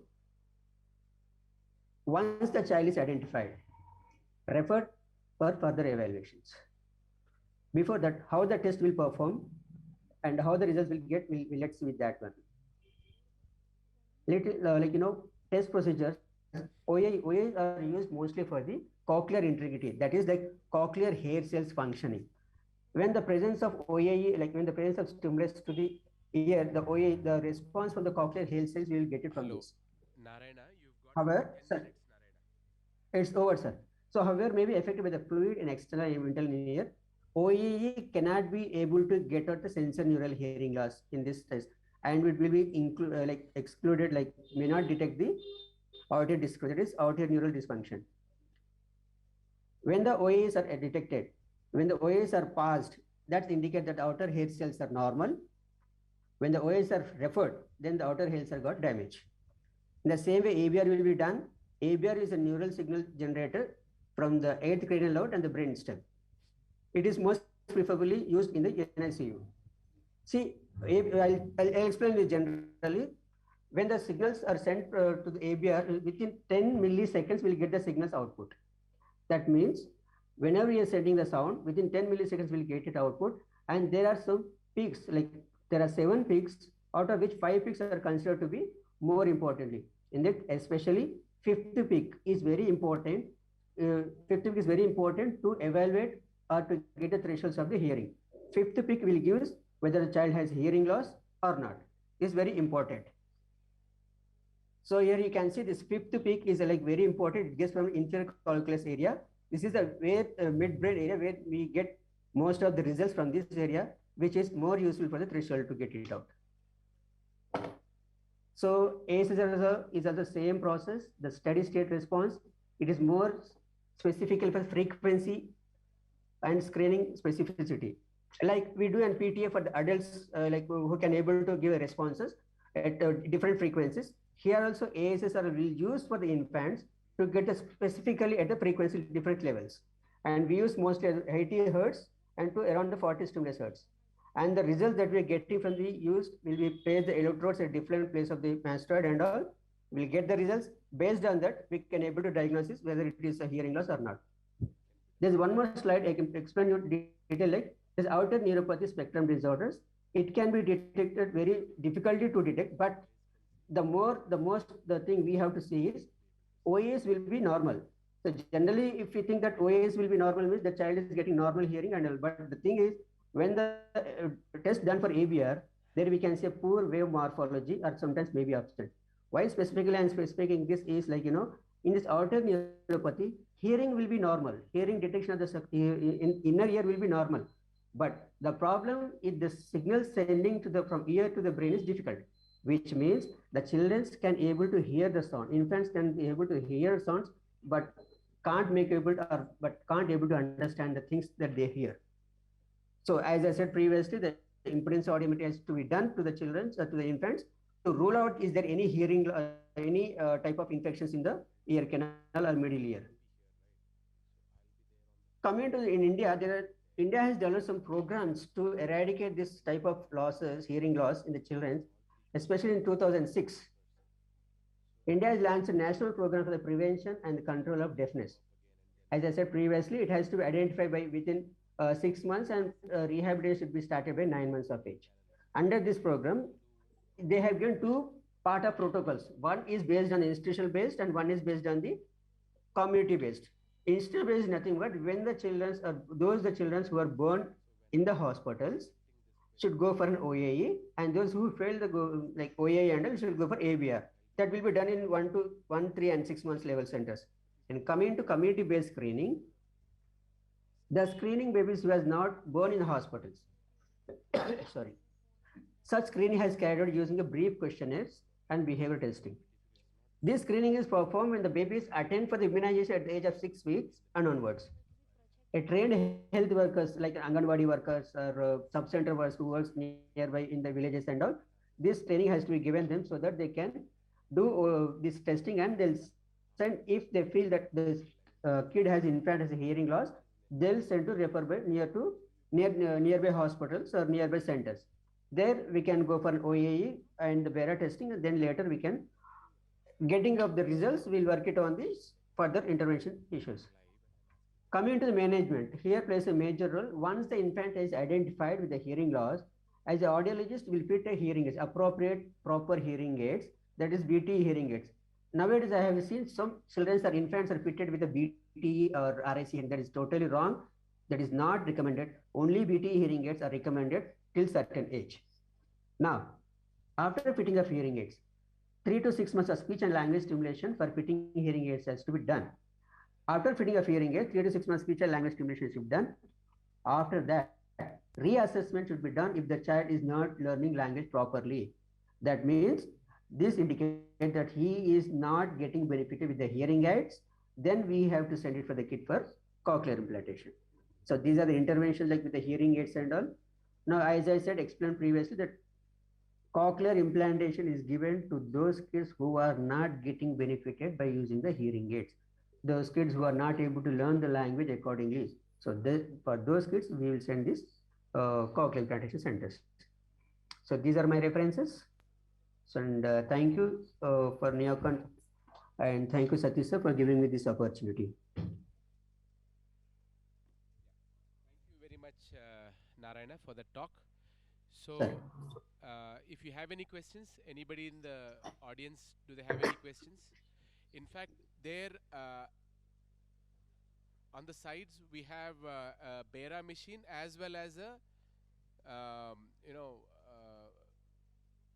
machine to check for the ROP. Okay, so they could come and display it, or they could come and explain to you if you want it. Okay, now the next one would be very, very interesting. This is Dr. Naveen Jain himself. He's going to speak on early intervention program. Early intervention, what has been done, what is the kind of work that he's been doing for the last 15 to 20 years.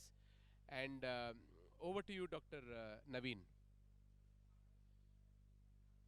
Hello, all the co-faculty and delegates at the conference. And honestly, I miss out on this opportunity to be there.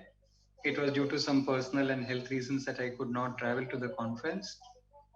To be able to ensure that we get a good quality presentation, I have shared my lecture as a video presentation to the conference secretariat.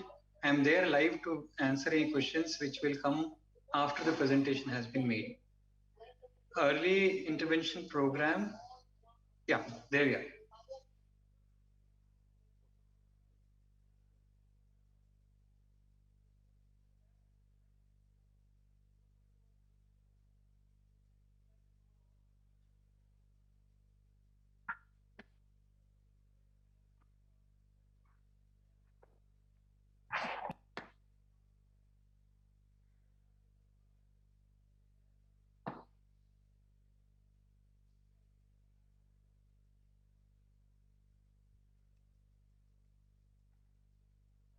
Children look so beautiful when they're happy and playing. Wherever they are in the world, we associate childhood with fun, play, trouble-free life, and the parents enjoying this happy mood of childhood. In those children who do not achieve their milestones, their function, like other children should, a usual pathway that we see in our practice is the moment we detect a delay, the child is referred to a pediatric neurologist who may do certain tests, imaging, label a diagnosis, and then refer to a physiotherapist. From there, the child is then like a ball in no man's land. The pediatrician never wants to see this child again, mostly because he does not know what he can do for this unfortunate family. The pediatric neurologist gives them appointments after 3 to 6 months, and the child is destined to be managed by a physiotherapist who lacks guidance of medical care from these teams. Early intervention programs that start in NICU babies immediately after discharge from the hospital, and in other babies where we detect or find a problem in development as soon as it is suspected, aim at eventually getting healthy outcomes for these children. Although we talk of so many advances in science, often these children with disability are a typical example of how the science fails to reach the real needy child. In the next few minutes, we will discuss how we can translate the science of early intervention, firstly to state policies, and then to practices which will help children who need these most. What has changed in the last 1 decade is many of these therapies that have been offered to these children have been scientifically evaluated. There are answers to the questions asked by parents that if I undergo this therapy for 6 months, 1 year, will it help my child? Answers to pediatricians who always doubted that sending a child to these therapies, medical or physiotherapies, occupational therapies, were just engaging parents and that development does not really improve. There is now clear evidence trying to classify which of these therapies may be helpful, which of these may not be done because they do not help and may be even harmful. This is a recent document published in Care of Children with Cerebral Palsy. This is called as a traffic light approach, where all those green circles refer to systematic reviews which support a therapy and must be done. Yellow are those which may be useful, may be tried, and the red therapies are the one which have clearly shown to have no benefit or harm and should not be done. The size of the circles refer to the available literature or published evidence to support. We would first pay attention to what are the domains in which therapies were evaluated. The first one you can see is the motor domain. And then we have early intervention, therapies for tone correction, for established contractures, and alignment issues in bone and joint, therapies to alleviate pain, improve sleep, pulmonary outcomes, improve meal time at home, a very important function, reduce drooling, improve communication, improve cognition in those children who have this problem, improve self-care and functionality of the child, help parents and improve their outcomes. And lastly, evaluation of preventive therapies in the antenatal period and the neonatal period. We'll just go through a few of these and see what works. For example, in improving motor outcomes, you can see that certain things work like constraint induced movement therapy, botulinum toxin, home-based programs, goal-oriented treatment. What may not work, for example, is acupuncture, may or may not work, and strength training. And what possibly are not to be done is some of the classical ones which had been done earlier, like neurodevelopment therapy and sensory integration. They do not help motor outcomes of these children. Similarly, tone may be improved by botulinum toxin, baclofen, and diazepam, but may not be benefited by using things like stretching, reflexology, and established contractures and mobility issues may be benefited by casting with botulinum toxin, hip surveillance and early intervention, repeated casting, but what may not work is things like neurodevelopment therapy and only orthotics. Similarly, drooling may be benefited with botulinum toxin, self-care may be improved, and so many such scientific evidences are there. Parents and pediatricians can have a look at this chart. In prevention, these are something we know. Corticosteroids, magnesium sulfate, hypothermia, cooling, and caffeine are known to work.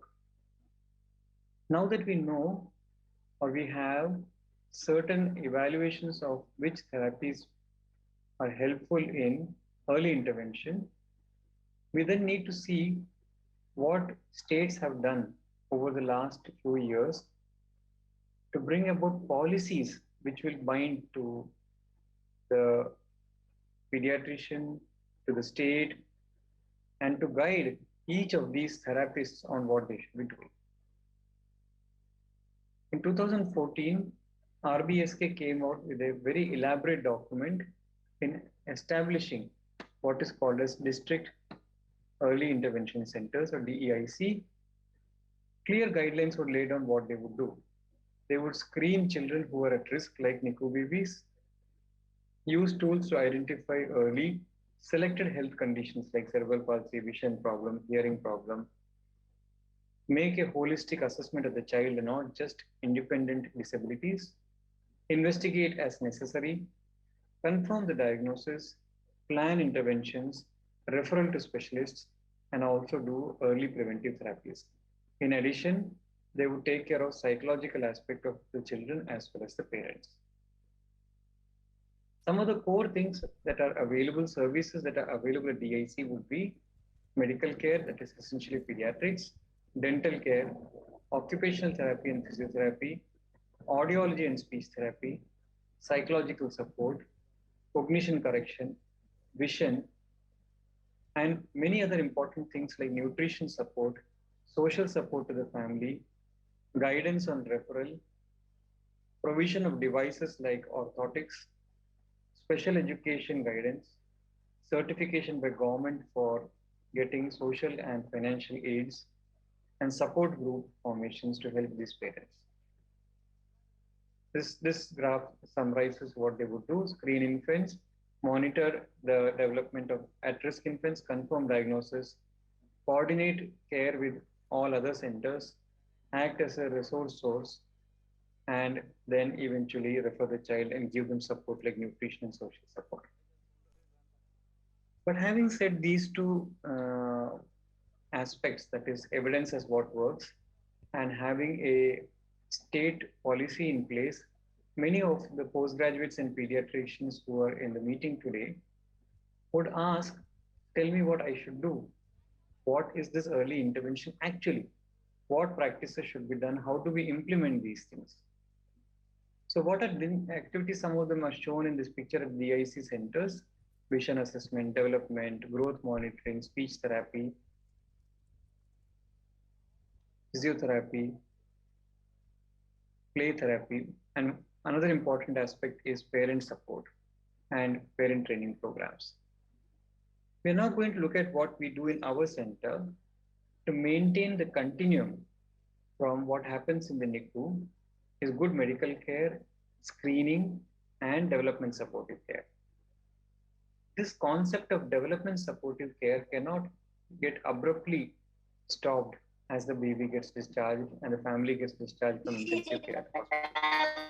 You can see in our pre-discharge checklist, the last 3 items, not least, include continuation of early stimulation at home, making an assessment of parent coping. Are they adjusted well? Are they over concerned about the child's health? Or they need constant guidance to ensure that they will do early intervention programs after they go home? Did the parents attend all the structured programs for discharge planning and follow-up? This will help parents essentially to get back to be parents once again.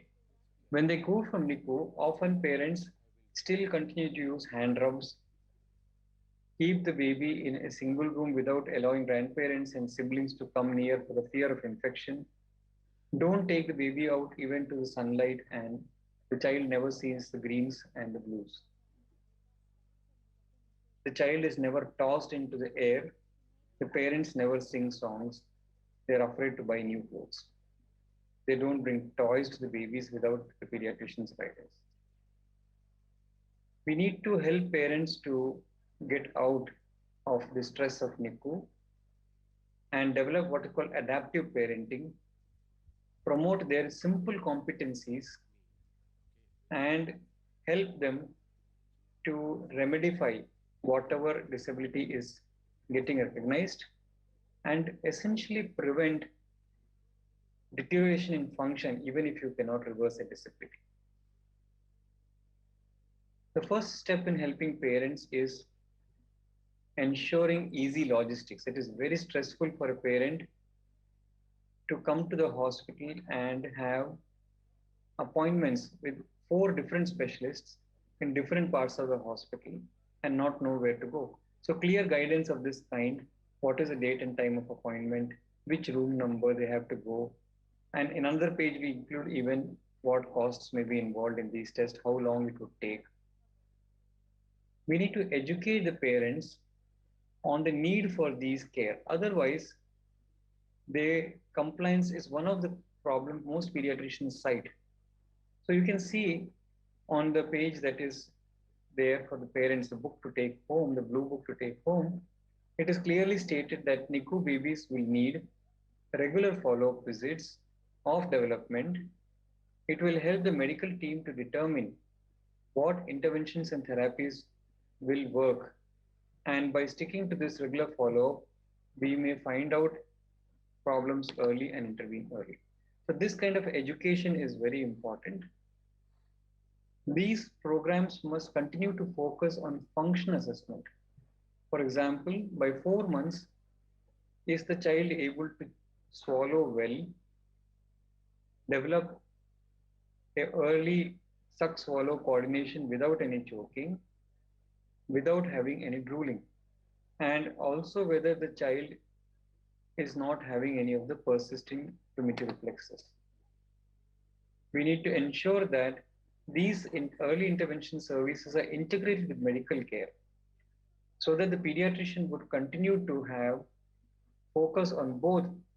It's not you focus on early intervention, forget the medical part. Guidance on when to start iron and stop it. And also simple reminders that refraction needs to be done, squint needs to be looked at.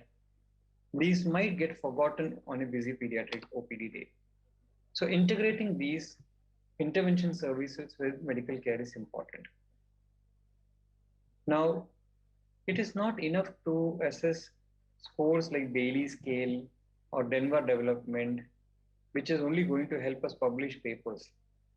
We also need to ensure that whatever assessment is happening, the child is achieving ability of self-care.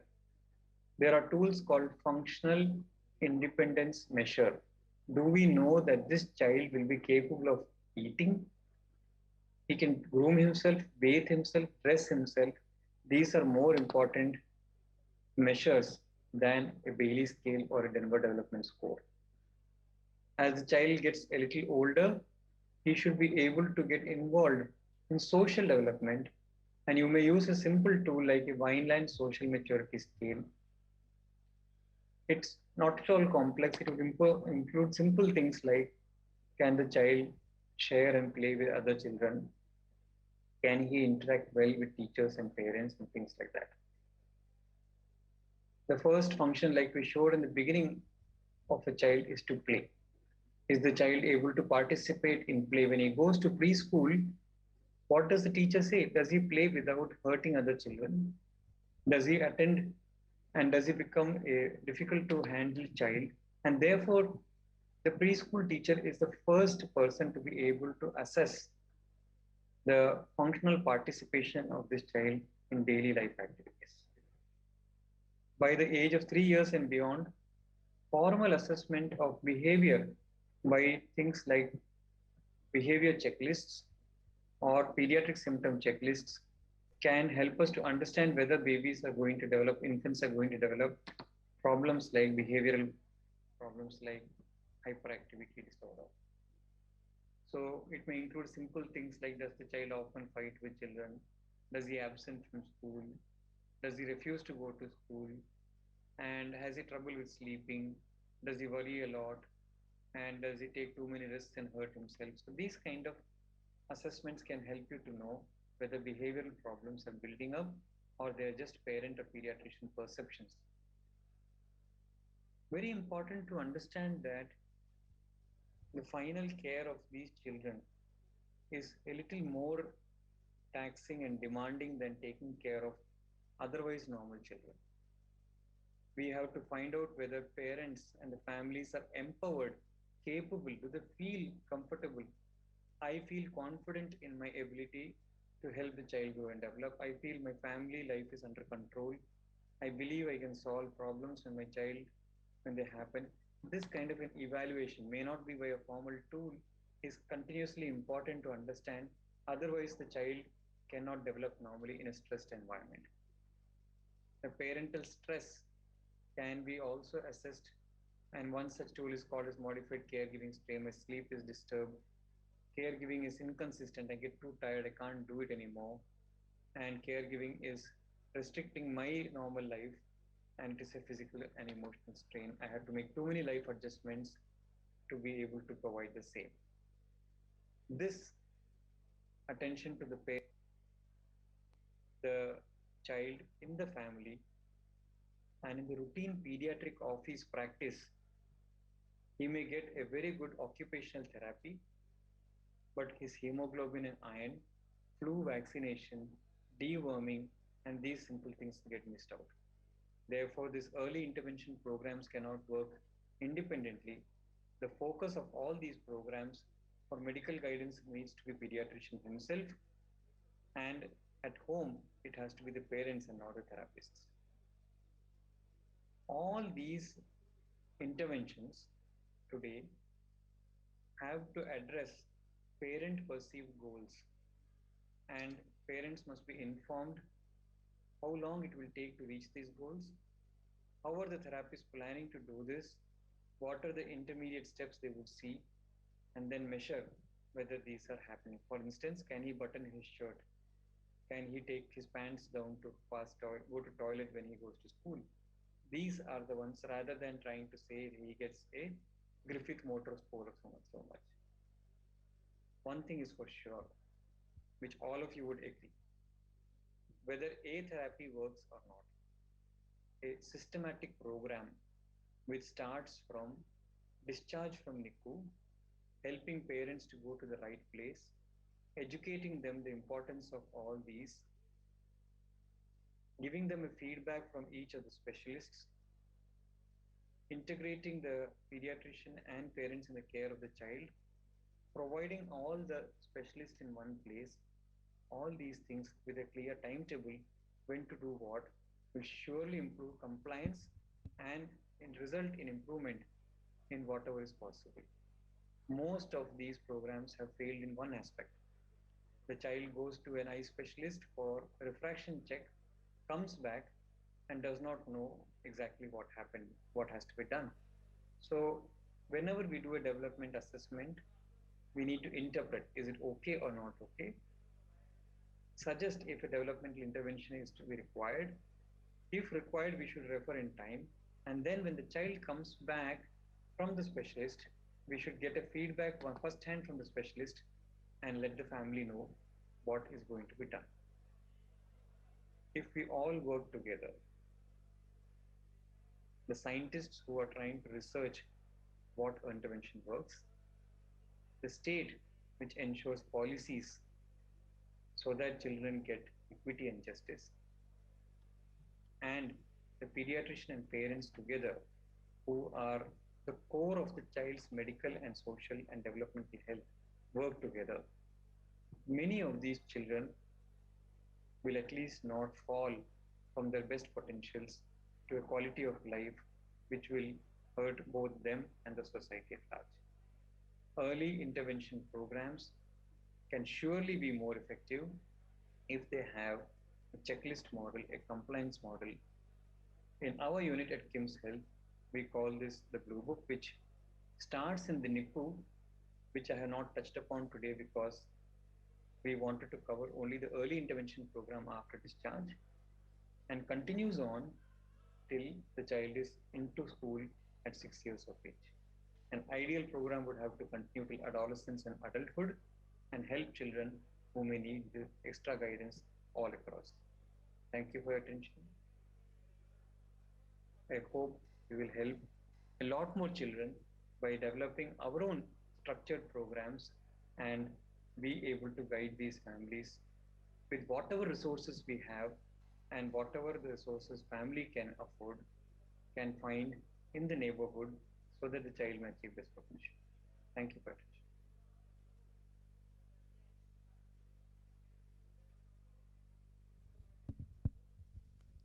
Yeah. Hi. Thank you, Dr. Naveen, for that beautiful talk. Dr. Naveen, can you come live, please? Can you come live, please? Unshare the screen. Hello? Yes, Naveen. Yes, please. Can you hear me, Naveen? And thank you, Dr. Satish and the whole team for conducting the whole day's program. Look so beautiful all the delegates who have participated, more than going into the depth of each part of early intervention program, which will be touched upon in the next session. That is, the actual therapies which may be involved will be presented in the next session by the team. But what is more important to try to show that there is a need for a pathway, a flow, a process for all the babies, families, a common pathway so that things could happen at the right time. No, exactly, Naveen. So, I mean, can you tell things practical? Because there are many people who want to know things as to how to do them practically. Because, you know, you have lived that, you have done that, and you've got beautiful experience, you know, working with children with special needs as well. So you have vast knowledge, vast experience. So if you could share your experience briefly as to first and foremost thing, is it doable? And how how nice and how memorable it is for you to keep doing what you're doing. Pediatric neurologist gives them appointments. Satish, instead of going to the details, what I would just suggest is that we have over the years, every year, tried to improve upon our hard copy book called as the Blue Book, where we try to see whether these processes that we are doing are helpful to the family. So every year we try to change a item or a page on the Blue Book so that a process is so smooth about the families attending the hospital, specialists sharing their information. So each hospital may have to prepare their own manual. And I would say that in the absence of any printed Blue Book, if your hospital is not doing, at least give a plain notebook to a family which says a follow-up book, and leave 3-4 pages in the beginning of the book to be able to write the salient points that are important in the follow-up, antenatal, running time, and then allow each page to be filled in. At least when the baby walks into the OPD, you should differentiate a baby who had no difficulty versus one who is at risk of getting problems. So this way, we may get closer attention.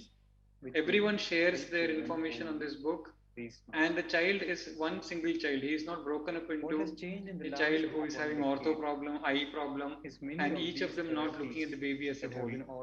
So I think I can share the copy of this Blue Book. People can adapt it to their unit, change it the way they wish without any requirement of any copyright. They could change it as they wish and use it for their center. Answers to pediatricians who always doubted that sending a child to these therapies, medical or physiotherapies, occupational therapies, were just engaging parents, and that development does not really improve.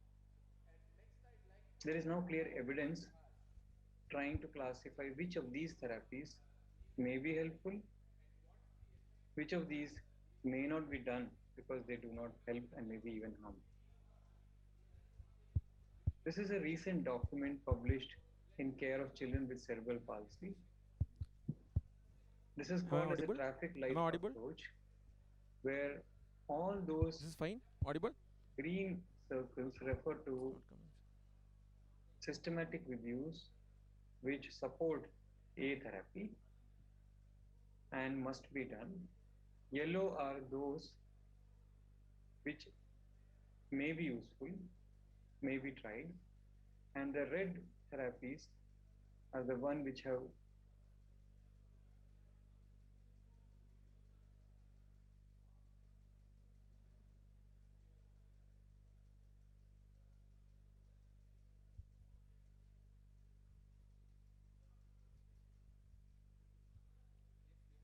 Yes. I think I'm audible. So I'll describe or I'll just touch upon a pain a little to the context of this workshop. So what actually like this what actually the pain actually like how is the pain is gonna affect the baby's neurodevelopment is what we want to look into. So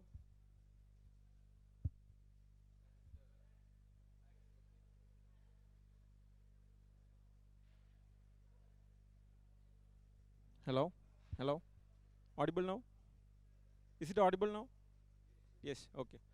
So what I try to look into is how is the pain? We call it as the fifth vital also presently. So how is the pain which is going to affect the neurodevelopment of these babies? So I go into the slides. So we know neonatal pain, it's not so late. Actually, the cortical pain perception develops as early as 24 weeks of gestation, and the function the pain nociceptive nerve endings will be functional by around 30 weeks of gestation. So at that early age of gestation, the pain is accountable. Preterm neonates have 30 to 50% lower threshold for pain than adults or older children, and around 15 procedures happens per day in a neonate who is in a NICU. So what are the signs these babies show us? So basically they show us like most of the babies will be fretful, they'll be unsettled, they have some facial expressions, fistings, playing, vitals will be up and down little bit, some octo recurrent for no real reason actually. So this may be some signs they'll be given, but we can objectively quantify them with pain scores like premature infant patient profile, neonatal infant patient scale, cries, etc. So next slide. So what actually does this pain affect on the neurodevelopment? So it is not, it is been studied that it does have an impairment in cognitive development, altered neurocognitive processing, decreased cortical thickness, and dysregulation of hypothalamic pituitary axis, adrenal axis. So this is one vital which we really don't look into in NICUs much actually. So even though it has been described as one of the core concept of DSC, very less ICUs actually look into pain and systematically, objectively score the pain and do needed things for the pain. So babies, another long-term outcomes consequences. Hello, hello. Those babies are exposed to Hello. multiple painful stimulus in newborn period exhibit more Hello. intense pain in Yes. the later life. For example, a baby is being check. monitored for hypoglycemia, requiring multiple GRBO sticks. So these babies tend to be crying more in the later infancy or this one for any small painful stimulus. So how to manage this pain? Why managing is important? Because we know this have an implication on neurodevelopment. So first of all, first and most important thing is being aware that the pain and stress is abound in our NICU, and respect it as the fifth vital sign. Plain empathy and common sense will do the rest. As I was already mentioning, it has been considered as the one of the 5 core components of DSC. So coming to the management, first step is know the signs of pain and stress, quantify them, and alert your team of doctors. So what we need to do is, like monitoring any other vital, the sisters should monitor pain also, score pain also at the beginning and end of each shift, document the pain score along with other vitals, and inform the team of doctors who will offer analysis as per unit protocol. So we have a lot of non-pharmacological pain management measures and like positioning, positive touch, breastfeeding, sucrose, etc. Likewise also we have a lot of things for pharmacological things which is not scope of this. So what I want to emphasize on this short presentation is pain is an entity which we have to look into, and it has to be, we have to be aware that pain is a thing which has to be looked into and managed accordingly. Thank you. Sit on the thing. Yeah. So the next part, we'll have a panel discussion, but let's have it more like a dialogue. Okay. So the panelists will be, the panelists will be here, and let's have it more as a dialogue. Okay. So we could discuss one with the panelists, the therapists as well, as to what are the practical things. So the questions I'll ask, but that's just to initiate the discussion. But it will be nice if you could get involved in the discussion. Is that okay? Come over, Ankush.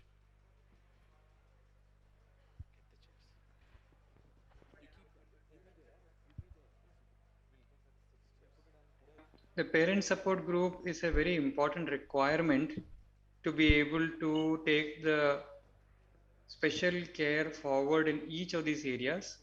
Although most of the parent support groups are currently only for children with existing disabilities like Down syndrome or with some unusual disorders storage disorders and things like that. Within our own hospital, for example, we have WhatsApp groups for NICU discharged babies. We have WhatsApp groups for children with learning problems. So these kind of groups have a great advantage because we as doctors, nurses and specialists see the problems differently than what parents require. And many of the solutions are actually better made by parents themselves at home because they are facing the problem every day and they need to answer this. Yeah. If you put parent support group on Google, sadly you will find lot of parent support groups from other countries, but very, very few of them from India. Very true, very true. Hardly any support groups from our country, yeah. And appeal to all of the delegates is with this WhatsApp and IT technology and Zoom technology becoming so much highly available now, accepted now, at least make a WhatsApp group of all the babies who get discharged from your ICU who had something more special than usual. Yeah. I mean, what do you all think, you know, because we see so many NICU babies going out. So these babies, how about, you know, every time a baby goes out, how about adding them into that group so that, you know, they can learn from one another what's the, you know, outcomes are going to be, what they can expect down the future, isn't it, Dr. Naveen? Yeah. Dr. Naveen, yeah. The other thing I would want to ask you is, you know, is there any financial or state assistance to these kind of children with special needs? Sorry, Satish, the audio is somehow very limited, but I think I partly heard the question because we had shared the questions before. That is about state assistance, is what I think. Yes, yes, please. Yes, please. State assistance or financial assistance to children with special needs. There is an improving funding and care for children with difficulties. Yesterday, I had met a child who had required an insulin pump, which cost 5 lakh rupees otherwise and was given completely free by government of Kerala. Similarly, orthotics, our own hospital is giving limbs and other things completely free of cost. So there are a lot of these resources available. RVSK has made huge funding available through the district intervention centers, DEICs. And one must definitely refer these children, get them appropriately certified. But even still, the kind of funding, emotional and social support is very far from what is happening in many of the developed countries, like in Australia. Yeah. So we must be aware of these processes. Do refer these children to DEIC. Yeah. There, if they certify and assess the disability, then they can access help from the state. Yeah. Actually, the DEICs they are heavily funded, and there is a big program where there's a lot of money which comes into the DEICs, but unfortunately, the money which has been allocated, it's not completely used. So lack of awareness and many other problems as well. Now, Dr. Nihas, how early can autism be identified? And could you please tell us some early clues that you could see, please? Sir, actually, mostly the autism has been diagnosed mostly after 2 years of age. But the thing is, if actually looked into, we can get early signs about autism or chance of high-risk babies at least maybe after 6 months of age. So most of the studies which has been seen is shown that those been studied in different groups who developed autism later, till 6 months the development seems to be okay. Maybe after 1 year or after 2 years only the actual events has come out. Yes, yes. I mean, anybody of you all have had any other experiences with children? You know, I've seen child maybe at 1.5 or 1 year, 9 months, because my psychologists, they keep saying, yes sir, we can't label them as autism at 2 years of age. So what they write is, this child has got a high risk for autism or a moderate risk for autism. Because by definition, correct me if I'm wrong, Ketura, I don't think you can label somebody as autistic below 3 years, right? Yeah, so we are not supposed to diagnose anyone below the age of 3. Yeah. We can just talk about risks like we use MCHAT to obtain the risk factor. Yes, yeah. So that's the thing. Any other views or experiences from the audience? Yes, Priyanka, Dr. Priyanka. What are the follow-up rates of high-risk neonates? You know, if you see across the world, pretty much every single child is followed up, and you have something called community nurses, where the nurses go to the community and actually see the children, because all of them can't come. And it's not like a joint family system like we have here. So there it's different. So here, do we have any rates, or do we have any? So the recent studies that have gone through, the rates of the high-risk newborns, the follow-up has increased significantly to around 59% to 60-62%. But this is at around 1 year of age or 36 months of age. Yes. Ideally, it has to be followed up till 8 years of age, but there are no studies till 8 years of age. But this has increased significantly over the last 1 decade, where it was around 20 to 28%. And I think the reason for increased follow-up is increase in the educational level in the parents, and when they're closer to the facility provided, and the nurses go to the houses, they give reminder calls to the parents for the follow-ups. Yes, please. So now it has increased. Increased it. But I think something more important here also, in addition to what she said, I think extremely important is even the legal perspectives as well. So, and the discharge summaries, it's extremely important that we write up, what is the next follow-up for the eye? When is the next follow-up for the ear? Let us say you forgot. At least you have it on your discharge mode. So every single neonate who's going home, if they have that printed, at least you're going to save your backside. That's very, very important, okay? So that's important. Dr. Anil, any special immunization requirements, and if you can sort of highlight on what's cocoon vaccination? Basically, cocoon vaccination is the vaccination of family members or immediate contact of a patient when patient might develop the disease but cannot be immunized because of either immunocompromised or there is no indication like underage. So as we know, preterm or term neonate, they cannot be immunized for like pertussis, but they can get pertussis. So if we immunize the family members and immediate contact like pertussis or other vaccines, so they can get protection from the infection. This is more true in current scenario like COVID. So because we know it has not been permitted in neonatal age group and children's. Yeah. So if family members are immunized, so the child are getting protection.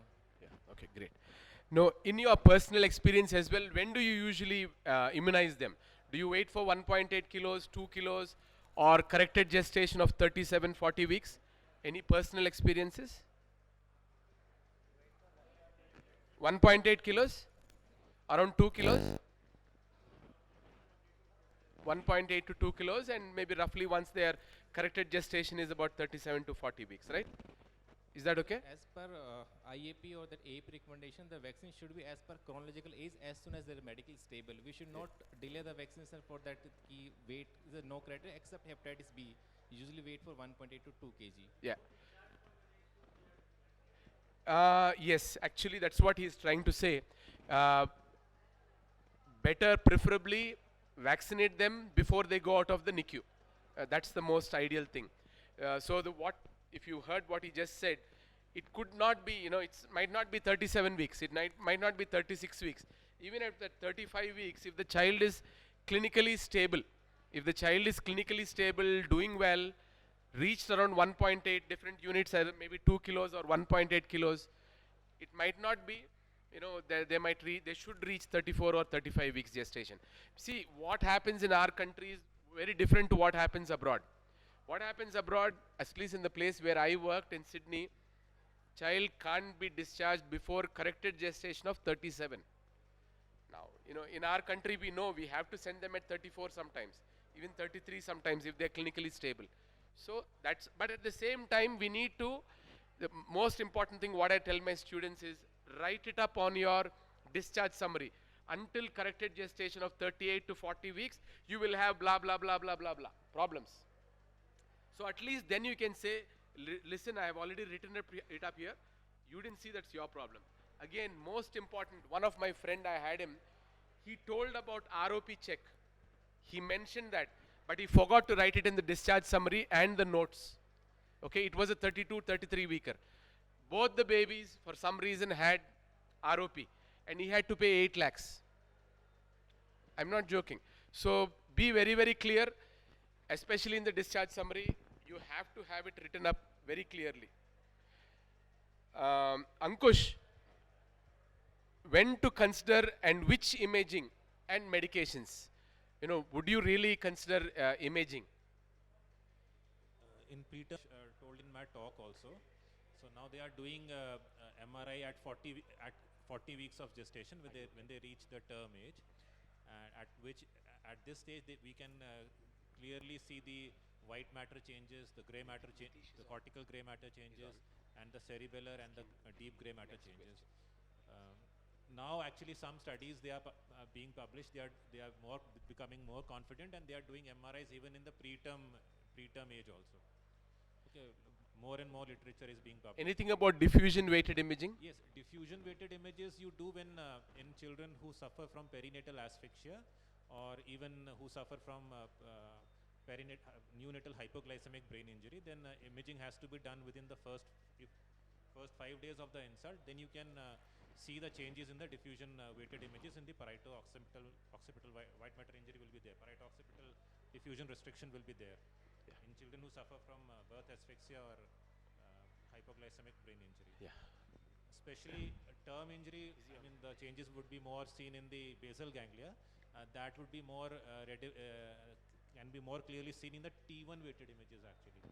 Later on at 6 months I would say, they become more prominent in the T2 weighted images. Yeah. But neonatal age T1 weighted images, they become more hyper intense. It is very difficult to distinguish. Usually the plic is myelinated, so that is also hyper intense. So you have it becomes you have to see the basal ganglia area, the thalamus and the posterior putamen, that becomes hyper intense on T1. Yeah, thank you, Dr. Ankush. Now, Nitish, if you are online, so drugs. Nitish. Yeah, I can hear you. Nitish, you are online, right? So, see, parents go through a lot. And they're often stuck in the ICU and the hospital along with their babies. Do you think they have a psychological trauma, and do you think it would benefit them having some sort of psychological assistance? Okay, and then a second question after that is the medical needs. Kids who are being followed up, some of them go home on home oxygen, some of them we do send them on tracheostomy. So could you just evaluate your points on these two questions, please? Yeah, so as much as I can understand the question, the first question is, would parents benefit by psychological assistance? Of course, yes. I guess we've actually, developmental pediatrics is more to do with the emotions. And I feel the people who suffer most are the parents, because while the child is in NICU or a high-risk child, obviously every minute the morbidity is causing a great degree of anxiety. Even if we talk about expressed breast milk, when they're anxious, they're not able to make that milk. And imagine the same child, we are actually closely following up to at least 3 years post discharge. So there is a great degree of anxiety. That is the first and foremost problem, and then depression.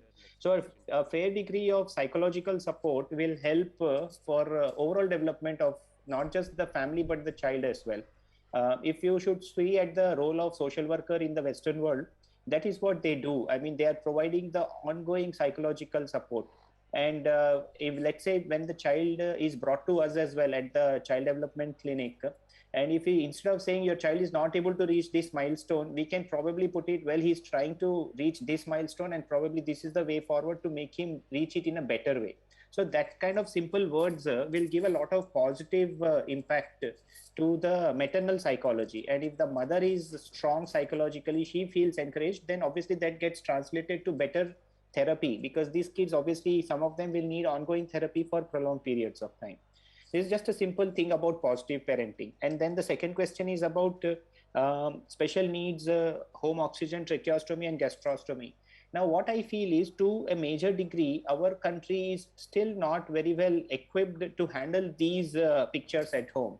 But yet, I mean, with the kind of pressures of the economy, pressures of the family, I mean, we do have to send some of these kids home on oxygen. Yes, I think there is a role for both private and public sector to be able to kind of provide oxygen at home. Then from our perspective, from a medical team's perspective, clarity of instructions, how much oxygen to give. We used to, in the Western world, we used to kind of get it checked every week instead of doing it every day. Like in NICU, we are checking oxygen saturations and then trying to wean down the oxygen. In the community, that is not practical. So we used to do it weekly. We need to get that kind of a regulatory program in India, and some stage we have to do it. Tracheostomy, gastrostomy, these are specialist things in the Western worlds, or even in India for that matter. In the adult world, there are stoma specialists, for example. There are gastrostomy specialists. These are nurses who have worked in the gastro teams, and they are able to help those patients at home, monitor them as well. But in pediatrics, somehow that kind of concept is still lacking. So something which we could encourage with the speech therapists being involved to a certain extent, the OTs being involved to a certain extent, to be able to kind of advise on care of these stomas, tracheostomies, and the role of aseptic precautions and those things. I think there's a fair degree of learning and teaching that needs to happen in India for these things. That's how I would think of it, Satish. Yeah. Thank you, Nitesh. That was very nicely answered. Dr. Naveen, if you're still online, Dr. Naveen. Dr. Naveen, are you still there online?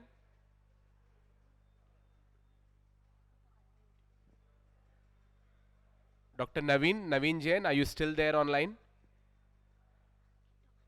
Yeah, it's okay. Ask him to unmute. Okay. We request Dr. Naveen to kindly unmute. Yeah, now I can hear you. Previously, it was difficult to hear. Please tell me. Yeah, Naveen, I've got quite important practical questions for you, Naveen.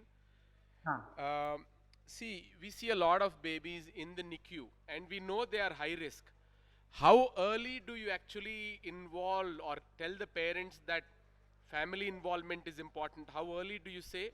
And then do you prime them up right from the beginning? Because we all know that parents' involvement is very, very important in these high risk things, right?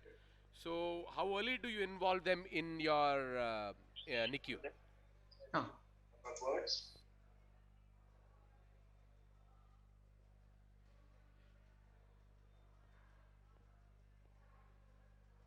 Can you unmute yourself, Naveen?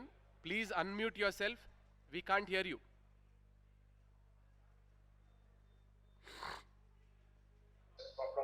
Just 1 second. I'll just be back. 1 second. Just 1 second. Huh? Yeah.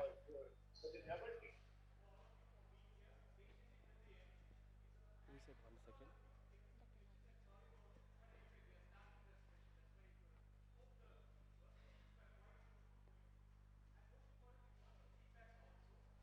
Sorry for staying on hold. But this is the most important part, I guess, which should be take-home message from our end, is something called early parent participation. In our unit, as soon as the preterm baby comes to the NICU, we have the father coming in with the baby right away, and he is talked to about what is happening to the baby. He has to touch the baby even if it's a 26-25 weeker as soon as stabilization is over. The mother gets the breast pumped within 1 hour of the baby being born. And I'm not going to details of breast milk expression and things like that, but within 24 to 48 hours, the mother is brought in a wheelchair to the NICU. And even if the baby is intubated, she gives the tube feeds by herself. She touches the baby, talks to the baby from day one. Although I'm trying to project this as a program, it is only very common sense to understand that a baby should be taken care of by the parents. It is not a development supportive care nurse who has to understand whether the baby is ready for care or not. It is us. And therefore, we have a checklist program which says from the first day onwards what the nurse, doctor, and the parents need to know about being involved in the care of the baby from first day. Besides which, we have a modular program for educating the parents step by step on what is going to be happening besides intensive care. When would ROP screening happen and why? When would hearing screen happen and why? How long development follow would be required? Development supportive care is mediated by parents themselves, and so on. So the appeal to all the people who are in the group is, if you are keeping parents out of the unit even for the first day of life onwards, we are starting the process of creating disability from word go. So please involve the parents from the beginning. That's what I have to share. Yeah. Thank you Sir, so much. Sir, I would like to make a comment as well. Yeah. The concept about parent or family-centric care, I mean, very individual rooms for that matter, with including ventilator facility, with the parent being in there, allowed to be in there round the clock, and a nurse. So even for ventilated child, and again, that is kind of trying to promote the parent-centric care right from day one for, as sir was saying, for even 24, 25 weeks as well. So that is something which is happening a fair bit now, and it's only going to get more and more happening. Yeah, very true. I mean, family-centered care is what's happening now. I mean, it has its share of good things and bad things as well. So depending on the unit policy, I think we need to take a call on that as well. Now, the other thing is, Dr. Naveen, can you unmute yourself again, Naveen? See, Dr. Naveen, yeah, thank you so much. Thank you. Dr. Naveen, I mean, you are a teacher. You are a teacher for many teachers. I know that, Dr. Naveen. So, I mean, this is important for everybody in a practical point of view. So, where can we train, pediatricians, neonatologists, therapists as well, or nurses, specifically for neonates and infants with special needs? I know you do it. I know you do it in your place. But what are the centers where, somebody is interested in taking up, early intervention, being a pediatrician, it's for us, early intervention, or for that matter, wanting to be a developmental pediatrician down the line, what would you advise, or what would you say is the right course? Having done that for such a long time, could you pass on the advice to the younger generation? Thank you, Dr. Satish. The IAP now has a 2-year for developmental pediatrics, and that is now about 3 or 4 months. Kerala University had a program called PG Diploma in Developmental Neurology, which was initiated by Dr. They also have a program for special educators, which takes in basic graduates. They don't even have to be health graduates, and train them in early assessment and training. And currently, Dr. MKC is into yet another level of program called as training nurses to become developmental therapists. The bottom line, Satish said, whether it is a doctor or nurse, once you decide to take up the subject and you have one person focused on the subject, automatically the program will take a different shape in a minute. We need to recognize 2 things at least. One is, if you have intensive care unit, do you want this baby to go to the hospital and that hospital telling that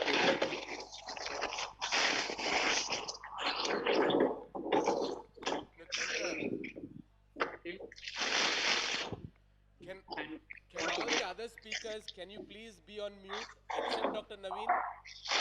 Can all the other speakers be on mute except Dr. Naveen?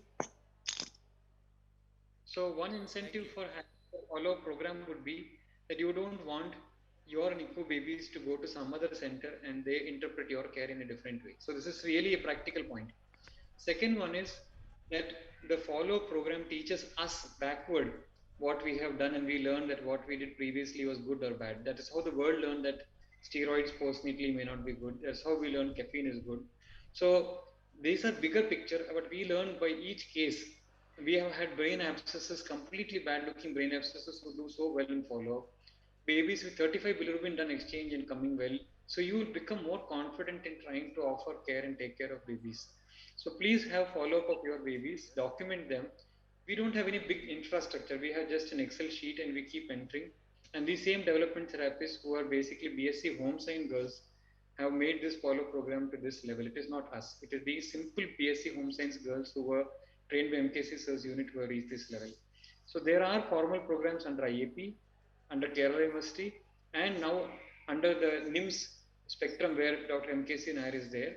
And I'm sure there are other programs across the country which are now starting to train. Dr.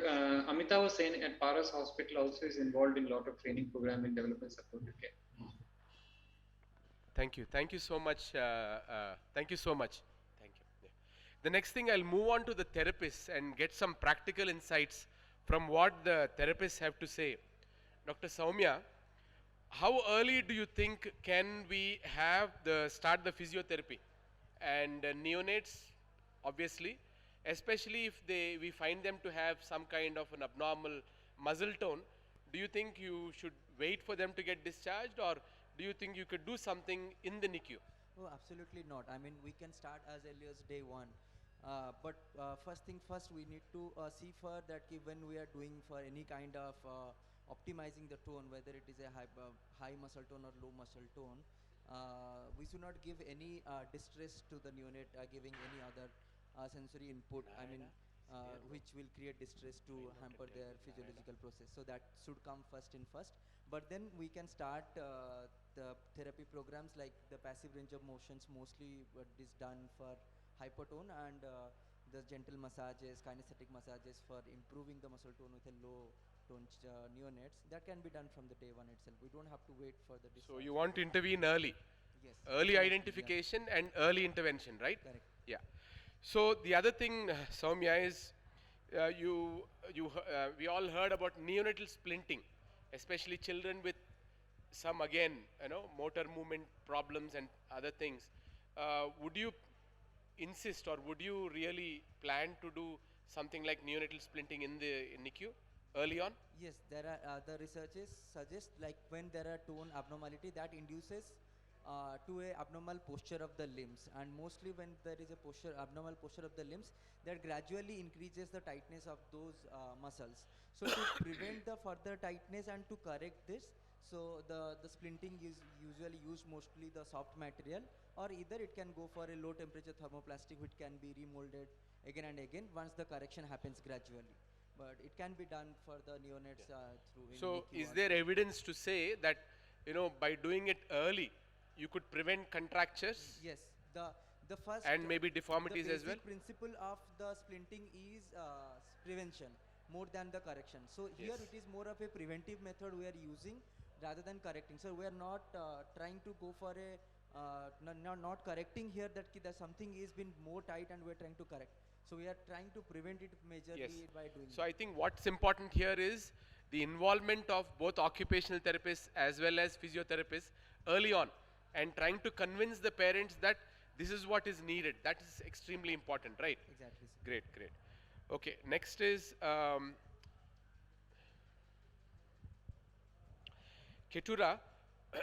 See, you.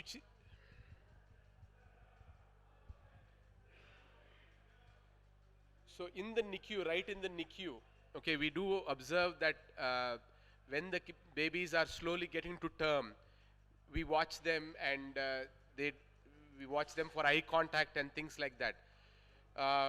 Do you really emphasize on eye contact and their future development? That is one thing.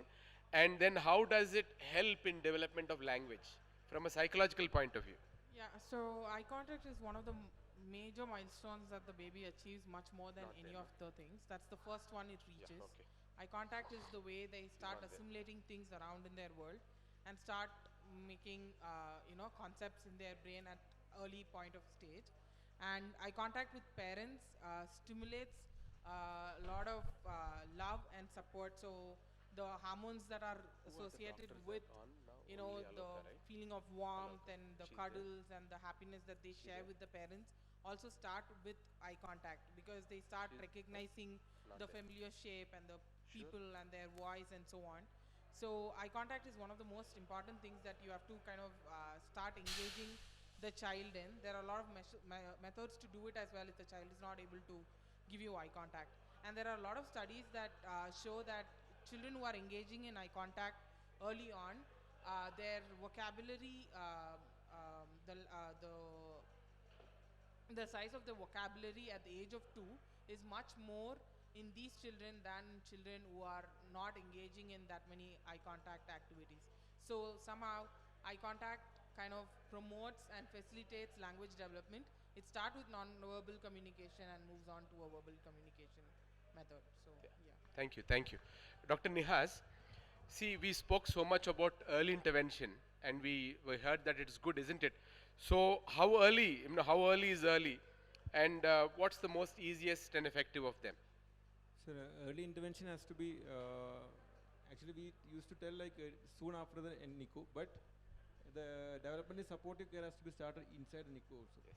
And once the baby And is maybe stable, when the baby is in the womb baby is in itself, the womb isn't itself. it? Yeah, yeah. So once the baby is stable, even the therapist also can come in and help us doing some help to the babies also. And there is nothing like a single procedure which can help the baby like that. Is a multidisciplinary team effort which has to be carried out, and it includes all the therapist and along with the doctor and the pediatrician or the neonatologist being a central point of therapy. Mute whoever is not on.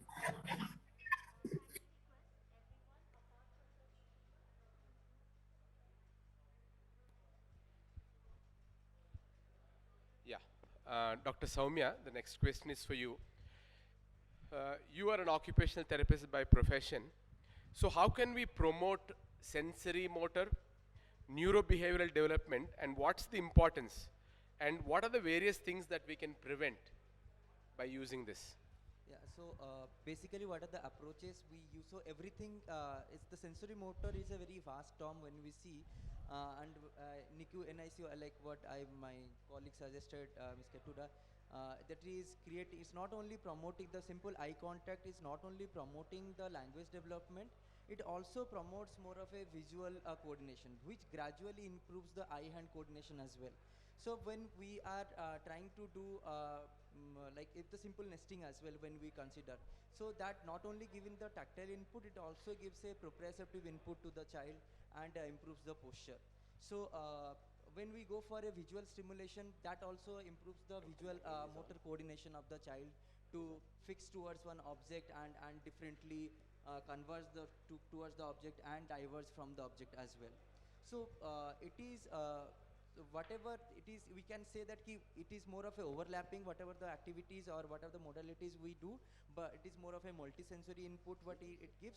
But then that promotes the next step of development, where like tactile it is associated with proprioception. When it is coming to visual, it also somewhere related to maintaining the posture and balance when he tries to coordinate the head and trunk. So that's how the vestibular system matures and the improve of the posture happens gradually. So definitely sensory motor approach is, I mean that's what we do normally in the NICU, but it is a type of way looking into the things we do mostly. Sure.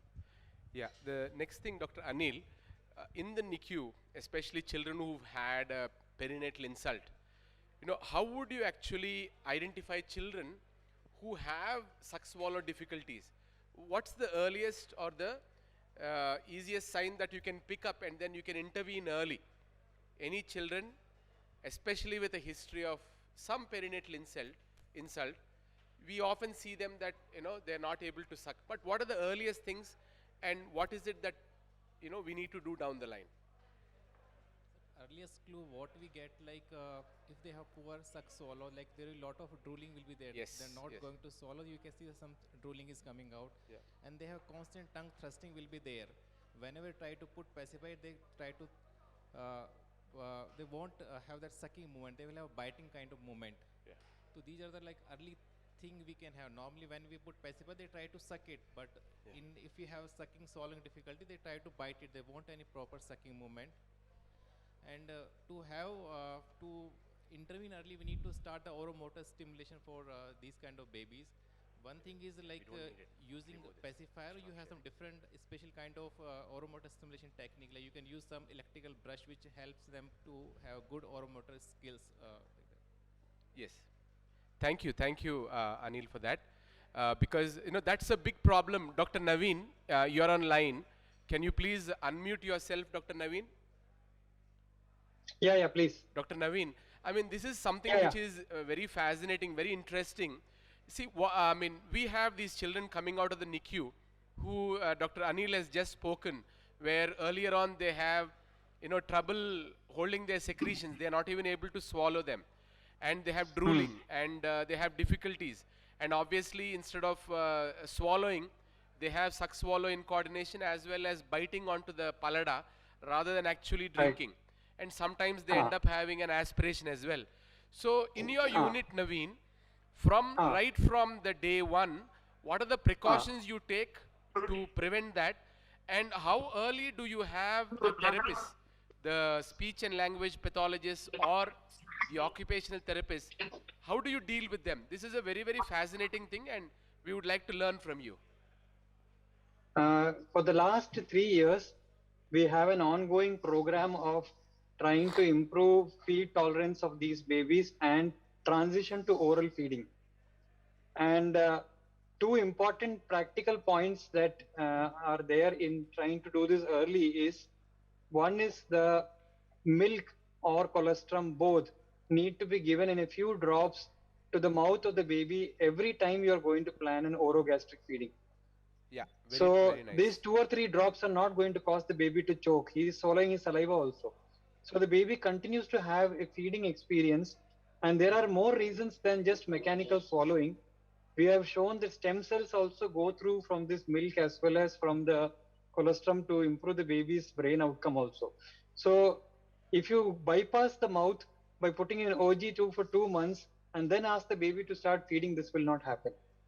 Most of the units are already doing non-nutritive sucking on the breast. It is a good practice. So as soon as the baby is stable from a respiratory point of view, the baby should be put to the mother's breast to just try and suck. Encourage the mother by telling her breastfeeding will not happen.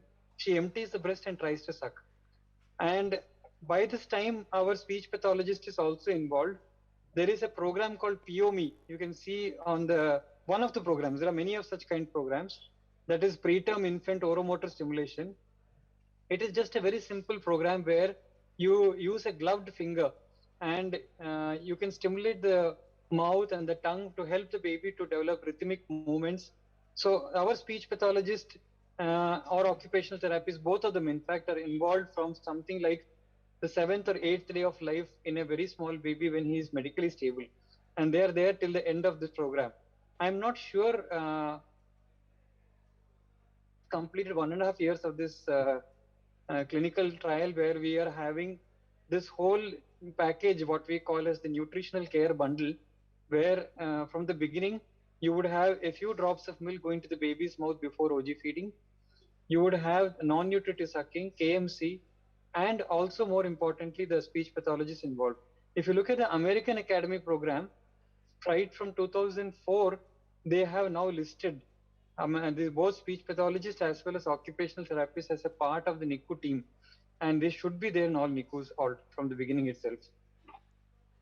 Thank you. Thank you so much, Dr. Naveen. That was fantastic because that is some area or many people actually don't know what needs to be done. And many referrals, we do have them because they end up aspiration and choking and because those things are not managed well. So that was a beautiful thing. Dr. Priyanka, Dr. Priyanka, who should coordinate the follow-up services, and when should they be doing it? Because, as you see, you have about 6-7 experts on the panel. You have many of them online as well. So, it's a big team, right? So who do you think should actually coordinate? And then what are the kinds of, therapies that you need to be doing or involving? To decide that, actually it's better to first stratify the newborn according to the risk, whether it's a high risk baby or a moderate risk or a mild risk. A high risk baby would be who is born less than 28 weeks of gestation, less than 1 kg with severe perinatal asphyxia, with meningitis and bilirubin encephalopathy, and the list goes on. If it's the baby is falling into mild category, then the pediatrician alone may be enough for follow-up. If it's a moderate category, then along with the pediatrician, you will need a neonatologist, a developmental pediatrician, and also a ophthalmologist, a physiotherapist, a dietitian, social worker, and occupational therapist. And if it's falling in the severe category, then along with the team that is required for that, for the neonate in the moderate risk, you also require a pediatric neurologist, pediatric surgeon, endocrinologist, geneticist. And the follow-up actually should start right from the NICU and should go on till ideally 8 years of age. And for example, ophthalmologist, in case of severe prematurity, then at 34 weeks of gestation, 44 weeks of gestation, and 9 months of visual checkup. And the list goes on, ideally at 1 month, 3 months, 6 months, 9 months, 18 months, and then every 6 months till 8 years of age. Yeah. So in short, you're saying regular follow-up is a must, and with all the people that you've mentioned. Dr. Nitesh, you are still online, right? Nitesh? Nitesh, you are still online? Can you unmute yourself, Nitesh?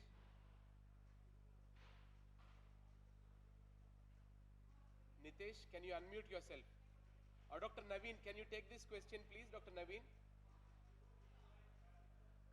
Okay, please. Yeah, Naveen, Dr. Naveen. Another very, very important question. See, the child passes OAE at birth, you know, a couple of days after birth, child passes OAE. And does it mean that he or she, the girl or boy, will not have hearing loss later on? When it comes to babies who are in NICU, it is not enough to do OE for these babies. Yes, yes. Because it only tests the outer part of the hearing. Babies can pass OE and still have, if you look at hypoglycemia, you look at meningitis, you look at asphyxia, all of these are damaging parts of the brain which are not tested in OE. So these all children can have hearing impairment and pass OE. And second thing is some conditions can have acquired hearing loss which can happen over the time, like virus infection. For even if you pass an OE, on the footnote of it, it should be stating clearly that the early language milestones should be monitored still. And in the NICU, one must have both OE and BERA being done. It is not sequential that one who fails OE then goes for a BERA. That test should be done. For many parents do get worried. Unfortunately, we as pediatricians also answer questions to parents like, it is not required, baby is able to hear, chalta hai, dekhenge. But minimum hearing loss, testing of both the ears, having different frequencies are many reasons why a BERA should be done in all babies. Thank you so much, Dr. Naveen. Thank you so much. Thank you so much. And the next question is for Dr. Soumya Kant. Soumya, see, when you do your occupational therapy, right, you deal with the parents and then you do a lot of counseling, right? So how do you, when you do the counseling with these parents, how do you give something like a home program, or do you think that is beneficial or detrimental in the long run?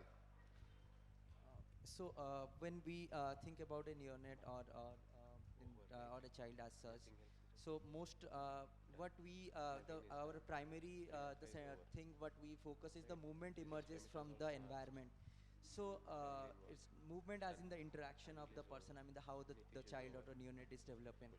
And the environment is not only the objects or what is the environment is the objects, it's also the people who are in the environment.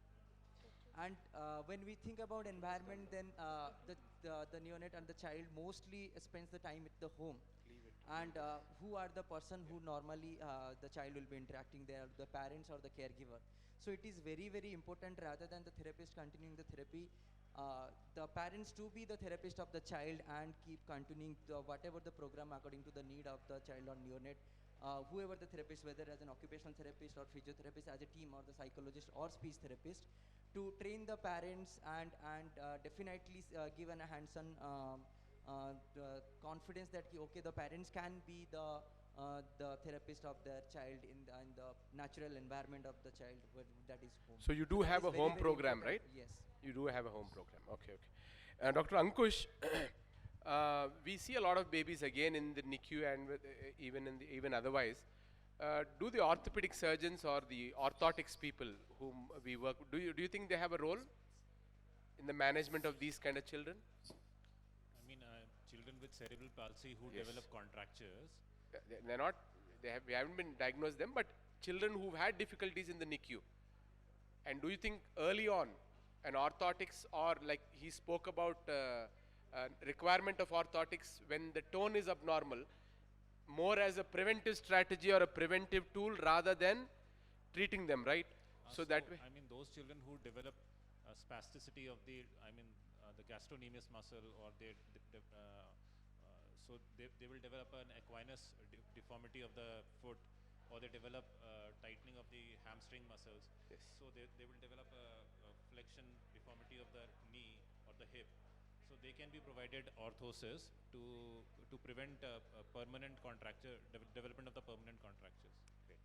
And even they can be provided orthosis for for the So spine. involving them early on, along with what she has said, as part of the developmental team, you need to have orthopedics and orthotics as well in the team, right? Thank you.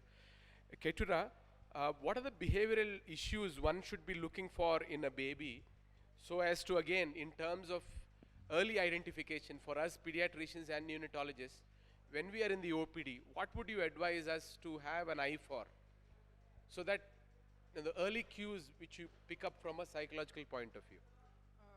One of the major forms of communication for a baby is crying. Usually they'll end up having differential cry, but then the parents will not be able to distinguish that cry. So that is a tale, or that is a sign for the doctors to be aware of, and to probe more questions about how the child is crying, when the child is crying, because children who are not able to communicate, or they are not able to express themselves with a particular form of non-verbal communication, just cry for everything. So crying is one thing that you have to kind of look for, and also the crying spells will be lasting longer. They won't be able to stop it. They won't be able to distract it. Parents will also find it difficult to distract it. Those are the kind of spells that you have to pay more attention with, because that can help us to identify other problems in the picture, especially from a psychological or a sensory point of view. Usually if you wear them a texture that is they are not comfortable with, they are going to start screaming. All of these are, you know, signs of the child having sensory issues. So crying is one of the major things. And then tantrums of throwing things, holding their breath, head banging, all of these also are signs that the pediatricians can look for. Like one of the doctors mentioned, most of the problem behaviors, parents, especially when grandparents are involved, they are like, no, this is a child, they will outgrow it, they will be fine. All of this kind of delays the entire process of our, you know, neurodevelopmental team coming in and doing early intervention. Delay So or denial? Denial. Either they deny it or they?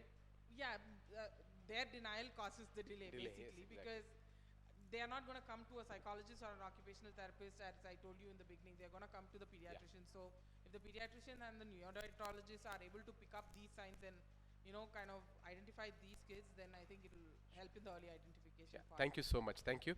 Thank you. That was fantastic. It was a beautiful round of discussion. Anything else anybody would want to add? Anything else from what we have covered? Okay. If there's nothing much, anything? Sure. Thank you so much. Thank you, everybody. Dr. Nihaz, Dr. Ketura, Dr. Priyanka, Dr. Ankush, Dr. Anil, and Dr. Soumyakant. And thank you so much, Junior. That's for you. That's for you. No, that's for you. Thank you so much. Thank you so much. You've been an absolute sport. Thank you so much. Thank you.